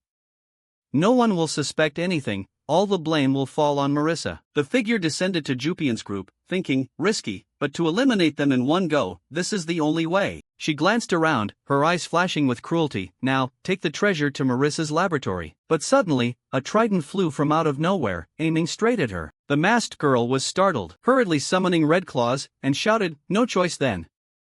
I will finish you off myself. Anyway, you're no match for me. Jupian, her whole body trembling with anger, gripped her sword and shouted, shut your mouth, you coward. Looking at the opponent in front of her, she frowned, thinking, he's at least a 5-star demon. Marissa, I didn't expect you to stab me in the back. The masked girl laughed coldly. I'll end you quickly, so you won't suffer. She lunged forward, her red claws aimed straight at Jupian. But suddenly, a figure plummeted from above, slamming into the ground, causing the masked girl to recoil in surprise. Both looked up, and the figure was none other than Marissa. Jupian shouted in surprise, Marissa. Immediately after, another person appeared. Melon, vice captain of the Black Swamp Knights. Marissa blushed, her voice shy but sharp. Don't pretend to be innocent. She turned to the masked figure, her eyes burning. You dare use my green flower to frame me?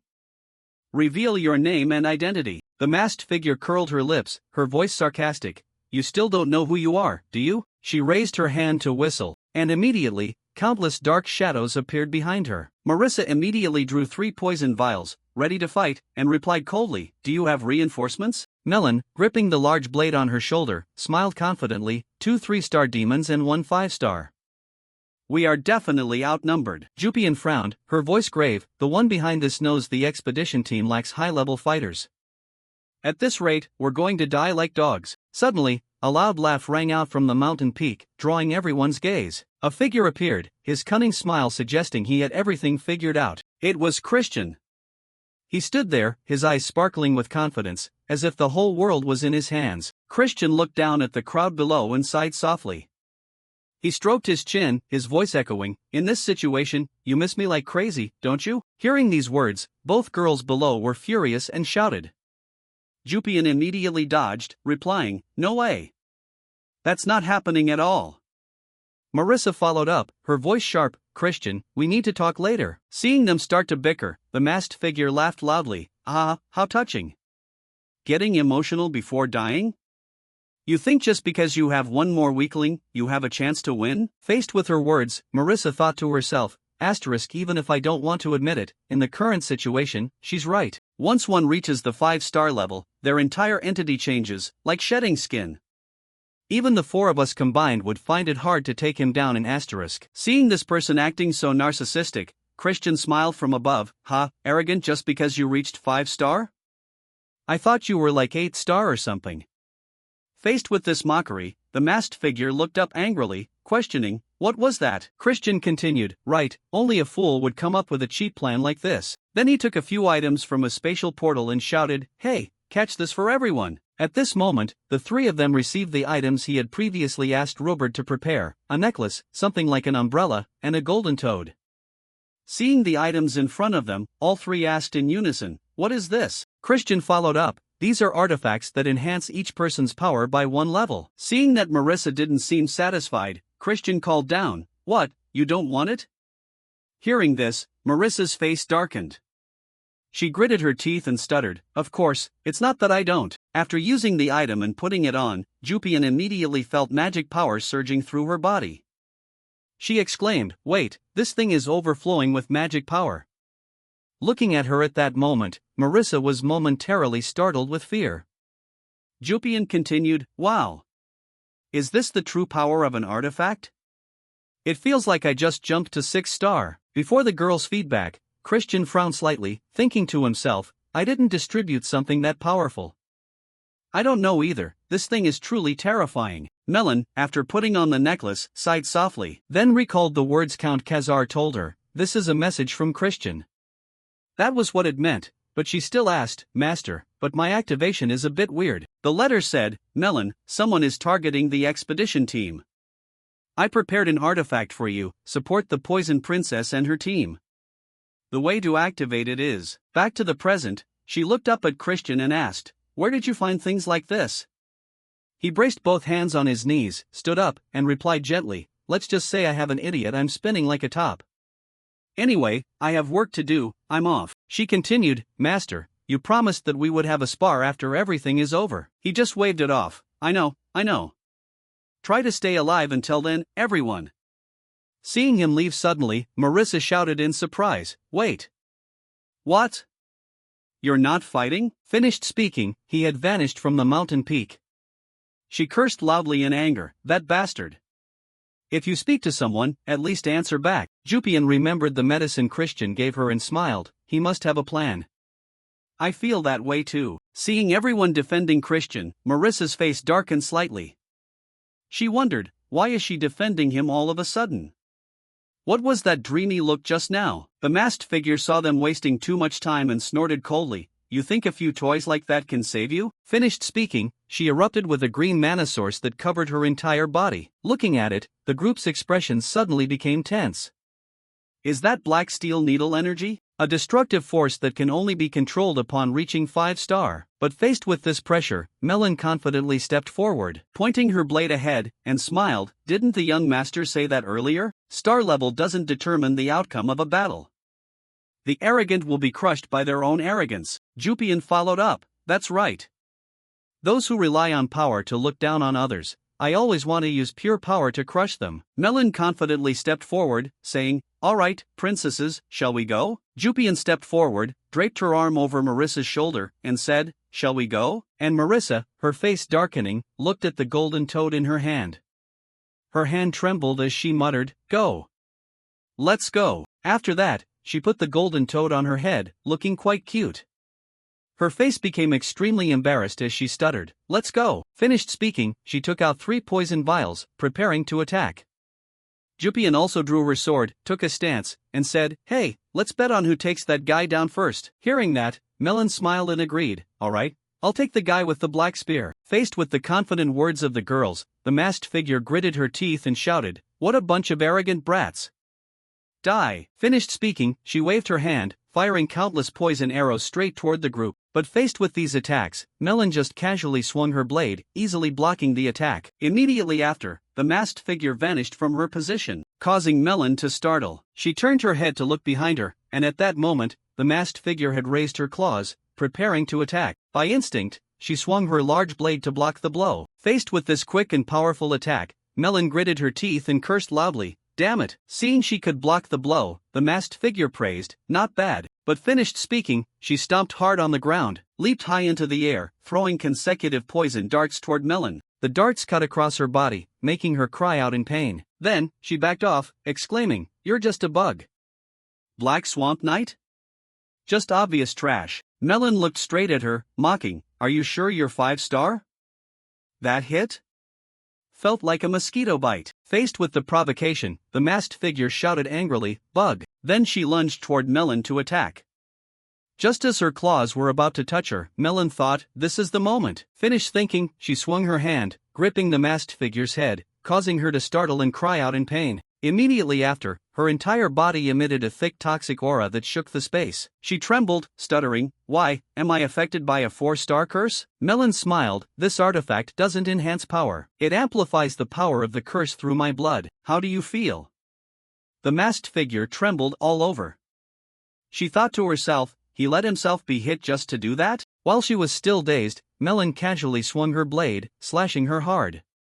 She continued, pretty cool, don't you think? The slash made her spit out a mouthful of fresh blood, her whole body flying backward due to the momentum. Seeing that, a member of her team called out, Captain, But right at that moment, a dark blade was pressed hard against her neck, without her even knowing.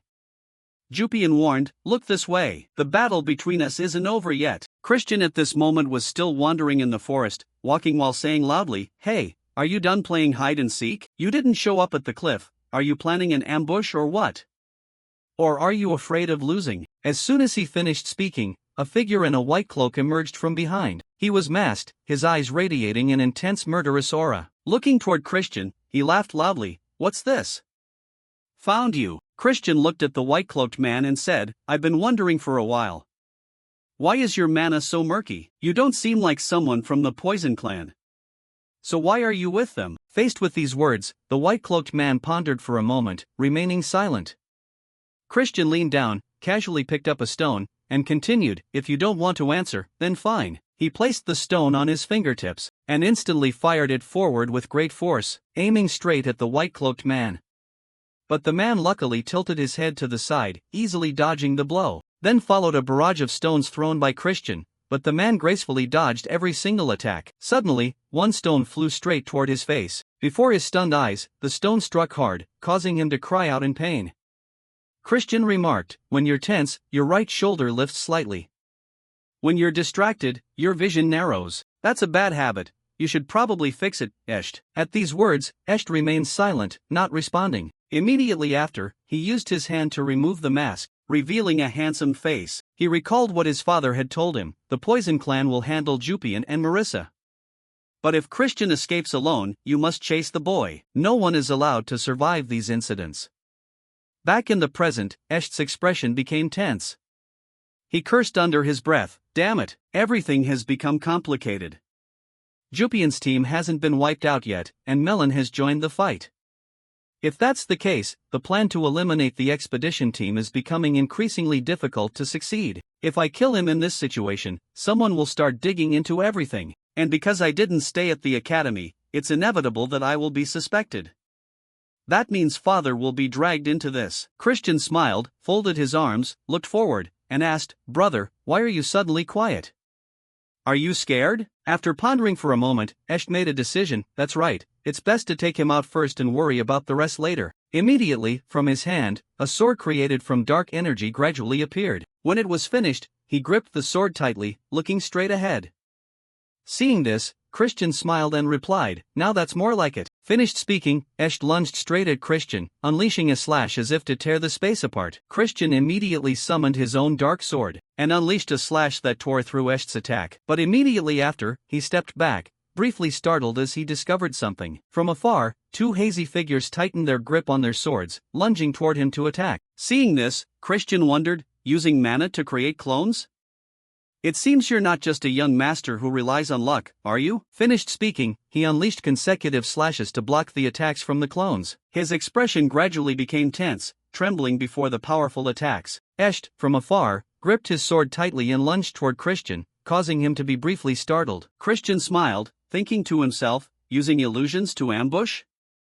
I knew you would pull a trick like that." Ignoring the illusions behind him, Christian gripped his sword hilt, lunged straight toward Esht, ready to parry. As he lunged, he swung his sword forcefully, unleashing a horizontal slash across Esht's body. But immediately after, Christian's eyes widened in surprise. It turned out what he had slashed was only an illusion.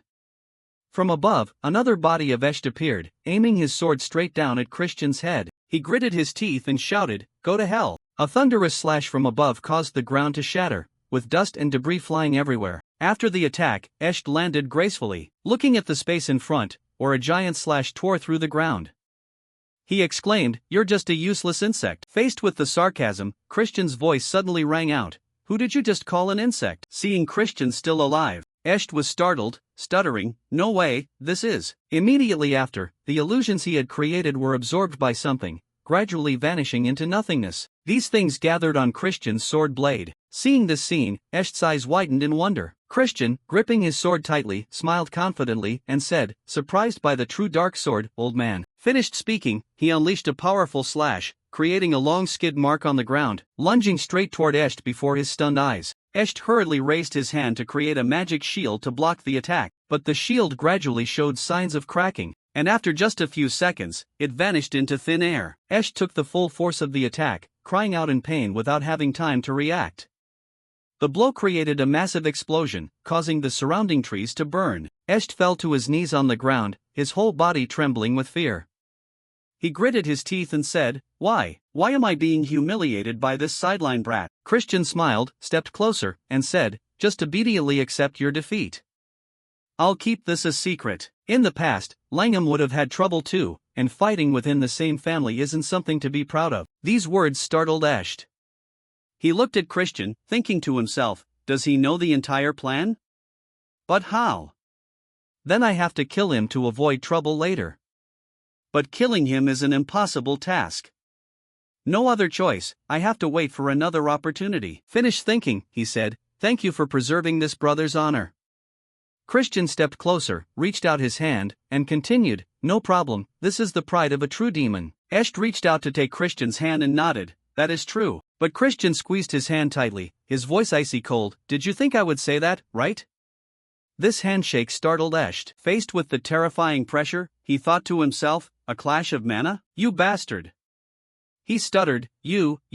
Immediately after, a massive amount of mana from Christian's hand pierced straight through Esht's body, causing a spray of blood. He, with eyes still wide open, could not believe what was happening before him, his mouth spitting out a mouthful of fresh blood, and then his whole body collapsed to the ground. Looking at the brother in front of him, Christian said, "You're no different from a stupid liar." After finishing his work, Christian sped back to where Marissa's group was. As he walked, he muttered to himself, "Damn, I've spent more time than expected. Hope the group on the other side is fighting well." But then, a voice calling his name rang out. Christian. At this moment, the expressions of the three girls looking at him did not look happy at all. Seeing this, Christian froze at the sight of the group heading toward him. He stepped back and explained, "Can you stand a bit closer, Marissa? I feel so much pressure." Hearing this, Marissa was furious, clenched her fist, and shouted, "Is this the artifact you gave me?" Melon said, "Mission accomplished, Master." Hearing this, Christian nodded in satisfaction, "Good. And what about the demons of that poison master?" Marissa replied, "They died and turned to dust immediately after." Perhaps he had prepared to erase the traces beforehand. Christian nodded, "I understand." "Well done." Jupian looked at him and asked, "But where have you just returned from?" Faced with the unexpected question, Christian shyly scratched his ear and replied, "Me? Ah, yeah, just scouting around here." He sighed, confidently tapped his chest, "A noble like me shouldn't be fighting." His words were completely contrary to his body covered in wounds. Marissa looked at him and said, "Then why did someone like you return with countless wounds? Is there still a traitor among the poison masters?" Hearing this, Christian's eyes widened. Immediately after, he brushed his hand and changed the subject. "I said no. Let's just withdraw our troops." He thought to himself, "I deliberately handled everything a bit further away. During this time, they have either regained consciousness and ran away, or were recovered by their subordinates. I'm telling the truth, making a big deal out of it will only make Marquis Langham even madder. The Constellation badge was stolen, and there are 3 survivors, that's enough." Scene change, 1 week later. The recent incident has shaken both families. Christian sat bored before a dining table spread with countless lavish dishes. On the surface, the fault lay with the poison masters, and they were in a tough spot. But in the end, everything was resolved with compensation agreed upon by both sides. Of course, the main reason why things ended this way is because they knew I had discovered the involvement of Esht and Marquis Langham. Regardless, it's still better than the previous life, when everyone was assassinated. Duke Hoam doesn't have to hand over the demon god's charm to Langham either. Melon has returned to the Dark Sorcerers after leaving the canyon. Marissa also promised to keep quiet about Melon's participation and has left. Marie approached, poured wine for him, and said happily, "Ahoho, master. Even if you don't have an appetite today, you have to eat to recover quickly." Christian, with a pathetic expression, replied, "My whole body hurts like it's being torn apart, why do I have to eat?" Marie answered, "Hearing you say that, my heart feels like it's being torn into 1,000 pieces." Christian frowned, wondering, "Even you have a heart to hurt?" She put her hands together in the shape of a heart and exclaimed, "Oh my! Your words are so cold, my heart is beating wildly right now. Even if you are a bit ruder, or a worse person, I still love you, master." Faced with the affectionate words, Christian shouted angrily, "Stop saying such weird things. And I said it already, your heart stopped beating a long time ago." Marie approached, grabbed his two hands, and put on a cold face. No way. Every time I look at you, my heart beats so fast it aches. Faced with her serious face, Christian stuttered, don't try to stir others' emotions like that. Marie's voice immediately turned gentle. Come on, open your mouth, AAA. Christian dodged the spoonful of food Marie offered, frowning slightly. My hands aren't broken yet? I can eat by myself. Faced with this attitude, Marie leaned in even closer, whispering, oh ho ho, look at how shy you are. Of course, this side of you is also lovely. Finished speaking, she shoved the spoonful of food into Christian's mouth, causing him to be briefly startled but unable to dodge. Marie laughed loudly, ho ho. You have to eat enough nutrition to have strength at night. How do you find this special soup? Christian's eyes went blank at the sudden action. He stuttered, you didn't cook it. Marie replied, but it's filled with my love. Faced with the two's affection, Jupian sat across from them, arms crossed, observing, and pondered for a while, as if she had become invisible during the meal. Christian turned to her and said, Milady, how much longer do you intend to visit? Even you haven't fully recovered yet. Jupian replied coldly, I will leave after monitoring for a little longer. Then she rolled her eyes and looked elsewhere, continuing, I am the one with the right to be here. Christian smiled, thinking to himself, I'll make her have a stomachache, just wait and see. But a stomachache in many senses. Marie looked at Jupian with furious eyes and said, daring to flirt with my master? Then she approached Jupian and laughed loudly, oh ho ho, would you like something to drink, milady? Let me get you some blood juice. Jupian coldly refused, no, I don't like blood juice. I prefer onion juice. The words made Marie's expression go stiff. Frozen for 5 seconds, then her whole body slumped, disappointed, onion juice is not my favorite. Seeing the intimidation plan failed, Christian sighed slightly, thinking to himself, this girl is unexpectedly such a tough opponent. He looked at Jupian and said, hey, do you want to say something? She immediately said angrily, I hate you. One day, I will crush you. Christian pouted, sighed, of course, if you want, just try. But Jupian's attitude suddenly became shy. She said, anyway, thank you for this time. The thanks made Christian stunned for a few seconds. He put on an impressed tone, I didn't hear that clearly. Say it louder. Jupian looked at him angrily, if you didn't hear it, then forget it. Don't misunderstand, I'm just acknowledging what you did. Faced with the compliments, Christian sniffled and said, if you think so, then consider me your benefactor from now on. Jupian continued, that smile of yours today will be the last time I see it. The Marquis has promised, so perhaps you will soon be officially named a direct heir. Once you become a direct heir, everything will change. I mean, you should prepare your spirit well for that. Christian secretly agreed in his heart, it will certainly not be the same as before. Until now, I am still someone they don't even bother to step on. But after becoming an equal direct heir, everyone will rush to crush me. Once the core recovers, Esht will also lift his head, and even head Princess Yulian, the one hiding secrets, and the young master of the third Marquis, the Misach War, and even the first Prince Shirad and his kind, too. Not to mention, should we include Milady Jupian as well? Seeing Christian staring at her, Jupian wondered, what are you looking at? Am I that beautiful? Faced with the sudden question, Christian thought to himself, why ask that suddenly? I feel like there's an insurmountable wall. Not letting him answer, she stood up and continued, or not, but why keep staring at me like that? I'm leaving. Finished speaking, she turned her back and left. After Jupian left, Christian let out a sigh of relief, happy, phew, finally left. Energy completely drained, now I have to recharge. But then his whole body trembled with anger. He turned toward the main door and shouted, hey, didn't you say you were leaving? Unexpectedly, he briefly stopped, looking at the person arriving. It was none other than Milady Marissa. Under Christian and Marie's stunned gaze, she walked in, her appearance radiating pride but mixed with a bit of shyness. She spoke, her voice light but full of embarrassment. Are you okay? Christian, just as confused, replied with a forced smile, also, just so. That awkward exchange made the atmosphere in the room suddenly become awkward, as if both were trying to hide something. Inside, Christian thought, why did she come again? Don't tell me she came to nag about being tied up by me the other day. But right then, she interrupted his train of thought, her voice more serious, my father wants to see you. Duke Huam, head of the poison demon family, Lord of Pasting. Hearing that name, Christian was startled, thinking to himself, that person wants to see me? What is going on here? The scene shifts to Marissa's mansion.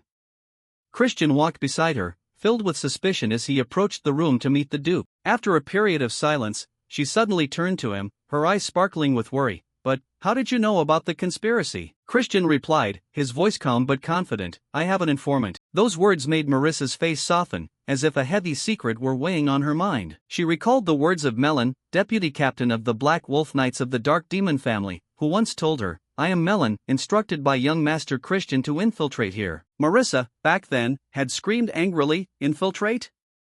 Are you confessing that Christian violated the expedition rules?"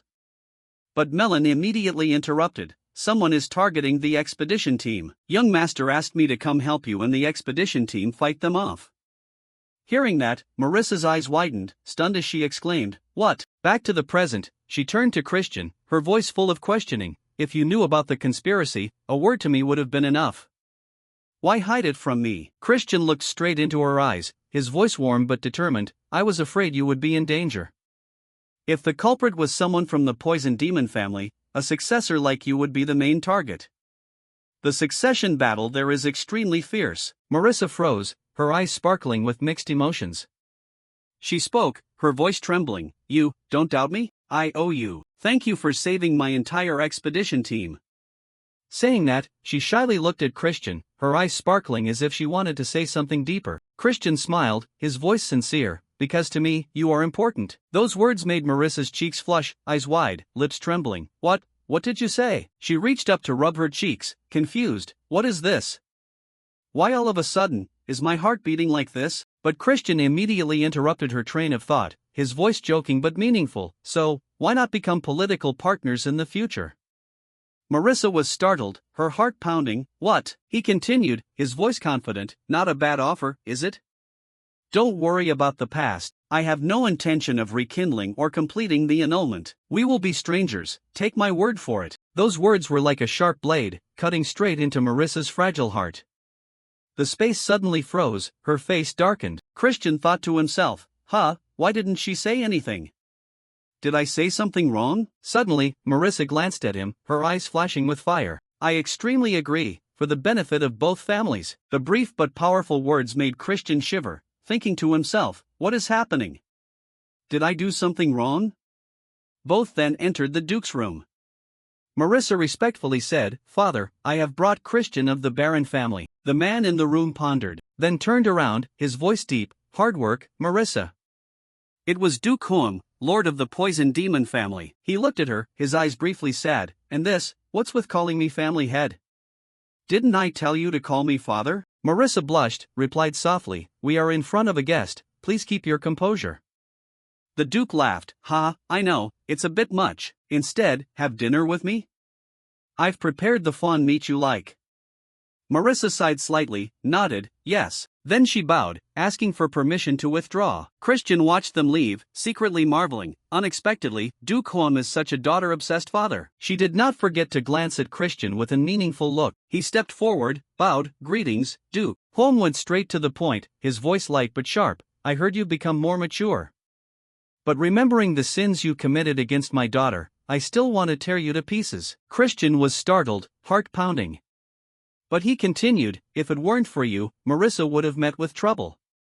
I'll let the past go." Christian sighed with relief, hurriedly changed the subject. "Why did you call me here?" Huam looked at him, his eyes sharp. "What is your relationship with the Divine Healer clan? The stone recorded a statement that you bought medicine from the auction house, but I checked, there were no herbs from them. Explain." Christian swallowed hard, then smiled confidently. "Actually, it's all made by me. I'm a genius." The Duke was stunned, then laughed. Committing no crime, I can't interrogate you." Christian sighed in relief, thinking to himself, survived. But Huam interrupted, "Not done yet. The main point is this. Do you want to join the Poison Demon family side?" The unexpected offer left Christian stunned. The scene shifts to Marquis Langham's mansion. A red-haired woman pushed the door and walked in, with powerful momentum. It was the Scarlet Bloodflower, Frisia, the Marquis's wife. She spoke, her voice urgent. "Marquis, the mana core of young Master Eshed has shattered. It must be Christian's doing." Langham was calm. "Lower your voice, Frisia." She approached, her voice full of anger. "A thug like that becoming the young master? Isn't that defiling the Dark Demon family's honor? Do you intend to let it be?" Langham pondered, not answering. Frisia lowered her voice, eyes sharp. Fine. Eshed failed. I will personally deal with that thug. And don't forget, the position of first young master must belong to my son, Masak. Langham glanced at her, his voice cold. Do whatever you want, I won't interfere in this. Scene shift to the next day, the day of the young master inauguration ceremony. He was walking down the hallway with Marie. Looking at his current outfit, Marie marveled. Well, truly a young master. Didn't expect the ceremonial robe to suit you so well. As expected, my man is truly different, ho ho ho. This statement made him a bit angry. Whose man? From behind, his father approached, calling his name, Christian. He turned back and replied, Father, you have arrived. Looking at his appearance, his father praised him. You look truly respectable today, Christian. He raised his hand to his chest to salute. Thank you, father. Beside them, Thurn's voice sounded a bit hesitant. Brother, honorable brother. Congratulations on becoming the young master. Looking at the boy, he reminded him, don't go shortening it like that. You might bite your tongue. Even though he was annoyed, Thurn had to grit his teeth and say, His Excellency, brother. Then Count Baron's gaze shifted behind him. Marissa was approaching. He thought to himself, isn't that Lady Marissa? He cleared his throat lightly. Ahem, speaking of which, have you apologized to Marissa yet? About the cancelled engagement. Recalling her angry face, his voice was a bit flustered. I'm sure I have. He continued, good.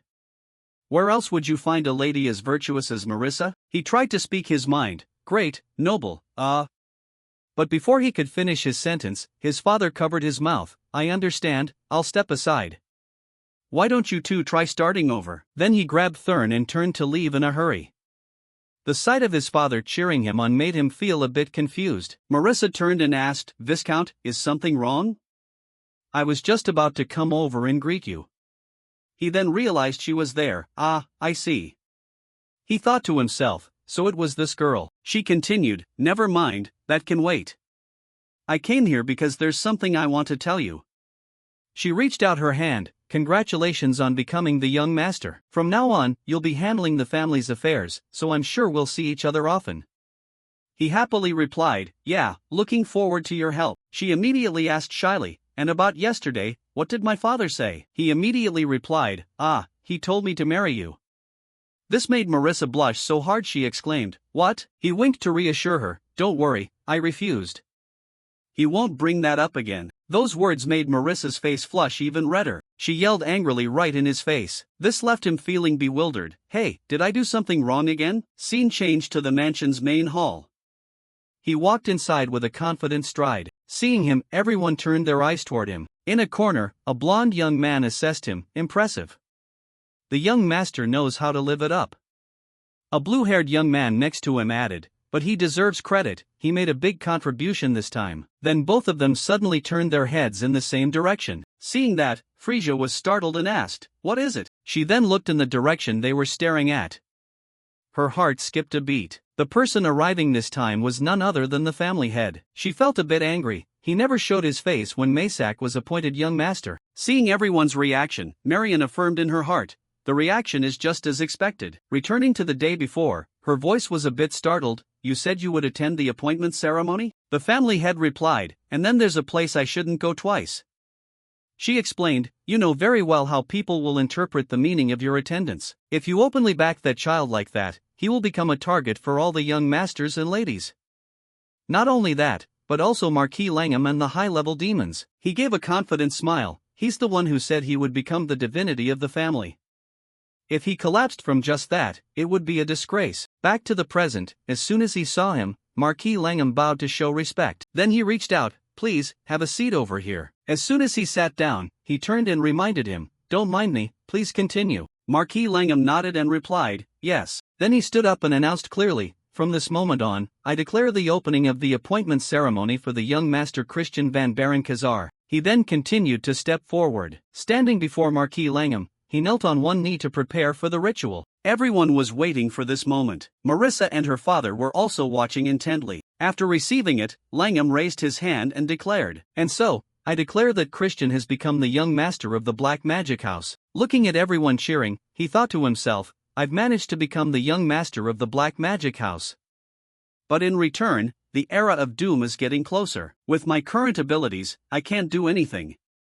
I have to get stronger, faster. If I want to increase my strength and physical prowess, I must quickly become the Grand Patriarch. Just then, a giant black shadow suddenly glided over his head in the sky. He looked up, wondering, where on earth did a dragon come from? Immediately after, the dragon crashed heavily into the center of the plaza, causing violent tremors. Seeing that, the crowd shouted in fear, "Is that a demon dragon? How could it get through the barrier and enter here?" And its target was none other than Christian. Without a moment's hesitation, it created a magic sphere right in front of its mouth, preparing to launch an attack. Seeing this, countless guards deployed shields and rushed in front of Christian. It's targeting the young master. Quickly activate the defensive formation. Looking at the source of power in front, he was a bit startled, but the guards were struggling to withstand an incredibly intense attack. His father below anxiously shouted, "Christian!" More guards rushed out to defend, protect the family head and the young master. "Hurry, set up the formation." The dragon was still powerfully breaking through the formation. It let out a horrific roar. But before it showed signs of breaking, one guard shouted in fear, "We can't hold it anymore." Standing on the outside, everyone was watching with immense anxiety. Contrary to their worried expressions, the family head maintained a very calm demeanor. The corner of his mouth curled into an amused smile. The spirit necromancy house has certainly sent an interesting gift. Everyone was still shocked by the appearance of this death dragon. His father watched his son with great concern. Marion was also extremely worried, placing her hand on her sword. "Let me handle this." Seeing that, the family head reminded her, "Just leave it be." This left Marion very confused. What? But family head, isn't that a death dragon? With Christian's current strength, it's too much for him. It must be the spirit necromancy house using it to harm the boy. Ignoring her words, the family head slowly stood up. He stepped forward and ordered, "Everyone, step back." It's been a long time since I've had the chance to witness the achievements of the young masters and ladies. Since he is the heir of the Black House, he must have the ability to deal with at least one dragon. Immediately upon receiving the order, Jupian spoke up, "Understood." Then, he lunged straight toward the dragon. This made a girl next to him laugh with interest. What an enthusiastic little brother. How reckless. Masak, standing nearby, was worried. Why on earth start a dragon hunt all of a sudden? Frisia approached and placed a hand on her shoulder to reassure her. Regardless, that demon dragon is definitely targeting that reckless guy. Cheer up, just a little fighting is fine, Jupian. But Jupian was now charging with full force. He shouted, severing sword. Countless magical swords appeared around his body. Immediately, they struck directly at the dragon. But as soon as the swords touched the dragon's rock-hard scales, they were bounced right back. Its body didn't suffer any damage at all. This left Jupian a bit stunned. The dragon then angrily lashed out with its claws at the guards. Meanwhile, he slowly took off his cape and headed down. Looking at the dragon, he assessed, "That's a necromancy seal. I saw it during the Great War. The secret technique of controlling spirits of the necromancy." "That is necromancy," he emphasized, angrily, "but why would it appear here now? The reason it's enough to disrupt my inauguration ceremony is..." As he spoke, the dragon coldly swiped again. This blow forced him and Jupian to back off to dodge. Then it flew up into the air once more. The wind pressure was so great that he had to use his hands to block the resistance. He cursed under his breath. Damn it! The wind pressure from just one flap is that terrifying? The dragon's body isn't even that big, is it because of that seal? Even Jupian's sword aura is useless.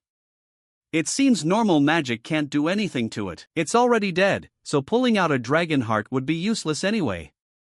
But I can't casually use light magic to counter necromancy, which is supposed to be the antithesis of the undead, right here. At this moment, another magic sphere gathered in its mouth. This startled him a bit. He immediately turned to Jupian and reminded him, "Get out of the way." From behind, a pair of long, slender legs stepped forward. Urian said, evaluating, "Seems a bit amateurish.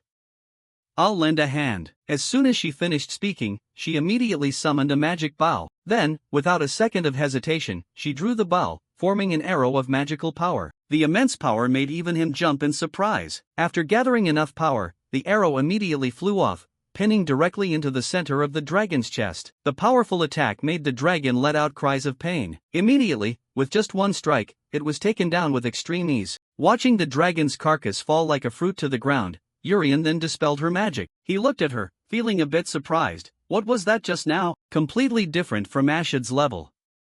5 stars? No, maybe even more. Clearly, it was said she was only at the purple star level. What on earth is this source of power? Could this be what she told me about? Outside, the entire scene left others extremely surprised. The magic power is truly terrifying. They shouted in unison, no wonder she is Lady Urian. He assessed in his heart, the moment the bow was drawn, a huge amount of magic was concentrated. It seems Jupian still hasn't realized this. Why is she hiding this kind of power? Is it to guard against acid? Furthermore, a black mage who can use a bow like this?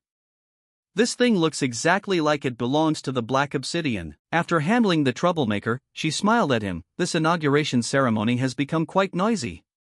Congratulations on becoming the young master, Christian. He was a bit flustered and replied, thank you. At this moment, above, the crowd was still buzzing. Another demon dragon appearing at the appointment ceremony? Have other families started to suppress us already? A woman next to him lamented, Tisk, how pitiful. It seems from now on, he'll only be walking on a thorny path. How terrible. Just then, from a distance, Merlin approached, praising, it also means young Master Christian is that formidable, because no one from any family has ever shown this level of achievement. Therefore, I, Merlin, according to the promise from before. She immediately knelt on one knee to salute. I offer this loyalty to young Master Christian. Witnessing this action, those outside were a bit puzzled. The mad dog Merlin of the Black Wolf Knights? The person next to him added, why? Someone who has never bowed to any young master before, yet. He looked at her, smiling with satisfaction in his heart. I didn't expect her to step up right at this moment. He also politely did the same gesture, thank you. I owe you a big debt. She continued, you will still keep your promise to fight me to my heart's content, right? He smiled and replied, you might regret saying that later. While the two were talking, a young man stepped from afar and called out, young Master Christian, can you accept our support too? He looked at the person approaching, wondering, who is that? The person replied, the eldest son of the Tyramine Count House. Kaysen Tyramine. Seeing that, he was a bit surprised, how unexpected. I didn't think you would give me absolute support. Kaysen reiterated, my father said this is a congratulatory gift. Please kindly accept it. Hearing these extremely polite words, he sighed in boredom, typical Count House style. Then, he returned to the main topic, also, my father wants to ask a favor. She grabbed the hand of her younger sibling and brought him forward. As soon as he saw him, he teased, oh, still alive. Are you doing well? He meant the dog. This made Alos a bit angry. What, did you think I died? Seeing that, Kaysen reminded him, Alos, mind your manners. From now on, this will be the young master you have to serve. Hearing that, Alos turned back, raised his hand in a cold salute. Yes. Kaysen continued, but you know this is a younger brother who doesn't have a shred of holy black power. The future is bleak. But if you take him in, Alos will learn a lot. Can I ask this of you? These words moved Alos deeply. He teared up, then approached Kaysen and reproached, brother, you can't do this. He observed the two of them, assessing in his heart, want Alos to make a contribution while by my side? Fair enough, the Tyramine Count House doesn't have any ties with the young masters or ladies. This personnel connection doesn't hurt. Alos also made a name for himself during the era of Doom. He's a talented guy. Since I've robbed this connection of all its holy black power, I feel a bit guilty. After a moment of thought, he nodded in agreement, sure. But in return, his voice became quite chilling, from now on, you have to treat me as your master. His words left Alos stunned to the point of turning to stone. He helplessly cried out, AAA, no way. Witnessing this scene, Merlin and Kaysen smiled with some satisfaction. Then from afar, someone approached and gave him a gift. Young master, forgive me for only coming to pay respects now. This is just a small token. But we have brought congratulatory gifts for the appointed young master. Immediately after, more gifts were brought in. We from the Aran Count House also brought some. We from the Ran Baron House also. His father stood outside observing, feeling moved in his heart. Christian is gradually gaining the trust of the black mages. At this rate, who knows, he might really become the grand young master. He then turned and left, leaving behind endless cheers. Long live the young master.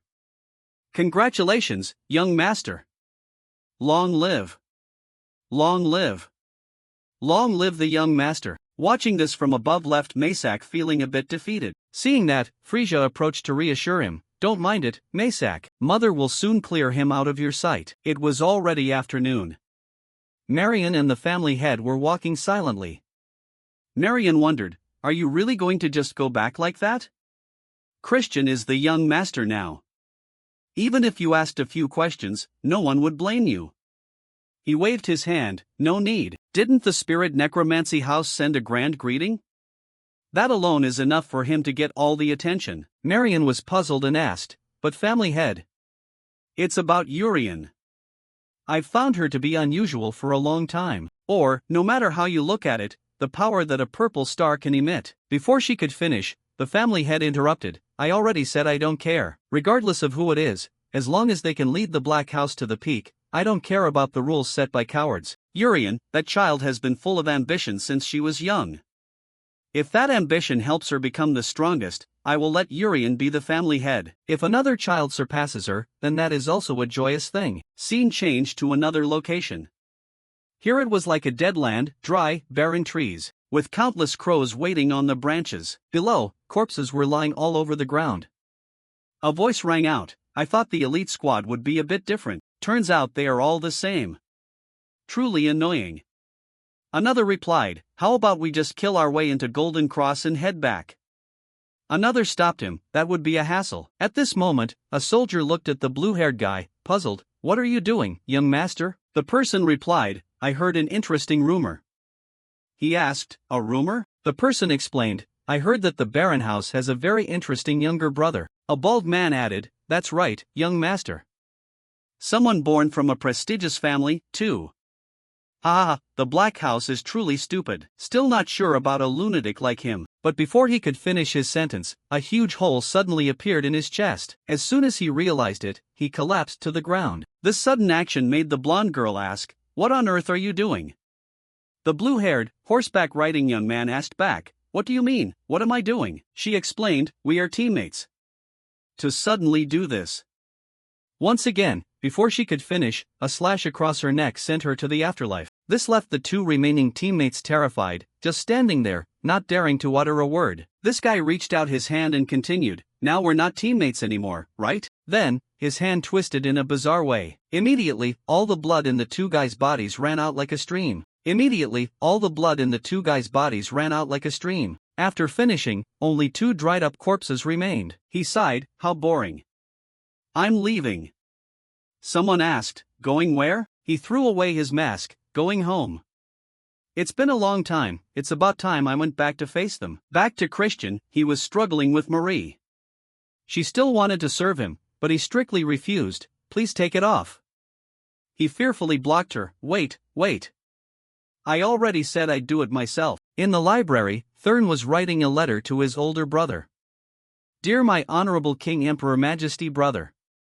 How have you been lately? It's been a week since your appointment ceremony. I've achieved some results in the curse magic training you assigned last time. With 1,000 repetitions of basic sword techniques, I have not neglected my physical training. Thanks to that, I feel both physically and mentally much lighter. Next time if you visit home, please spar with me. I will definitely defeat you this time. Reading this letter from his younger brother, Christian felt excited. Sure. I will help you develop even more than in your past life. He thought to himself, so you can become my trump card against the era of doom. Seeing his expression, Jupian, who had just finished training, stepped out and asked, what are you looking at that makes you smile so unpleasantly? He looked back at her, smiling in his heart, you're here, my second trump card? He replied, my little brother just sent a training report. She continued to taunt, speaking of which, apart from basic exercises, I've never seen you train. Where have you been sneaking off to train? He winked mischievously, I have my own methods. She was curious, how? She huffed, acting uninterested, just by looking, I can tell it's nothing special. Just like that guy who couldn't even land an attack on the demon dragon. Thinking of this, he teased back, you couldn't even scratch the demon dragon, yet you have the nerve to run your mouth. Realizing he was mocking her back, Jupian fumed, what? He continued, should I give you some advice? She was now so angry she was about to cry, turning her face away, forget it, it's a waste of time to argue with you. Take care of yourself first. Even so, he still offered her a piece of advice, try separating your ego from the illusion. Otherwise, the illusion will never be able to move on its own. This sparked her interest. How do you know so much about illusion magic? He replied, I studied it for about 3 months. I thought I had found a great teacher, only to realize it was a quack. Hearing this, Jupian's face fell. She was angry. You're truly arrogant. Faced with this sarcasm, he still considered it a compliment, replying, geniuses are inherently arrogant. Thanks for the compliment. He thought to himself, but this is knowledge learned from a 9-star archmage, so it will certainly be useful. Images from the past flashed, the mage girl teaching him, Chris, focus. Focus harder. Then from behind, a mocking voice rang out, talking to the side branch vermin again, are we? Maysak approached and continued with a sneer, don't lower yourself like that, Jupian. I'm only advising you for your own good. Jupian didn't even bother looking at him, replying, shut up, you reek. Finding himself cut off, Maysak was furious. What did you say? Jupian continued, your mouth smells like a sewer. Keep it shut, Maysak shouted, are you siding with that guy? Hearing this, she pointed at Christian and firmly stated, what are you rambling about? I hate that guy, Maysak shouted, are you siding with that guy? Hearing this, she pointed at Christian and firmly stated, what are you rambling about? I hate that guy. But your bad breath is even more disgusting. So get lost. The constant mockery made Maysak's face darken with rage. He thought to himself, you arrogant little brat. If you weren't a meritorious retainer of the family, I would have dealt with you long ago. Christian chimed in, holding his nose, it really does smell like a sewer here. Young Master Maysak, you should really brush your teeth better. It's even stinkier and more disrespectful than the side branch vermin. Maysak's anger reached its boiling point. He yelled, you bastard.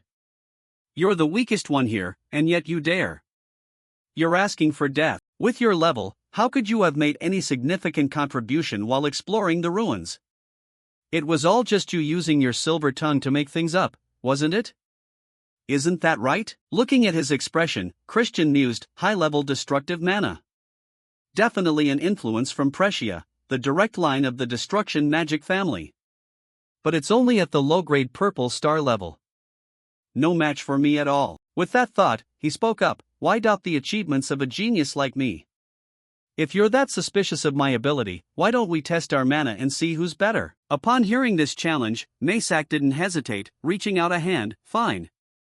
I'll expose your true colors right here and now. Having achieved the desired result, Christian chuckled inwardly, hook, line, and sinker. Just as the two were about to clash, a voice immediately cut in, stop right there. Frisia appeared from who knows where, marching toward them in a rage. Christian cursed under his breath, damn it. Maysak was also taken aback by her arrival. Mother, she warned Maysak, I told you not to release your mana so recklessly. If you really want to fight, set a date for it. He finally realized his mistake, bowing his head, I apologize. Then Frisia turned to Christian, proposing, young Master Christian, I have something to discuss. Come to my office right now. This unexpected invitation startled him, but he thought gleefully, ho ho, an even bigger fish has taken the bait. A while later, the scene shifted to Frisia's office. The two were now sitting opposite each other, enjoying tea and snacks. Some background on Frisia. She is the daughter of the head of the Destruction Magic family and the mistress in charge of internal affairs for the Black Magic family. She hails from the Destruction Magic family, one of the top 5 prestigious clans among the 12 great magic families, giving her immense power, second only to Langham. Maysak is her only biological son. With the top-ranked Ashid having lost his power, she would undoubtedly do anything to make Maysak the heir. And of course, the first sacrifice would be me. After taking a sip of tea, she dived into the main topic. It's a bit late, but congratulations on becoming young master. I never expected you to grow up so impressively. Faced with her veiled praise, he happily replied, you're too kind. Thank you for the high regard. She continued, however, I find it hard to turn a blind eye when you two raise your voices at each other. Even if you're cousins, you are still brothers of the same blood. I hope you, as the younger brother, will live in harmony with Maysak. At this point, Christian understood her intention, thinking, she wants me to obediently tuck my tail and live under Maysak's shadow. He sighed and responded, why should I respect a useless incompetent as my elder brother?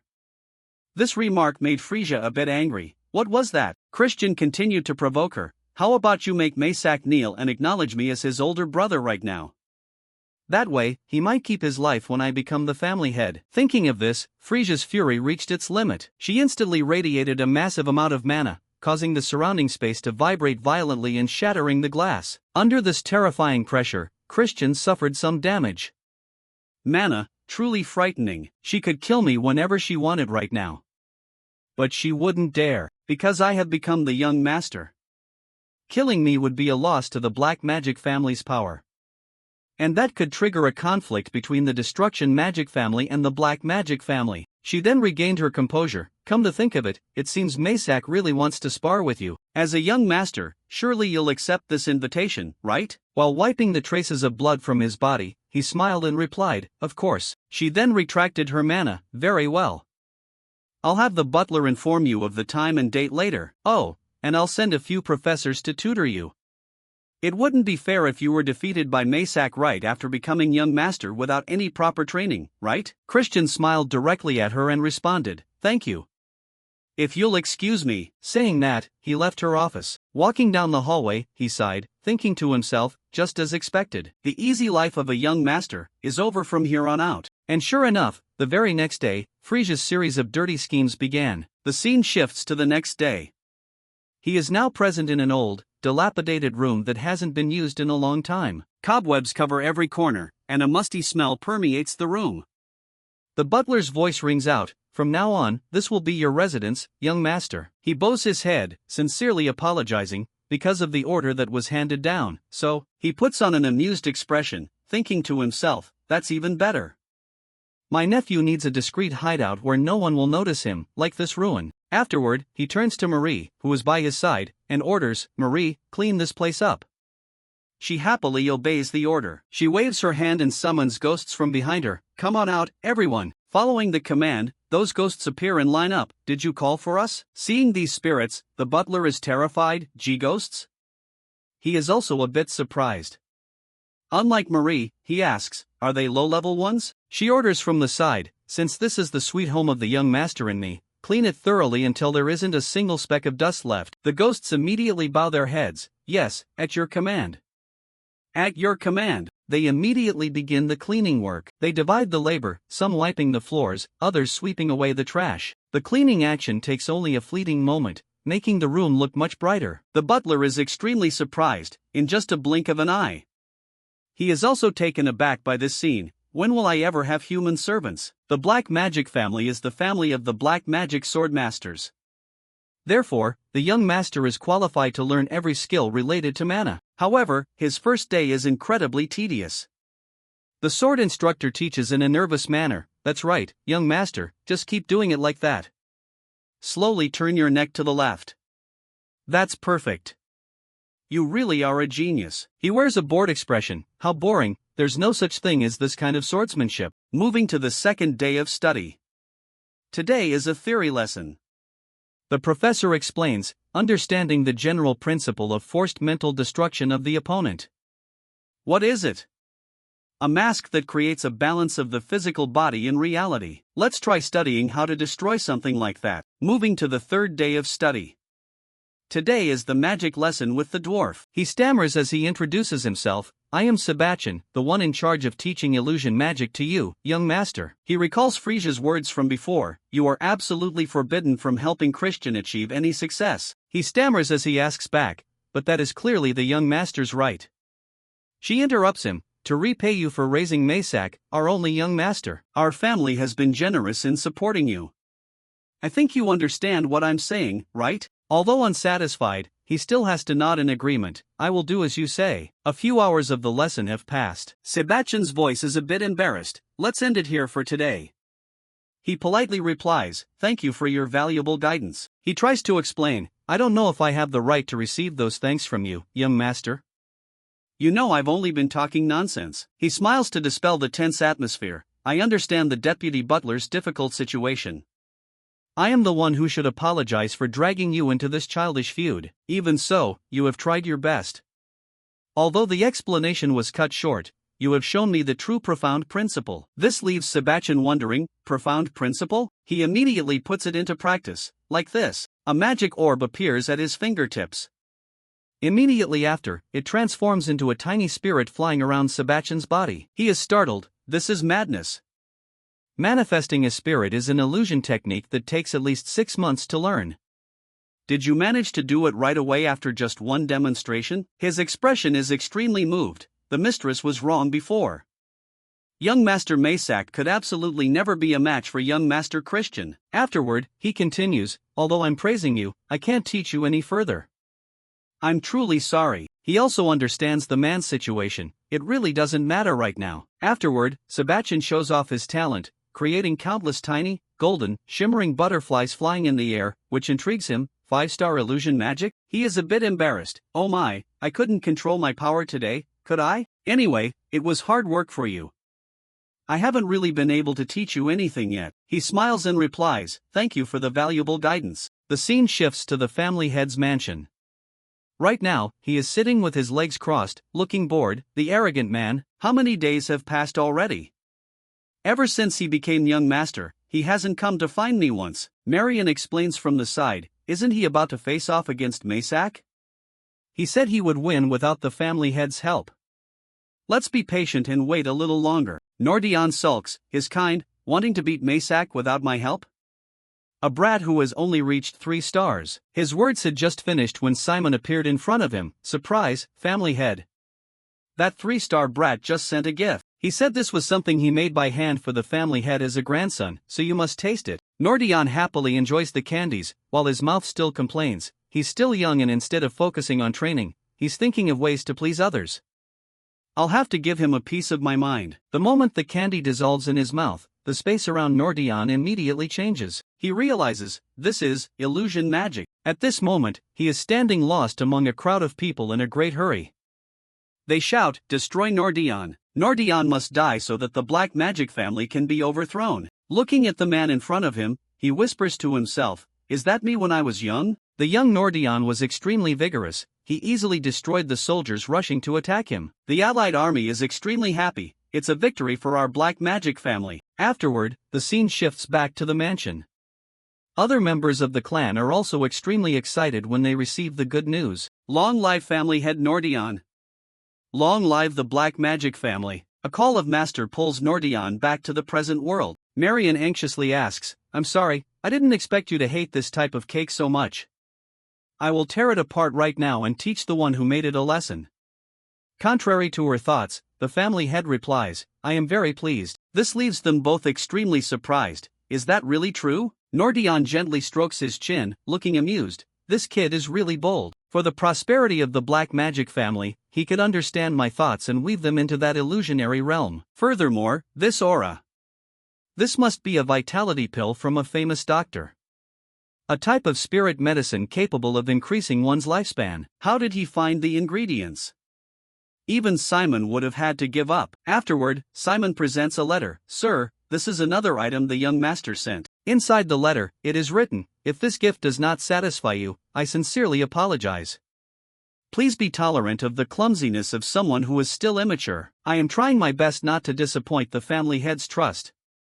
On the day of the rematch with Maysak, I will definitely make you proud. Reading this, Nordion laughs loudly, leaving Marion and Simon confused about what is happening. His voice is excited. You said this is a gift Christian sent as a grandson, right? Simon confirms, yes, sir, that is exactly correct. He is extremely amused. If so, I also need to provide a response worthy of my position as a grandfather. I will definitely be present at the match between Christian and Maysak. As a grandfather, I should personally verify how much my grandchildren have grown. Don't you agree? Immediately afterward, this news reaches Frisia's ears, leaving her startled. What? The old family head plans to attend the competition? The servant replies, yes, Lady Frisia. He said he wants to see the results of his 2 grandchildren with his own eyes. She is extremely anxious, biting her lip and thinking to herself, I don't know why he would suddenly do something he has never touched in his entire life. This also causes other dukes to gossip, a truly rare event. Even our spirit magic family has started to keep an eye on them. The blue-haired duke adds, I didn't expect the old family head to care to this extent. Frisia's eyes are full of anger, that bastard old man. Having the count in the way was enough, and now there's Maysak too. It doesn't matter, consider this an opportunity to crush him right in front of the old man. to let him see that his judgment of people is worth nothing. Then I will personally tear Christian into 100 pieces. The scene shifts back to Christian's room. It is now the afternoon. After a completely absurd sword lesson that left him bored, he places his sword on the table. He sighs, "Tisk, these useless lessons are starting to bore me. I don't have spare time to waste like this. Why on earth would the spirit magic family act like this?" Their sending the 4 dragons to the inauguration ceremony was a warning. It proves that the masterminds of the chaos have started to notice my existence. However, at this moment, eliminating the absolute power gap with them is impossible. For now, he needs a weapon strong enough to defend himself until he truly grows strong. It seems the only way is to rely on the true black sword. With his current ability, just maintaining it for 1 minute consumes his entire mental strength. Even during high-intensity combat, I'm afraid 1 minute is a huge luxury. I need to reach the level of natural control like Nordion did back then. What should I do? While he is still deep in thought, Simon suddenly appears right in front of him. "My dear young master, I heard you're being besieged and tormented in every way. Is that true?" He begins to mock. "With less than a month until the competition, will training on your own be okay?" Seeing him suddenly appear and say these words makes him a bit fearful. Why is this guy becoming more and more bizarre? Is he really the teacher of the Blood Shadow leader? He interrupts him. "Did you come here to tease me?" Simon smiles and replies, "How would I dare? I came to convey that the family head is very satisfied with the young master's gift." Then he asks a question. "You won't let the family head down, will you?" He also smiles confidently. "Of course not." Simon makes a suggestion. "Well, it seems those who call themselves teachers are just a bunch of lazy people. On this occasion, would you like to learn about the true blood lineage? I guarantee I will teach you very methodically. If so, then." But he immediately refuses. That won't be necessary. Simon is a bit regretful. What a waste. I could have helped you become the most powerful blood magic user. Then suddenly, he smells a strange scent of blood in the room, making Simon's face look amused. Perhaps it won't be long before a guest comes to find the young master. Afterward, he turns and bows. "I have bothered you enough, please excuse me. I hope in the upcoming battle, you will bring me wonderful moments of entertainment." Looking at his retreating figure, he sighs in boredom. What is this? I don't understand, he only speaks incomprehensible things. Immediately after Simon leaves, Marie enters the room. She exclaims, "Young master, I have carried out the investigation into Archduchess Urian as you requested." He asks back, "Did you gain anything?" She presents several papers that appear in front of him and explains, "There are no special leads at all. The Duchess is the youngest daughter of the Marquis, born to his first wife. She has lived in luxury since she was a child. According to the information obtained, she has never encountered any major incidents." This leaves him a bit surprised. That's absurd. Power far exceeding the star rank, plus that strange aura.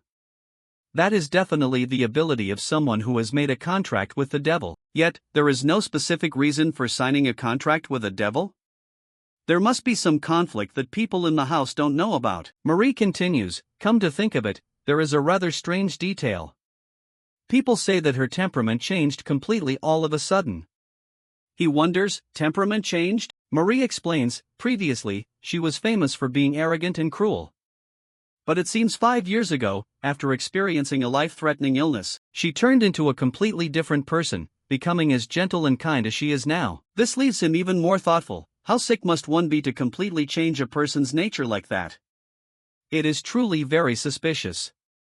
We need to continue watching her more closely. He begins checking the information papers and asks, "But Marie, where did you get this secret information? Even my aunt doesn't know about it." Marie smiles amusedly, I interrogated the spirits lurking in the main house." He is a bit confused. "You are close with all the ghosts in the main house?"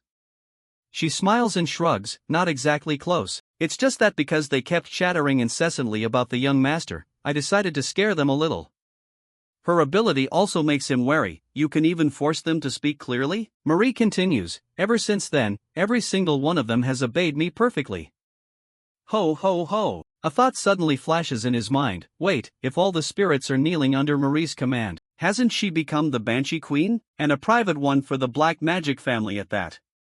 Usually, the deeper the resentment, the greater their power. So what on earth did Marie have to endure? Seeing him dazed, she is curious. "What are you lost in thought about?" he is startled awake. Huh? Oh, nothing. Thank you for this information. You have worked hard. These words make her extremely delighted. For my master, I am ready to do anything. And just like that, a month passed. The day of the match with Masak finally arrived. Looking up at the stands above, he thinks to himself, the presence of the former family head has caused a stir. Fortunately, the former family head understood my intention. To determine the superiority between the princes, multiple observers are needed. Masak points at his face and shouts, "Prepare your mind. Today you will prove to the former family head that you are the worst prince." He is not angry, but immediately mocks him. "Shut your mouth, mama's boy. Don't go denying later that you asked your mother to help you with those tricks." This makes Masak extremely angry, grinding his teeth. Every practice match in the black magic family is a death battle. I will let you take your severed head home. He immediately erupts with power, unleashing black annihilation magic. The terrifying pressure causes him to shield his face, resisting the violent winds rushing toward him. Masak begins gathering power, his hands condensing a terrifying attack. "I will kill you." In just a split second, the attack is unleashed and speeds straight toward him. He maintains a calm attitude, immediately reaching out his hand to summon a weapon. He uses the true black sword with extreme skill, easily slashing through the incoming attacks. A magic orb hits him, causing him to sense something. It is similar to the elemental magic of the Alliance. The difference is that it contains a curse principle. They shoot straight into his body and wrap tightly around him. Duplicate line. His body is currently being burned by the hellfire, causing him to let out cries of pain. Masak continues to summon his weapon. "I will make you regret having been born." Duplicate line. He can only scream helplessly in pain, drowning in a sea of fire. Witnessing that scene, Masak is extremely amused. "Ha ha! You reckless brat, it's over." While he is excited, he suddenly appears from behind, whispering into his ear, "Are you having fun?" Hearing the familiar voice, Masak is startled and turns around. At the very moment he turns back, a massive fist appears in front of him. Christian doesn't hold back, immediately throwing a powerful punch at Masak's face, causing him to cry out in pain. He mocks, "You fool. You're already a 4-star and you're still fooled by an illusion technique that I only just learned a day ago?" Not giving him a chance to resist, he immediately rushes forward, unleashing a flurry of punches at Masak's body. Masak's weakness is that his entire capability is focused on black annihilation magic, influenced by his mother. He ignores learning other fields. For a black magic user, ensuring a safe casting area is just as important as firepower. In other words, they must prepare thoroughly for close-quarters attacks. But would those sycophantic, easily manipulated professors teach him that? He throws a decisive kick, sending Masak sprawling to the ground. Afterward, he waves his hand teasingly. "Hey, your mother is probably going to cry when she sees you like this. Don't you plan on trying harder?" Lying defeated on the ground, anger envelopes Masak. "I will kill you. I will kill you. I will kill you." He immediately takes an item out of his pocket. It is a magic tool. The referee outside immediately warns, using magic tools in the match is against the Duke's rules. He immediately backs away, extending the distance. As expected, he had a backup plan prepared. Holding the magic tool in his hand, Masak mutters, "Destruction Soul Melody." Marion above is extremely worried. That's 5-star black annihilation magic. The family head next to her is extremely excited by this situation. Masak screams crazily, "Go to hell." A giant tornado appears behind his back, making him feel a bit confused. The ability to control destructive mana. The will to penetrate the darkness surrounding him. That will is what overcomes physical limits. He reaches his hand forward, summoning the true black sword once again. He grips the weapon tightly, raises it high, and prepares to strike down. Immediately after, a devastating strike hits the floor, causing the ground to shatter into pieces. And just like that, the competition day ends in resounding applause. At this moment, 2 giant fire tornadoes have appeared on his side. That scene makes everyone extremely terrified. In the stands, Marion is equally surprised. She immediately reaches her hand forward, summoning magic to protect herself. "I didn't expect the black sword to be able to condense 5-star destructive mana aura. Could it be black steel aura?" Seeing his attack neutralized makes Masak shake with fear. How can you?" He still grips the weapon tightly, mocking, "You are truly stupid." Immediately afterward, he rushes to attack, sending Masak flying into the air. Masak is now almost incapable of resisting because he is exhausted. Duplicate line. Even though he has been defeated, deep down, Masak must silently acknowledge that Christian is a genius. Looking at Masak lying motionless on the ground, the surrounding atmosphere suddenly becomes strangely silent. Afterward, Nordion stands up. There is nothing left to see. Let's go home. Marion replies, yes, family head. He turns to warn, the Martianist should focus more on educating Maysak. At that level, it might be better for the boy's future to follow the path of destructive hegemony. Then he turns to call Christian's name. He also turns to reply, yes, family head. Nordion smiles and praises, my effort to come here in person was truly worth it. Being praised makes Christian extremely excited. From now on, I will continue to work hard to bring forth appearances that satisfy you, family head. Afterward, he leaves the arena with a radiant face. He clenches his fist in excitement. Although it's only temporary, I have successfully condensed Black Steel Aura. Black Steel Aura not only strengthens the Black Sword's power to the 5-star realm but is also an ability that can project mana to suppress targets at will, regardless of distance. If this continues, I can use Black Steel Aura and the true Black Sword proficiently. Suddenly, a voice from behind cuts through his train of thought. Are you Christian? Someone sitting on a tree branch opposite smiles. Well, it's nice to meet you. I really wanted to meet you. He can only glance, his entire body completely unable to move under the overwhelming pressure. The young man introduces himself. Nice to meet you. I am Sarad, your older brother. This causes a sudden surge of extreme fear deep within his heart. He recalls the words of a beastman earlier. The dark magic family once had a crazy prince known as the Madman. He ran away from home and went missing before the Great War broke out. Duplicate line. Sarad jumps to the ground, standing in front of him, making him wonder, why is that guy here? Seeing his body immobile, Sarad is a bit confused. Why are you suddenly frozen? Today is the first time we've met, right? He suddenly remembers the scene from the past. His face covered in blood, he says, it seems your name is Christie, isn't it? What a pity. If you had been taught magic or swordsmanship properly, it would definitely have been much more interesting than Evan. If so, I could have enjoyed the pleasure of cutting off your limbs a little longer. Recalling this left his whole body frozen. From the moment he first encountered this guy, every nerve in him was screaming, I have to kill him. I absolutely have to kill him. If I don't want history to repeat itself. Killing intent surged out from within his body. Opposite him, a faint smile played on Sarad's lips. Then he stepped forward and placed a hand on his shoulder as if to comfort him. That's a bit much, isn't it? After all, I'm your brother, isn't baring your fangs like that going a little too far? He smirked and added a threat, if you keep talking like that, I'll have to kill you. That direct threat made his eyes flicker. He clenched his hands into fists, radiating intense killing intent. Seeing that his younger brother's hostility hadn't wavered, Sarad assessed him. The rumors outside had me really hyped up. I didn't expect there to be nothing worth seeing. Completely below expectations. This made him incredibly angry, his entire body trembling. Below expectations? That's just because you're blind. Scum like you dying would be a favor to the world. Just wait, I will definitely cut your head off. His words immediately caused Sarad's expression to change. The corner of his mouth curled into an amused smile. He crossed his arms and laughed loudly. Alright. I'll take back what I just said. But that move still isn't enough to catch my attention. Try a little harder next time. He pointed his finger directly at his forehead, but you'd better hurry up. I don't have much patience. From his finger, a drop of blood shot out and struck his forehead. After saying that, he vanished into thin air. Everything happened so suddenly that he stood frozen for a few seconds. Then, he clenched his fist, punched the wall beside him, and cursed under his breath, damn it. The enemy of his comrades was right in front of him, yet he couldn't move a single finger. But seeing that he hadn't radiated that terrifying demonic aura yet, perhaps he hadn't signed a contract with the devil. So, there was still a chance. Within a year.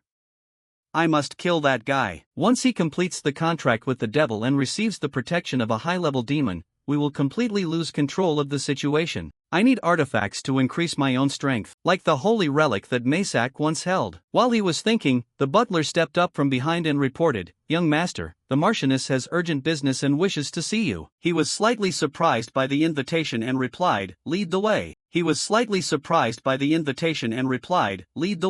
On the surface, she looked calm, but he could see her arm trembling.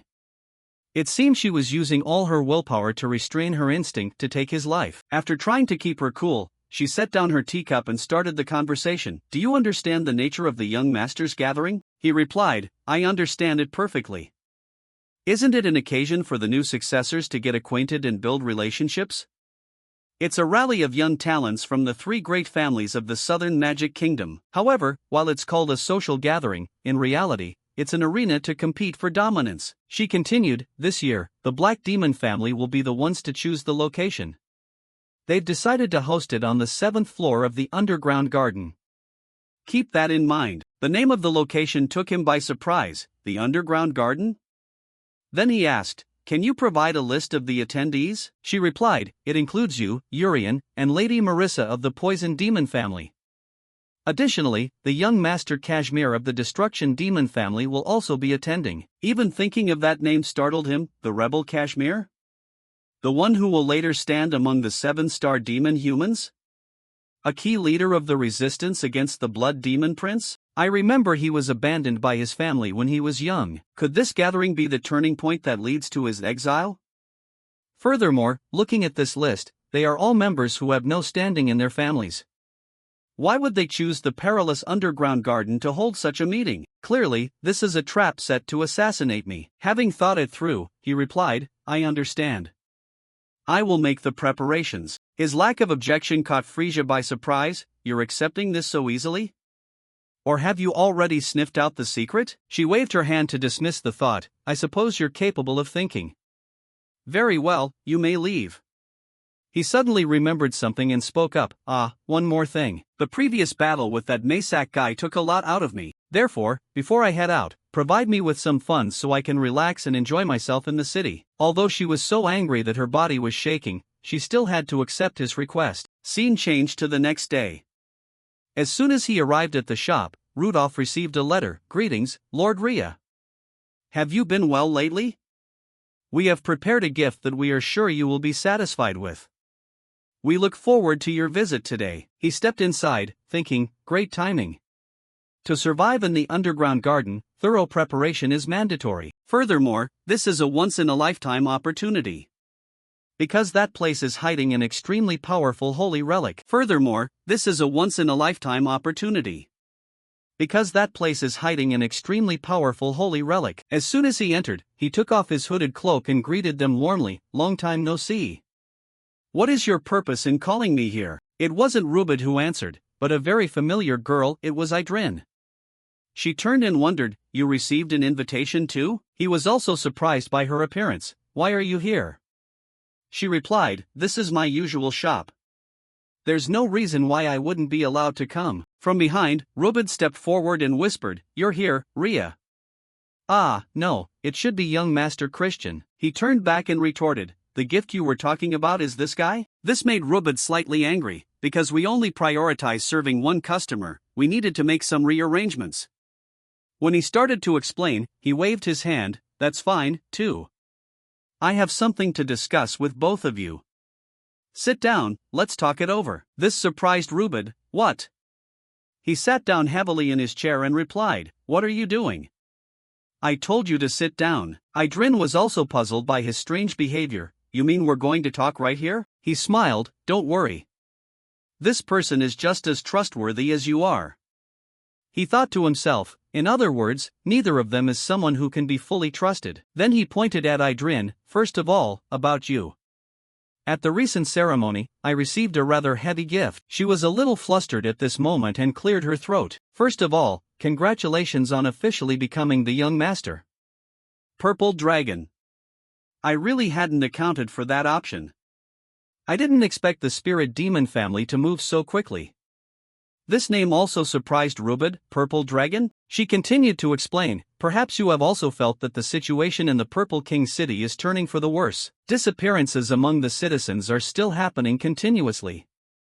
Many families have begun implementing lockdown policies, cutting off communication. It seems they are plotting some shadowy scheme. Rubid mimicked her words. It might be presumptuous to ask, but why is Lord Rhea so well informed about the situation in Purple King City? It's as if you just left that place. Idrin calmly explained, it's just that my family has some old grudges with Purple King City, that's all. Rubid was slightly skeptical but nodded, I see. I see. Plus the fact that they are isolating themselves to such an extreme degree. It is very likely, as the young master concluded, they are desperately preparing for a conflict with the Alliance. She continued, recently, there has been some unpleasant news coming from the intermediate zone of the Alliance. I hope it's just because I'm being too suspicious. Rubid wondered, is there more trouble there? She explained, controls at the border crossings leading to the alliance are being tightened strictly. According to reports, several arterial roads have even been completely blockaded. This proves that the judgment from the Magic Nation has started to have practical effects. Personally, I don't have the connections within the alliance to look into it deeply. Rubid interrupted, leave that to me. Idrin wondered, leave it to you? Rubid explained, only merchants like us can travel freely through those intermediate zones. I guarantee I will investigate who was behind the blockade and the exact time it started. This made him very excited. Good. Very reliable. Then I leave that matter to you. And there is one more issue I want to ask for help with here. Edited, he was startled. Asking for favors again? What are you trying to squeeze out of me this time? He denied it. No, I plan to pay a fair compensation. Rubid was surprised, really? Or is it another promise you'll default on like always? He affirmed, for sure, I will pay immediately. As he spoke, he pointed straight at Idrin, wanting to shift the responsibility to her. This made Rubid angry. He hadn't asked her opinion yet, so why was he deciding everything on his own? You scoundrel, are you trying to set me up again? But on the other side, Idrin didn't hesitate and immediately agreed, all right, I will pay. This made him excited, and he held up a finger, haha. Rubid was also startled by her action. You said you would pay? She replied, even though I'm not sure what it is, if it's your calculation, it will definitely be worth investing in. Rubid warned himself, how can I trust the words of that unruly young master? I have plans to visit the underground garden soon. Or it's also known by the name Treasure Garden. That means there are countless spirits and ancient artifacts hidden in that place. But because it is a land under the jurisdiction of the Destruction Demon family, for outsiders, it is a distant dream that cannot be touched. But if I can take them anonymously, things will go in a different direction. Hearing the name of this location made Rubid change his attitude and reconsider. Then our trading group seems to be able to contribute capital for you as well. It's all for the sake of the pacification of the Magic Empire. Seeing himself being upstaged made Idrin angry. I said I would pay. Rubid waved his hand, it's really not necessary. He continued, you'd better take it. What I want to ask for is, he leaned close to Rubid's hand and whispered, Lenin's scissors. Hearing the name of this item made Rubid freeze. Lenin's scissors from that famous archmage. It is a top-tier masterpiece among magical tools created by humans, with power no less than spiritual holy artifacts. Rubid held his head in despair. Now you want me to find an item worth over 10 million lupe? He interrupted, why search for it? You're the one holding it, aren't you? At this point, Rubid was startled. How could you possibly know that? He thought to himself, in my past life, you showed it off to me. He spoke up, just lending it for a bit. After all, nobody's buying it, right? In return, I will bring you a truly valuable treasure. Seeing his good friend being swindled made Rubid angry beyond words, his whole body shaking. After that, he returned to the mansion and began his training process. So after all, I finally broke through to 5 stars. At this moment, he could summon the black sword very easily. Based on the lessons learned from the confrontation with Maysak, I honed my illusion techniques and how to control demonic energy. Thanks to quickly grasping the principles of black heart energy, I perfected an external layer of heart energy that was thinner and completely compatible with myself. Besides that, the light core was also raised to the realm of sword light by me. It's fortunate that I hit this threshold before entering the underground garden. Finally, the day to enter the garden arrived. From behind, Simon's voice rang out. Are you all prepared? Today, I will take charge of escorting the young master. Without a moment's hesitation, they proceeded to head to the underground garden. Looking outside, Jupian was currently running after the carriage. He turned and made a suggestion. Can't you get in the car now? It's so troublesome. She replied, I'm in the process of training my stamina, so don't mind me. He sighed in frustration, thinking to himself, in this magic empire, there really exist quite a few eccentrics. Then he directed his gaze towards Simon on the opposite side, including the guy standing here as well. He put on a fake face, feigning sincerity. I really want to serve the young master. Having this opportunity makes me feel very honored. He wondered and asked, but why choose me? He put on a cute face. Well, maybe because the young master is a very interesting person. This action made him feel goosebumps, fear in his heart. Vampire tribes are basically very cruel by nature. When Simon left the Blood Sword Demon family, how many people in the tribe did he take the lives of? On top of that, Simon is a pure-blooded vampire and the brother of the Blood Demon Prince, Idrin. Seeing him staring, he wondered, "It seems you have something you want to question me about, don't you?" "Except for the family's dark secrets, I will answer everything. Feel free to ask. Can you tell me about the Grand Maid of the Blood Sword Demon family, Countess Idrin?" Hearing this name, Simon smiled with interest. "Oh, are you developing an interest in our Idrin? After all, she is one of the 5 new stars of the 12 Magic Dao lists.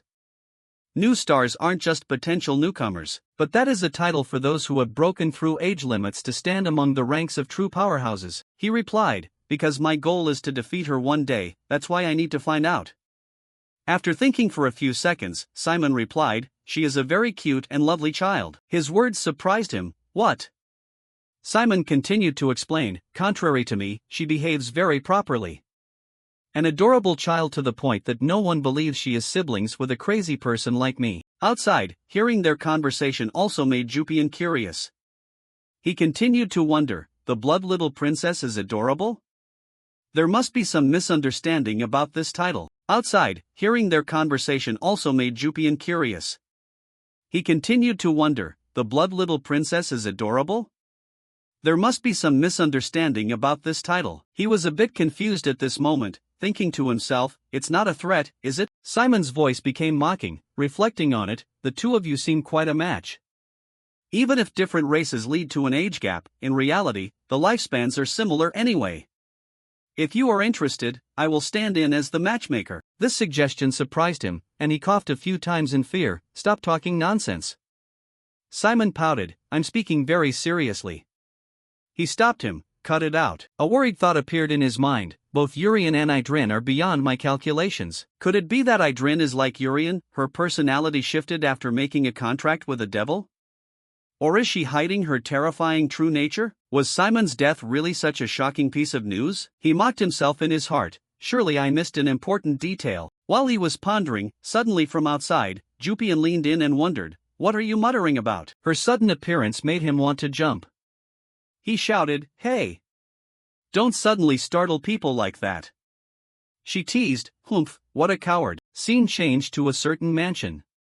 The scenery here is extremely gloomy. Inside a room, a young man was sitting in a chair next to the patient's bed. On the bed, a white-haired woman was breathing with great difficulty. The young man clenched the hand of the person on the bed and spoke, "Mother, please try to endure a little longer." While struggling to hold on to a shred of consciousness, a red-haired teenage boy, weak and full of injuries, realized a strange man had just entered the room. Awakened suddenly, the teenager bitterly realized his harsh position in this aristocratic family. Prince Schwartz coldly questioned his shameful behavior. At the same time, he ordered him to participate in the upcoming Prince gathering despite his terrible physical condition, explaining that the underground garden could only be entered at the exact right moment during the gathering. The prince revealed a glowing key. Shock was evident on the teenager's face when he learned that all participants would die if the teleportation process inside that mysterious location failed. Even so, he still accepted the medicine from the family's holy healer. Heavy thoughts occupied the young man's mind as he considered accepting this dangerous challenge in exchange for the life of his dying mother. He silently accepted the mission.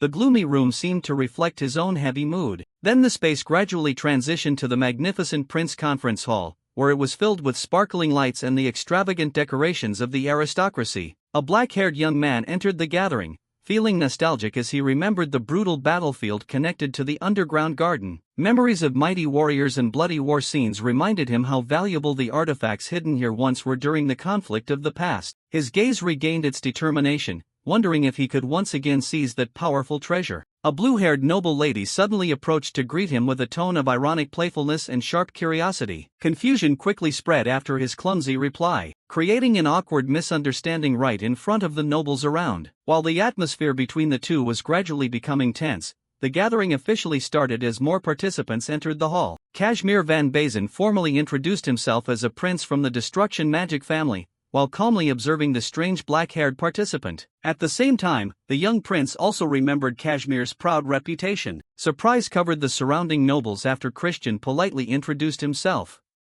Behind Kashmir's smile appeared a hint of anxiety as he humbly praised the achievements of the Holy Kingdom. Despite his growing reputation, Christian still skillfully built trust by expressing respect for the efforts of Kashmir, a late-born prince who had to fight his hardest to gain recognition. This sincere compliment left Kashmir shaken, because in the aristocratic world, he rarely received genuine admiration from others. Christian calmly explained that dark mages value strength and ability more than noble blood or lineage.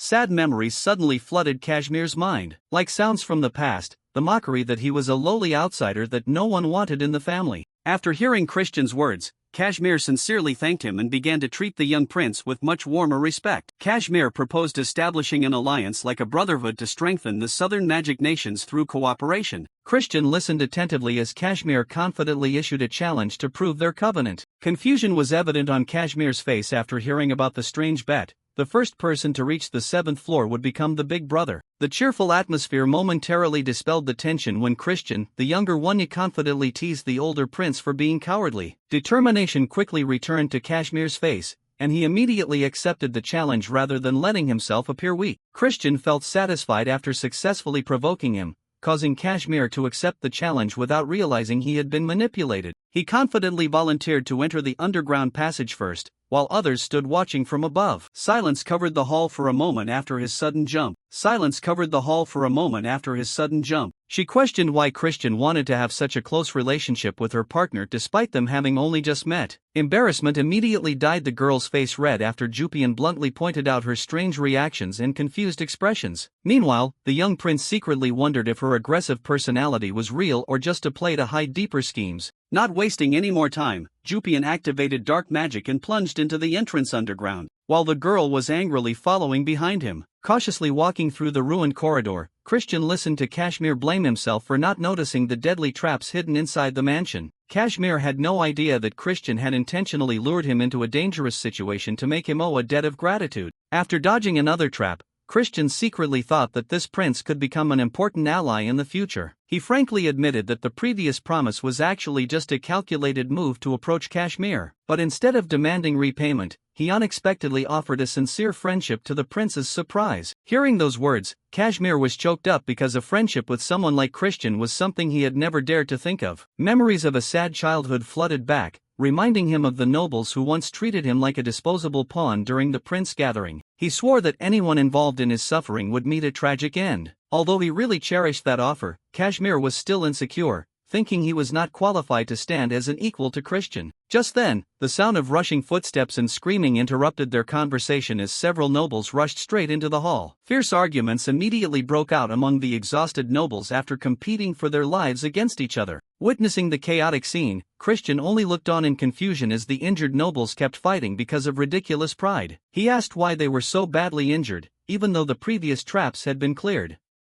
Instead of answering honestly, the group blamed each other to hide the shameful truth. Christian nonchalantly mocked their terrible personalities and enjoyed the surrounding chaos. While the nobles were arguing loudly, Jupian playfully grabbed one of them, making the already exhausted group tear into each other even more. Kashmir quietly imagined how interesting life would be if he had normal friends by his side. Hidden under his cloak, he clenched the mysterious key and thought that anyway, those stuck on the floors above were about to die. At the same time, Christian suddenly felt a strange determination from Kashmir. Memories of his sick younger sister flooded Kashmir's mind, reminding him why he was never allowed to disobey the cruel orders weighing on his shoulders. Without the slightest hesitation, he secretly activated the artifact hidden in his hand, skillfully masking his ambition behind a fleeting smile. A golden light erupted from the ancient key. It immediately caused the giant gears around the mansion to move automatically. Terror filled the room as the nobles realized the key had activated itself without anyone directly touching the mechanism. Kashmir gradually realized that his brother might have secretly activated this dangerous artifact from outside the hidden chamber. A massive magic circle suddenly appeared beneath the noble's feet, blanketing the entire floor in violent energy. Christian immediately ordered everyone nearby to erect mana barriers before the unstable surge of power exploded. He unleashed dark energy throughout the room, attempting to block the incoming attack. Powerful shockwaves slammed into the hall, throwing several nobles to the floor. The nearby nobles stared at Christian in astonishment while struggling to stay on their feet. Even after protecting the group from the attack, Christian continued to cautiously observe the unstable magic as the danger within the mansion grew increasingly severe. A confident smile remained on Christian's lips, even as the chaotic magic circle suddenly swallowed him whole. Blinding light exploded throughout the hidden chamber amidst the screams of the terrified nobles calling his name. The hall fell dead silent, with only the survivors left standing there in shock. Fear spread rapidly as everyone realized Christian might have lost his life after being pulled away by the teleportation magic. Without a second of hesitation, Christian's companion grabbed Kashmir by the collar and snapped at him, demanding the truth behind the recent incident. All suspicion immediately fell upon Kashmir, because the mansion and these dangerous mechanisms were linked to his family. A chilling rage filled the room as Christian's allies continuously pressured Kashmir to confess before things got even worse. Unable to bear the guilt any longer, Kashmir finally confessed that Crown Prince Schwartz had ordered him to lead everyone to the 17th floor. Though trembling with fear, he insisted that he himself had never activated the mysterious key. Even after hearing the explanation, the others still forced Kashmir to hand over everything he knew to reach the 17th floor. Dark memories of the underground garden returned as they discussed the terrifying, monstrous creatures within. Surviving the 17th floor without prior preparation was nearly impossible, even for the most battle-hardened warriors. The atmosphere became extremely tense when a black-haired noble grabbed another man by the collar, adamantly refusing to accept Christian's death without concrete proof. A red-haired noble stepped forward, holding back the black-haired man and loudly questioning the certainty of Christian's death as well as everyone's subjective speculations about the current situation. Marissa quickly spoke up in support, asserting that Christian was a person of great ability, absolutely incapable of losing his life so easily, and surely he was still alive somewhere out there. Although he tried to maintain a calm appearance, Christian's confidence had forced him to truly re-examine the deep fear in his own heart. Elsewhere, Kashmir quietly reflected on those who had acknowledged him and stood by his side throughout the crisis surrounding him. His mind turned toward his mother and her wishes, hoping Kashmir would become a proud and respectable adult in the future. The memory of those words seemed to strengthen Kashmir's will. He chose to keep fighting, determined not to betray the expectations placed upon him ever again. Meanwhile, the red-haired noble had volunteered to join the search group for Christian Van Bazen, his heart heavy with guilt and a desire to atone for the mistakes caused by his own actions. As the group moved through the hallway, a strange vibration appeared overhead, and a swarm of bats suddenly rushed out from nowhere, flying chaotically throughout the hall. Suddenly, the bats gathered into a dark mass before transforming into a familiar figure, immediately drawing everyone's full attention. The figure was revealed to be the head butler. He explained that he had returned because he sensed an ill omen within the castle. Seeing an opportunity, the group urgently begged him to help find Christian, but he warned that the 17th floor was a dangerous place exceeding safe limits. Although they were determined not to abandon Christian, the head butler calmly assessed that the risks far outweighed the benefits, forcing everyone present to accept the harsh reality. However, the head butler decided to act alone. He believed that this life would no longer have meaning if his young master lost his life, and began preparing a powerful grand magic. A glowing magic circle formed beneath his feet as he activated a teleportation spell. Kashmir and the others rushed to follow at any cost, secretly hoping they weren't too late. On the way to Christian's location, the head butler couldn't help but fear an even more terrible threat. Encountering the Tarantula Queen on the 17th floor meant near certain death. As for Christian, he had activated Kashmir's key and entered the dimensional space alone, walking through the twisted tunnel while reflecting on how his spatial teleportation ability had improved significantly thanks to the artifact. This strange dimension acted as a bridge connecting distant locations, allowing him to bypass normal routes and significantly shorten the entire journey. While moving through the brilliantly colored void, Christian recited the rules of space. To enter, one must break the spatial structure, and to exit under harsh conditions requires extremely precise coordinate control. Although the method seems simple in theory, a single small mistake could leave a traveler trapped forever between unstable dimensions or broken spatial zones.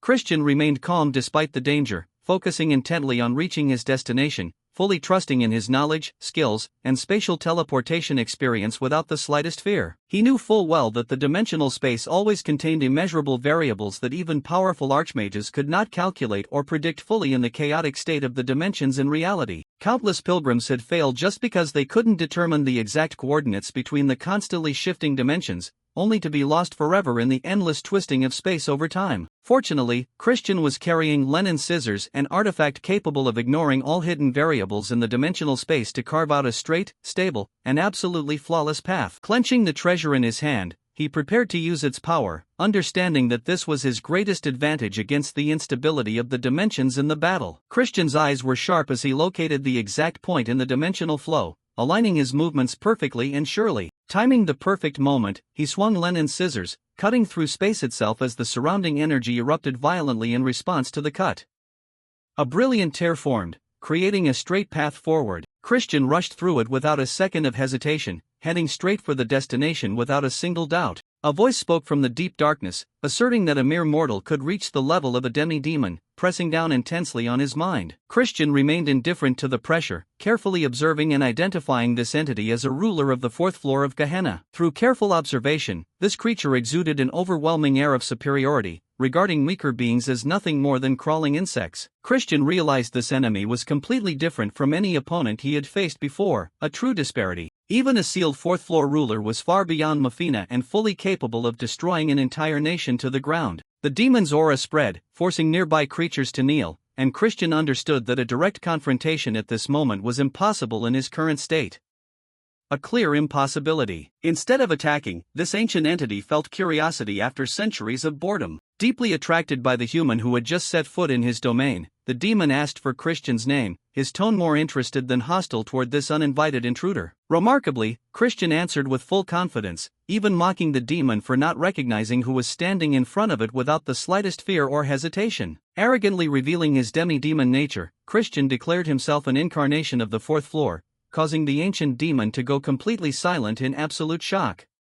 The ancient demon stared at Christian in silence for a moment, then immediately denied his assertion. Convinced that no ordinary demi-demon could possess such supreme power, it mocked his words as nothing but nonsense. However, Christian remained completely unbothered because he knew the demon's perception had been distorted by the very seal restraining its power. Exploiting that weakness, Christian intentionally called out a forbidden title, targeting the demon with the name Starslayer, a title that had been buried in its forgotten past. The demon's expression changed immediately, its arrogance vanished, replaced by extreme horror. It realized Christian knew a secret that should have been impossible to unearth. Christian remembered hearing this title in his previous life, when he and his comrades had once set foot in this very place, which allowed him to identify the entity before him. Mentioning this name awakened the Starslayer's buried memories, causing it to seethe with rage as it recalled the betrayal that had pushed it into its current pathetic situation. Its hatred exploded outward, adding to the heavy oppressive atmosphere, making the entire battlefield heavier and more suffocating than ever before. After recovering from the shock, the Starslayer brushed it off, regarding Christian as nothing but an arrogant fool trying to play with forces beyond his understanding.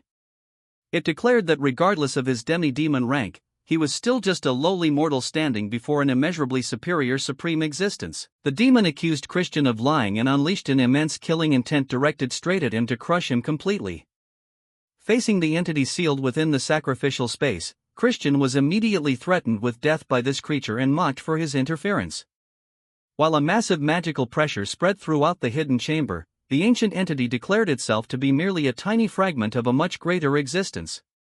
Still, even while surrounded by that overwhelming aura, Christian remained calm and self-controlled, absolutely refusing to be subdued or confused. The Starslayer looked at Christian with contempt, saying that even with a demi-demon rank, he was still just a lowly mortal who could never know who it was. The monster roared in anger, believing Christian was deceiving it. Facing the Starslayer's massive killing intent, Christian stood firm even as the monster's shadow enveloped him. He coldly replied that the demi-demon title was actually just a disguise to bypass the surveillance of those hateful constellations. While talking, Christian's hand touched the pouch containing linen scissors. He had already calculated an escape route if the situation went out of control. The Starslayer's giant form towered like a mountain of stone, radiating terrifying pressure. Seeing the monster seem to waver, Christian added a suggestion that piqued its curiosity. "How about making a bet with me?" Christian calmly proposed a high-risk invitation. He stated flatly that if it won, he would release its seal immediately. The Starslayer froze. It couldn't believe a demi-demon would dare to defy the will of the Third Realm. It sneered, thinking Christian was joking. Such a thing was impossible. Christian replied casually that if it didn't like it, then never mind, he had nothing to lose anyway. Hearing that, the monster grew even angrier, asking in return what Christian would do for it if it won. Christian gently held up his finger, making a motion as if aiming to shoot. A knowing smile spread on his lips. "You will have to erase yourself." The Starslayer was stunned by that absurd request. In the vast desert, Christian's figure looked small but extremely confident. He smiled brightly, saying that it had nothing to lose anyway. A powerful stomp from the monster shook the ground. Christian added that even if it died, it would just revive. He explained that the underground garden was actually just a training ground created by someone. The bosses on each floor, even if destroyed, only disappeared temporarily. they would soon be reset like sand in an hourglass, because they were all just copies of the original entities. In other words, the bosses held here were enduring a living hell without knowing their true existence. An endless loop of death and rebirth was happening beneath this ground. Christian recalled his previous life, when he had come here with comrades and had to destroy the same enemy over and over again. The Star Slayer roared, believing what Christian said was nonsense. How could a mere mortal sway it with a smooth tongue? Christian smirked, saying that instead of a tiny mountain, it could receive something much bigger. Looking at the crystal blocks on the monster's back, he asked if it wanted to rot here forever. You are the great Star Slayer, right? A powerful psychological blow struck directly at the monster's pride. Finally, the Star Slayer accepted the challenge. Christian let out a sigh of relief. Christian told it to guess his real name. If it guessed correctly, it would be considered the winner. The Star Slayer was extremely confident, saying if he was a ruler of the fourth realm, it surely must know. In the desolate space, it began calling names. Nibarius. Christian coldly replied, wrong. Under the withered tree, it continued to guess, Sabnak. Wrong. Christian's voice remained calm. What about Larage? The Star Slayer pressed. Christian snapped his fingers decisively, still wrong. It listed a series of names from Spolis to Furcas, and even Baal. But Christian's answer was still, all wrong. The monster began to panic. As far as it knew, no new ruler had been appointed. A terrifying silence descended. The Star Slayer went quiet, its sharp teeth clenched tightly. It roared, realizing it had been deceived.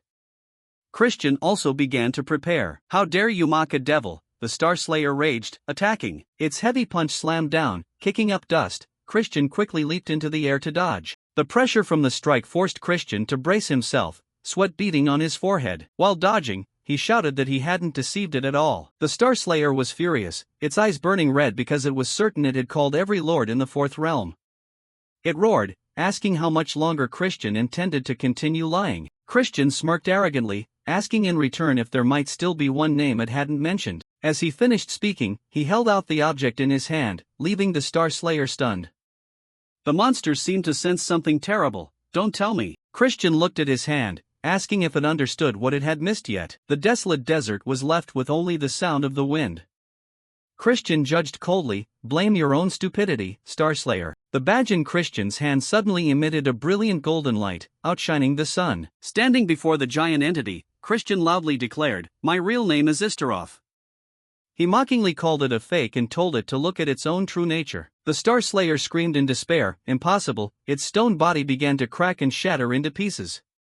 The monster still stubbornly screamed in pain. It wouldn't accept that it was just a soulless copy. Christian's glowing red eyes coldly observed the death of a defeated foe. In just a second, the Star Slayer vanished completely, leaving only dust in the vast desert.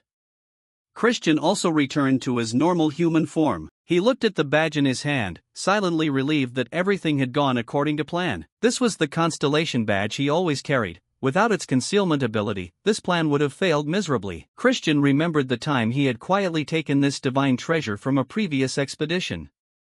Its ability was supreme camouflage and stealth. Not just simply changing his outer appearance, this badge could even simulate the target's very soul. However, Christian also knew full well that this trick could only fool the copies here. If he met the original entities, he would have been seen through long ago. A glowing system notification appeared. Congratulations, you are the first to conquer the 27th floor. Christian smiled with satisfaction. Finally, all his efforts had borne fruit. The system continued to announce that his name and achievements would be recorded forever.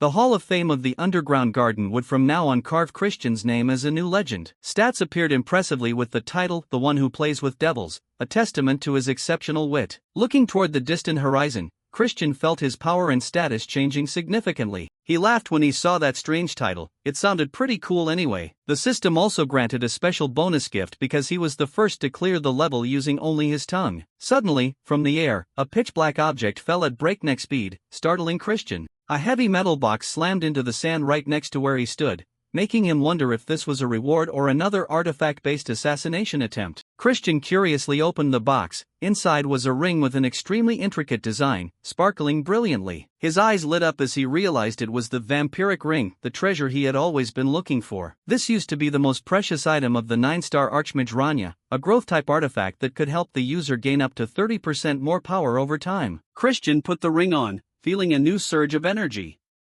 With this trump card, his journey ahead would certainly be much easier. In the gloomy hall, thousands of pitch-black spiders began to overflow like a flood. Kashmir swung his blue crystal spear, clearing away the monsters while loudly warning his comrades. Christian also joined the fray, purple magic blades slicing through the rushing spiders. A precise attack pinned the spiders to the floor, clearing a corner of the battlefield. Standing in the middle of the encirclement, Christian maintained a calm expression as if he were just out for a walk. Naren, on the contrary, was cluttered with explosives, her eyes full of tension, preparing for the next strike. Christian turned to look at his friend, his expression showing no signs of worry at all. He dropped a "so noisy" comment, making Naren angry, scolding him back that he should at least know how to thank people for saving him. The spiders were beaten to a pulp, green fluids splashing everywhere. Simon watched from afar, his face showing clear seriousness regarding the current situation. Looking at the Spider Queen perched on her silk throne, Simon muttered that if they didn't find the young master soon, they were all done for. The giant monster opened its mouth full of sharp teeth, emitting a ghastly yellow-green light. Baby spiders constantly swarmed down from the dense webs on the ceiling. Simon just flicked his finger lightly, and the nearby spiders exploded into pieces. His gaze darkened, as if he were calculating an extremely dangerous plan. Using the blood of comrades as a sacrifice, a cruel thought raced through his head. The whole group was still struggling to hold on amidst the spider webs. A cruel forbidden art using human blood began to manifest in Simon's mind. Simon glanced at Christian, telling himself he had to take down this boss at any cost. Only that would help the group escape the impending death. The Spider Queen's power was too overwhelming, far beyond the capabilities of the others. Simon looked at his comrades' necks, thinking that devouring them to gain strength would be much simpler. But doing that would make him the enemy of Christian, the one he called young master.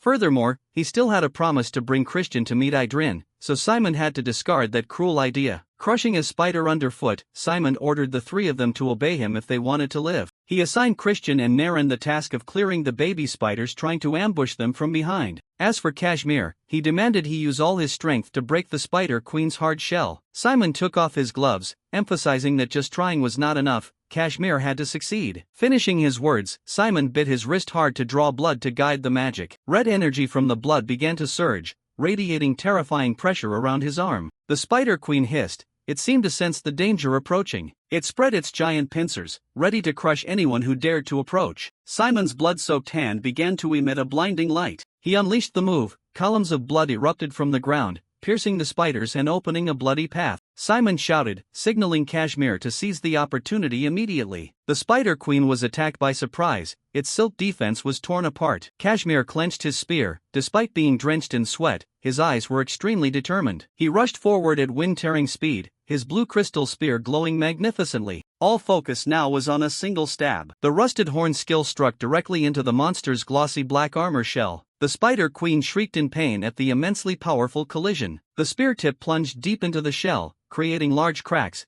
but it too was shaking from the overloaded pressure. Everything happened so fast. Kashmir's crystal spear suddenly shattered into 100 pieces against the monster's hard shell. His eyes bulged in shock when he realized his weapon and hope had been pulverized. Broken? Before he could recover, an immensely powerful shockwave threw Kashmir away, causing him to vomit blood. Kashmir's body collided violently with the stone wall, creating an earth-shattering impact. Simon froze, shouting Kashmir's name, then clicked his tongue in worry. The situation was spiraling out of control. The Spider Queen shrieked, its slimy mouth emitting a disgusting yellowish light. It unleashed its deadly ultimate technique. Emerald silk threads engulfed the space as if to swallow everything. That was endless despair energy, silk threads that could tear a victim's body apart with the slightest touch. Watching his comrades fall, Simon whispered to himself that the group couldn't hold on for another minute. Standing on the boundary of life and death, he realized he had to make a cruel decision so that they all wouldn't perish together. Simon's cold eyes glanced at the others. He intended to start the sacrifice with the guy from that clan branch. At that very moment, a surge of purple energy tore through the oppressive atmosphere. The monster growled and lunged, ready to finish off those standing before it. But suddenly, a black shadow flew past Simon with terrifying speed, leaving him stunned. Naren was also bewildered, not understanding what was happening, while Christian was no longer in his original position. It was Christian, his eyes glowing bright red with killing intent, rushing straight toward the Spider Queen with an entirely different presence. Young master. A gasp of astonishment at the sudden change of the person they always thought was weak. Chris and Naren's eyes went wide when they saw Christian suddenly appear like a ghost behind them. Christian casually asked what everyone was doing here, adding that if they had just stood still, he would have found them himself, leaving both speechless. While Chris was still dazed, Simon behind him jumped up, yelling because of the nonchalant attitude of this prince. He clapped loudly, mocking that Christian had no idea about saying thanks to those who had traveled far and wide to look for him. Christian just laughed and scratched his head, apologizing awkwardly for having worried everyone too much. He secretly thought it was best to hide the fact that he had just been strolling on the 27th floor, as well as the fact that he could see through everything on the floors below. Simon suddenly knelt to apologize, tormenting himself for having lost Christian in this dangerous situation. Christian signaled him to stand up, saying to leave those details for later. Now they had to worry about the more important matter at hand. Ahead of them, a colossal spider monster loomed, emerging amidst the swirling, hazy mist of silk. Simon asked Christian if he had a decent plan to escape, given that the current situation was dire. The two stood face to face with the beast, clearly feeling the immense pressure radiating from the six-star creature guarding this area. Simon explained that these silk cocoons were incredibly tough, and with their current strength, breaking through them was simply out of the question. He proposed using bloodline magic to carve out a path, but it required a sacrifice to trigger the necessary power. Simon looked to Christian for orders, but the reply was a blunt refusal. Christian declared he would handle it himself. Christian began delegating, stating he would be the one to directly slash the cocoons while his teammates covered him when the monsters focused their attacks. Naren and Chris immediately moved into battle positions, ready to provide cover for Christian's next move. Christian drew his black sword, his eyes turning cold and sharp, channeling all his mana into the blade. He took a deep breath to stabilize the surge of energy beginning to erupt within his body. A dark purple flow of mana began to churn violently, enveloping Christian's arm and his weapon. Christian calculated that if he amplified his mana to the limit, he could reach a strength equivalent to 5.5 stars. A confident smile appeared on his lips as he prepared to unleash his greatest secret. Right then, Christian revealed that he didn't just have one, but possessed two magic cores simultaneously. The sword flared with a brilliant dark aura as Christian unleashed the Black Sword Origin technique. Simon froze, unable to believe his eyes at the massive amount of mana radiating from the young prince. A burning question raced through Simon's mind. Just what kind of bizarre entity was Christian, really? Christian dashed forward like a bolt of black lightning, leaving trails of purple energy etched across the hall. A single sword strike tore through the darkness, closing the distance to the beast in an instant. Christian appeared right before the Spider Queen, facing off against its mouth filled with sharp, jagged teeth. The monster roared in a frenzy, its countless glowing yellow eyes locking onto the target before it. A swarm of lesser spiders poured out from everywhere like a waterfall to protect their master from the intruder. Chris and Naren were quick to react, charging forward to intercept the spiderlings and clear a path for Christian. Naren swung her blade, slashing through the small spiders and creating a safe, empty zone behind her. Christian glided fluidly between the silk threads, unleashing powerful slashes to break through the encirclement. He lowered his center of gravity, preparing for a finishing leap into the midst of the monster swarm. Christian vaulted into the air, swinging his sword straight at the head of the giant spider monster. The blade collided violently with the creature's sturdy defensive layer, sparks of purple electricity flying everywhere. With a resounding clash, the monster had managed to erect a magic barrier just in time to block Christian. Christian gritted his teeth in surprise. He hadn't expected this spider to have such a solid defensive barrier. Christian landed on the floor, planting his feet firmly to gather momentum for his next attack. His lightning-fast slashes began to tear through the indestructible spider silk cocoon right before Simon's eyes. Finally, a fatal strike cleaved through the spider's defense, shattering it to pieces. Simon stood stunned, drenched in sweat from the sheer terror of the insane power Christian had just displayed. Simon gritted his teeth to endure the pain, blood beginning to trickle from the corner of his mouth due to the backlash of his bloodline magic. He waved his hand, controlling the swirling crimson blood around him to prepare for a large-scale attack. Bolts of blood shot out like sharp arrows, burying themselves deep into the tangled web of spider silk. The blood exploded, destroying massive chunks of the spider cocoons and creating a pile of rubble filled with smoke and dust. As the dust settled, it revealed the spider monster screaming in agony as its silk cocoons were ravaged. Christian, his eyes burning with killing intent, gritted his teeth in determination to carry out the final step of the plan. Simon shouted in alarm, seeing that Christian was beginning to push past his own physical limits. Kashmir also yelled the prince's name, brandishing his icy spear sparkling with blue light to draw the monster's attention. Kashmir lunged like an arrow, the spear in his hand radiating a bone-chilling cold that tore through the air. A frost explosion erupted the moment the spear collided with the monster's magic shield. The monster let out a earth-shattering roar as its shield began to develop a web of cracks. Seizing the opportunity, Christian ordered the whole group to launch a full-scale attack immediately. The black sword in his hand swept in a lethal arc, aiming straight for the gap in the monster's defense. With a powerful downward slash, Christian split the giant spider perfectly in two. Chris and Naren were still reeling, standing there panting as they looked at the monster's carcass collapsing at the prince's feet. Christian turned to look at his teammates with an indifferent expression, as if he had just done something completely mundane. He smiled faintly, reiterating his earlier claim that he would be the one to clean up this mess. Simon shuddered, secretly wondering what the family head would think if he saw this terrifying scene with his own eyes. A bright system notification screen appeared in mid-air, to the astonishment of the group. The notification confirmed that they had officially cleared the grueling 17th floor challenge. However, the system also noted that this was not the first time this floor had been conquered, so there would be no bonus rewards. The group began to move deeper inside, leaving the lone monster carcass behind. The system continued to pop up notifications regarding a special achievement titled Egg Against Rock for Christian. Christian paused upon seeing the text about completing 2 impossible feats being broadcast to mysterious realms. All eyes shifted to the final notification about the achievement being transmitted to a distant place. Simon muttered the name Glass Lake with a look of utter confusion and suspicion. Christian was also left wondering what hellish place that was for it to appear at a time like this. The image of a shimmering lake under the moonlight appeared in everyone's minds, signaling the start of a whole new mystery. The system notification appeared in the night sky. Christian had cleared the 8th floor and received the title Egg Against Rock. Under the full moon, a figure in a gray cloak stood silently observing the shimmering lake. "Did you summon me for something?" The sound of footsteps shattered the silence of the night. The dapper blond man was none other than Prophet, the deputy master of the swordsmanship house. He bowed with great reverence. Prophet stared pensively into the distance, sensing a great catastrophe creeping ever closer. He feared that the Shadow Clan was about to produce a new demon king, something that hadn't happened in over 100 years. The subordinate asked in surprise, "Who could that be?" In Prophet's mind, images of Christian and Kashmir flashed.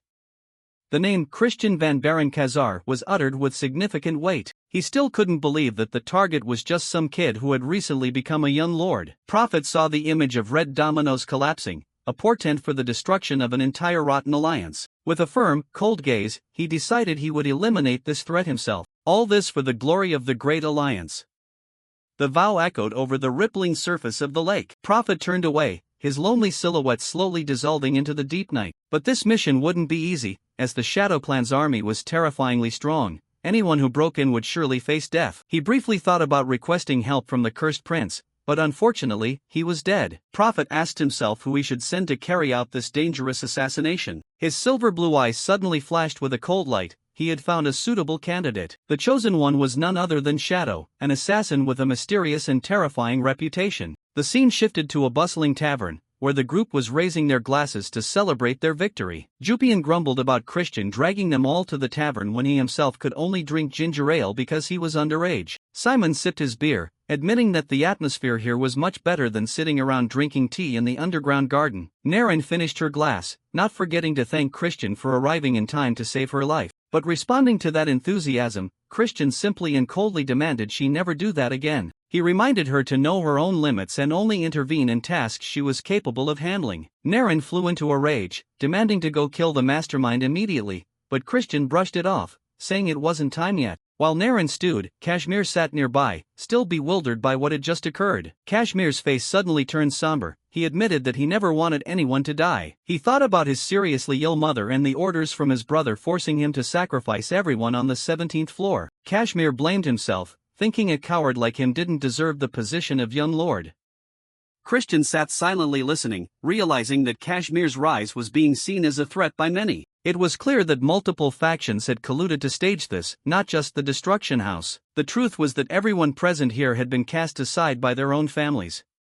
This conspiracy didn't just have Frisia's hand in it, but the Extreme Poison House as well. Christian comforted him, saying everyone has their own hardships, but Kashmir still beat himself up for driving his teammates to their deaths. He stood up abruptly and once again bowed to apologize as sincerely as he could to Christian. Christian brushed the apology aside, asking only about the state of his mother's health instead. Kashmir said sadly that he would try his best to find medicine at any cost. Simon suddenly patted Christian on the shoulder happily, promising that he would always support and stand by his side. Christian cleared his throat, reaching into his pocket as if searching for something. He brought out a small box containing a flame pill, a top-tier elixir from the Divine Healer House. Kashmir was stunned, his eyes widening as he saw the treasure that could save his mother's life. He stuttered, asking where Christian got it, the guy just nonchalantly lied, saying he bought it at an auction. Christian smiled slightly, saying he had known about Kashmir's mother's condition beforehand and had prepared this medicine in advance. Kashmir was still in shock. He couldn't believe he had received something so precious from someone he had once wanted to harm. He remembered Christian giving him expensive antidotes for free, but this time, the debt of gratitude was far too great. Simon laughed radiantly nearby, while Christian sat silently drinking beer, leaving Kashmir deeply moved. Kashmir struggled with himself. He had once wanted to kill Christian, yet since they met, he had only received kindness from the other party. I don't deserve to receive this, Kashmir choked out, trying to refuse in agony. But Christian only gave one single request: survive.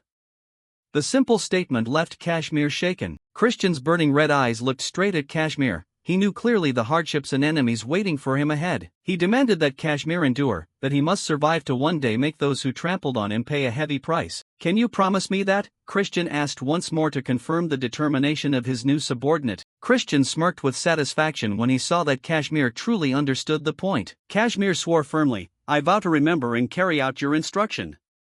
After the party, the group sat together, enjoying a rare moment of peace before facing the storm. In the night, the inn where the Shadow Clan group was resting remained lit, sparkling in the winter air. In the hallway, a drunk Simon draped his arm around Christian, demanding another drink to satisfy his thirst. Christian annoyedly pushed him away, reminding Simon that he was only drinking ginger ale and that he should go to sleep immediately. Upon entering the room, Christian suddenly froze when he saw that the door had been left wide open. A mysterious red-eyed girl was waiting in the room, looking at him with a challenging expression.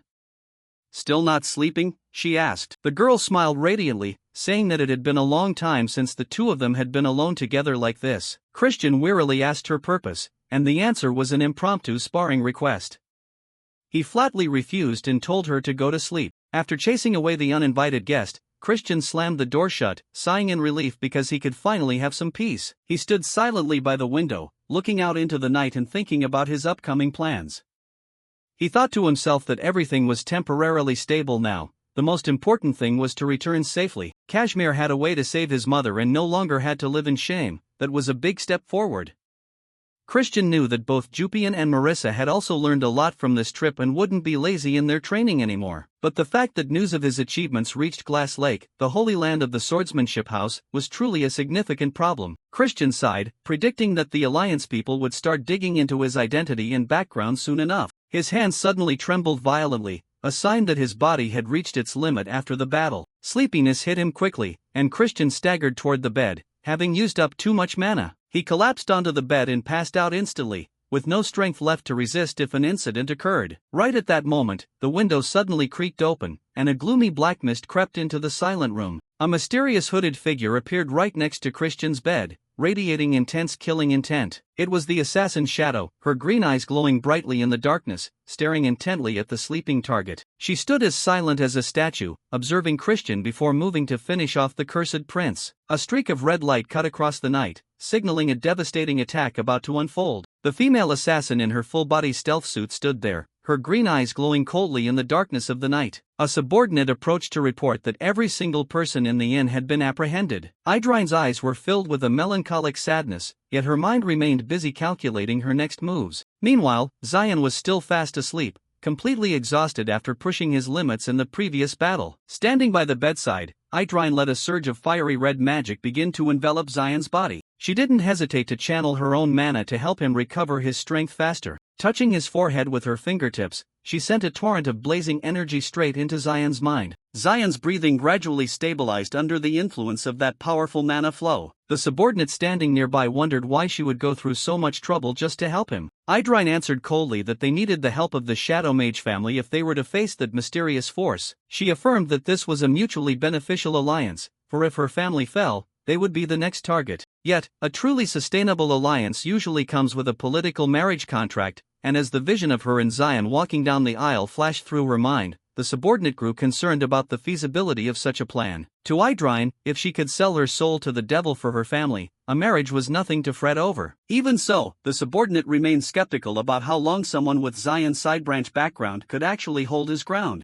Idrine stared intently at Zion, believing this was a once-in-a-lifetime opportunity to change their destiny. Zion remained fast asleep, completely unaware that he had just become the most important pawn in her hands. He was exactly the kind of powerful teammate her faction had been desperately searching for all this time, and some time later, Zion returned comfortably to his manor in a luxurious carriage. The vice commander came out to welcome him, smiling as she admitted that he had become noticeably stronger in such a short time. The maids were all in a tizzy upon hearing the rumors that Zion had personally taken the head of the Spider Queen. There were still those who refused to believe the truth, claiming Zion must have used some dirty tricks to achieve such a feat. Immediately, the vice commander grabbed the man by the shoulder, intimidating him until he turned pale and quickly changed his tune to sing Zion's praises, while Zion looked around and realized the vice commander had clearly disciplined these subordinates quite thoroughly. Whispers about a demonic human capable of achieving such terrifying results began to spread everywhere. People were even gossiping about a major coup about to take place within the family's succession line. A sharp shattering sound echoed through the room. Maysak was in a blind rage, smashing everything in sight. He roared in humiliation, unable to accept that he had been easily surpassed by someone from a mere side branch. Pathetic, a cold voice suddenly cut through the air, making Maysak jump. The Marchioness strolled in and immediately delivered a thunderous slap to her son's face. She looked at him with utter contempt, humiliating him for losing so miserably to a nobody. She ruthlessly crushed a flower under her foot while Maysak could only bow his head and mutter apologies. Despite her anger, she decided to give him one last chance by handing him command of the Shadow Ghost Squad. This was the family's elite combat unit, specializing in assassinations and terror operations in the dark. Maysak was stunned to find himself in charge of killers ranked from 3 to 5 stars,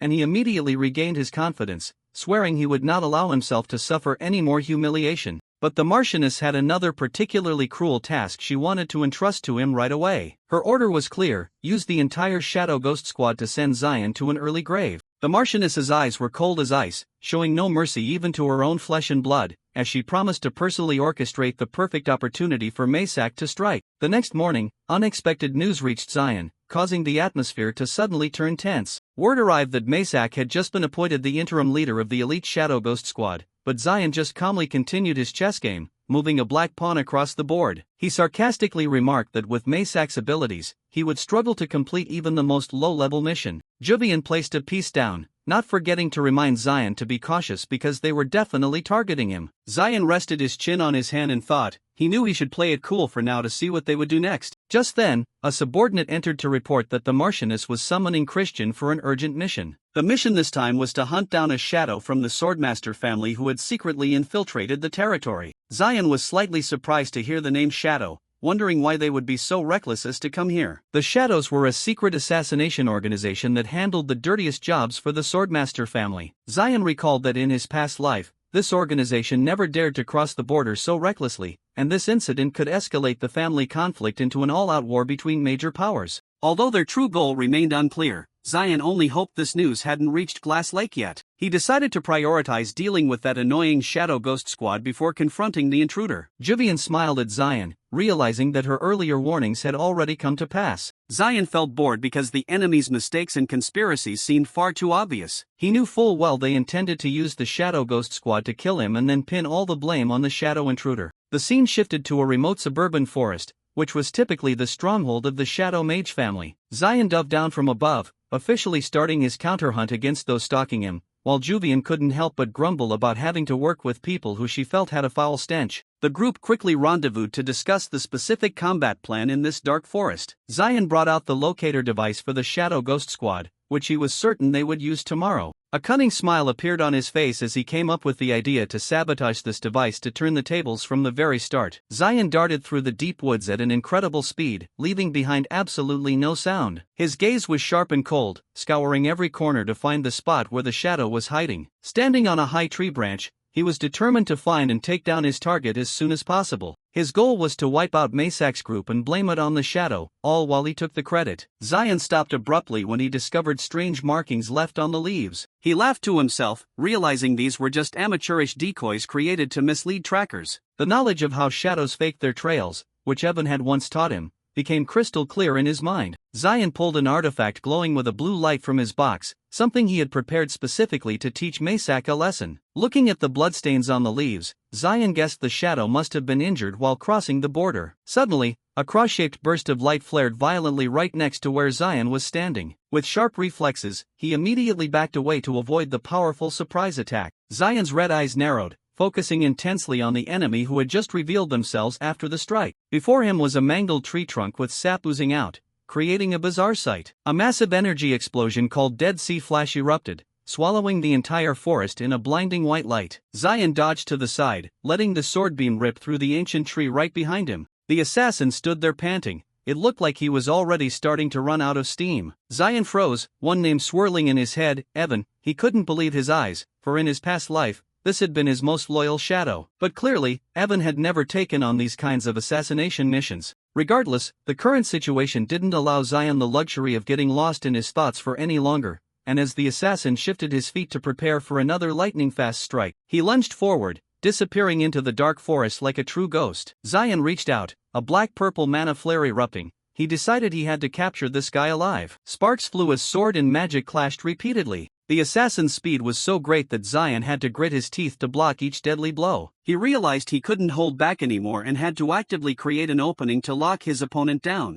A sword swing accompanied by a sharp, green light ripped through the air. Zion flipped to dodge, his eyes turning cold and laser-focused. Through his mask, the assassin glared, perhaps surprised that his opponent was so resilient. Zion smirked, beginning to cast a binding spell, Swamp of Curses. A magical swamp appeared right beneath the assassin's feet, pinning him in place. Not stopping there, Zion followed up with the Fog of Suppression, creating a massive pressure that weighed down on the target. The assassin panicked, feeling as if a ton of boulders had just crashed down onto his shoulders. Black magical chains materialized from the void, wrapping tightly around his limbs. Tied up like prey, he struggled madly but to no avail. A frustrated tisk sound emitted from behind the black mask. Regardless, he swung his sword, intent on cutting off his own trapped arm to escape. Zion was stunned, never expecting this guy to be so ruthless toward himself. He lunged like an arrow, shouting that he wasn't allowed to die before he knew who he was. A brilliant light erupted as Zion closed in on the assassin at point-blank range. A precise strike aimed directly at the head was used to neutralize his opponent. The mask shattered into pieces under the intense impact, revealing his true face. The chain snapped, and blood from the wound on his arm splattered all around. Zion's red eyes constricted when he clearly saw the face of the person standing before him. With golden hair revealed, the assassin dropped his weapon and slumped over from exhaustion, while Zion silently prayed that this wouldn't be the person he was thinking of. But looking at those blue eyes, every doubt in his mind was completely extinguished. It really was Evan, his old brother from his past life. Zion stared at Evan, never imagining their reunion would take place in such an ironic situation. He decided to change his plans. Instead of destroying the assassin, he would find a way to save him. Evan braced himself, attempting to cast his ultimate technique, Dead Sea consecutive strikes. Once more, sword beams of light tore through the surrounding space again. Zion calmly blocked the attack because he was all too familiar with every move of this technique. To Zion, Evan's power now was still too green, not even half of what it had been at its peak in the past. A terrifying explosion occurred, with dust and smoke billowing up,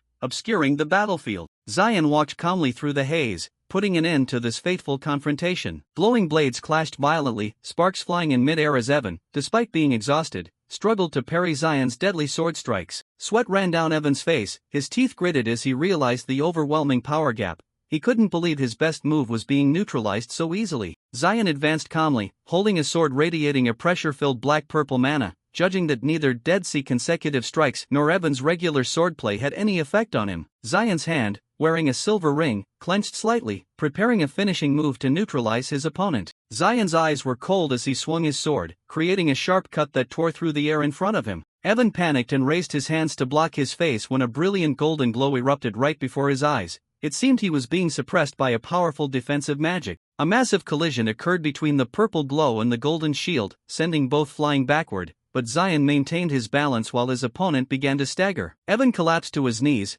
blood oozing from his mouth along with a pained groan. He couldn't believe he had been defeated so quickly by this prince. Zion dove down from above like an arrow, the sword in his hand radiating a brilliant white halo, aimed straight at his target below. The ground exploded, and dust and smoke billowed up, covering the entire forest area after Zion's powerful landing. Evan knelt at the base of a large tree, panting in resignation as he realized he had been completely defeated. Zion stood not far away, purple mana still continuously flowing around his hand. He sighed, demanding that Evan surrender right now. Through the tattered mask, Evan's eyes still showed a stubbornness and refusal to submit. Zion gently reminded him that he had tried his best not to kill him. Evan's blood-soaked arm trembled as he gripped his sword hilt, as if he still wanted to risk his life one last time. Zion stepped closer, seeing the severe wounds on his opponent. Zion's eyes constricted as he realized Evan's condition was deteriorating rapidly. The blood that wouldn't stop flowing started to make him feel anxious. He rushed over to catch Evan as he collapsed, shouting at him for being such a crazy idiot for risking his life to attack him. Zion hurriedly rummaged through his luggage. He couldn't let Evan die here, promising himself that when he woke up, he would definitely give him a good beating. Zion's face showed rare panic. He knew that if Evan disappeared, there would be no one else in this world who could defeat the Demon King. Zion clicked his tongue in regret as he had to pull out an expensive emergency pill. He had intended to save it for himself in case of a dire emergency, but now he had no other choice. He forced Evan to swallow the glowing golden pill, muttering curses as he did so, telling him that when he woke up, he absolutely had to repay this life-saving debt. A faint blue glow covered Evan's pale face, but his breathing showed no signs of stabilizing. Zion realized that medicine alone wasn't enough. Evan coughed up a clot of black blood. The massive blood loss was pushing him to the brink of death, so Zion immediately changed his treatment method. Zion placed his hand on Evan's chest and began channeling his power to stabilize his acupuncture points. The bloodstains on Evan's clothes looked incredibly tragic. Zion executed the secret technique, Saint Healer's Qigong 5th form, meridian opening acupuncture, and a brilliant blue glow erupted from his hands, flowing directly into Evan's body. Deep down, Zion silently thanked his luck for having obtained the lost manual of the Saint Healer family from Dukwam. This was his only hope right now, and as an old notebook appeared in his mind along with a desperate prayer for this method to work, he knew he was betting everything on his medical knowledge. Evan's breathing had stabilized slightly, but his complexion remained deathly pale. Zion realized the external wounds might be closing, but the amount of blood lost was too great. Zion's face was covered in sweat, and he gritted his teeth in frustration. Seeing that his medical skills couldn't fully resolve Evan's condition, he couldn't let history repeat itself. Images of his past life flashed through Zion's mind, where Evan and his other comrades were still smiling together before the catastrophe struck. He couldn't accept that scenario happening again. The memory of the world's collapse and the appearance of the Demon King with glowing red horns standing amidst the rubble made Zion shudder. Without Evan, everything would fall into chaos again and everyone would die. Zion was unsettled, his eyes showing unprecedented turmoil, wondering what he had to do to save this desperate situation when all conventional methods were failing. Zion's gaze suddenly turned determined, and a reckless thought flashed through his head: black magic. This was the only remaining path to keep Evan's soul and life tethered. Zion stared intently at Evan, his old friend on the verge of death. He believed this dark power could perform a miracle and save the most important variable of the future.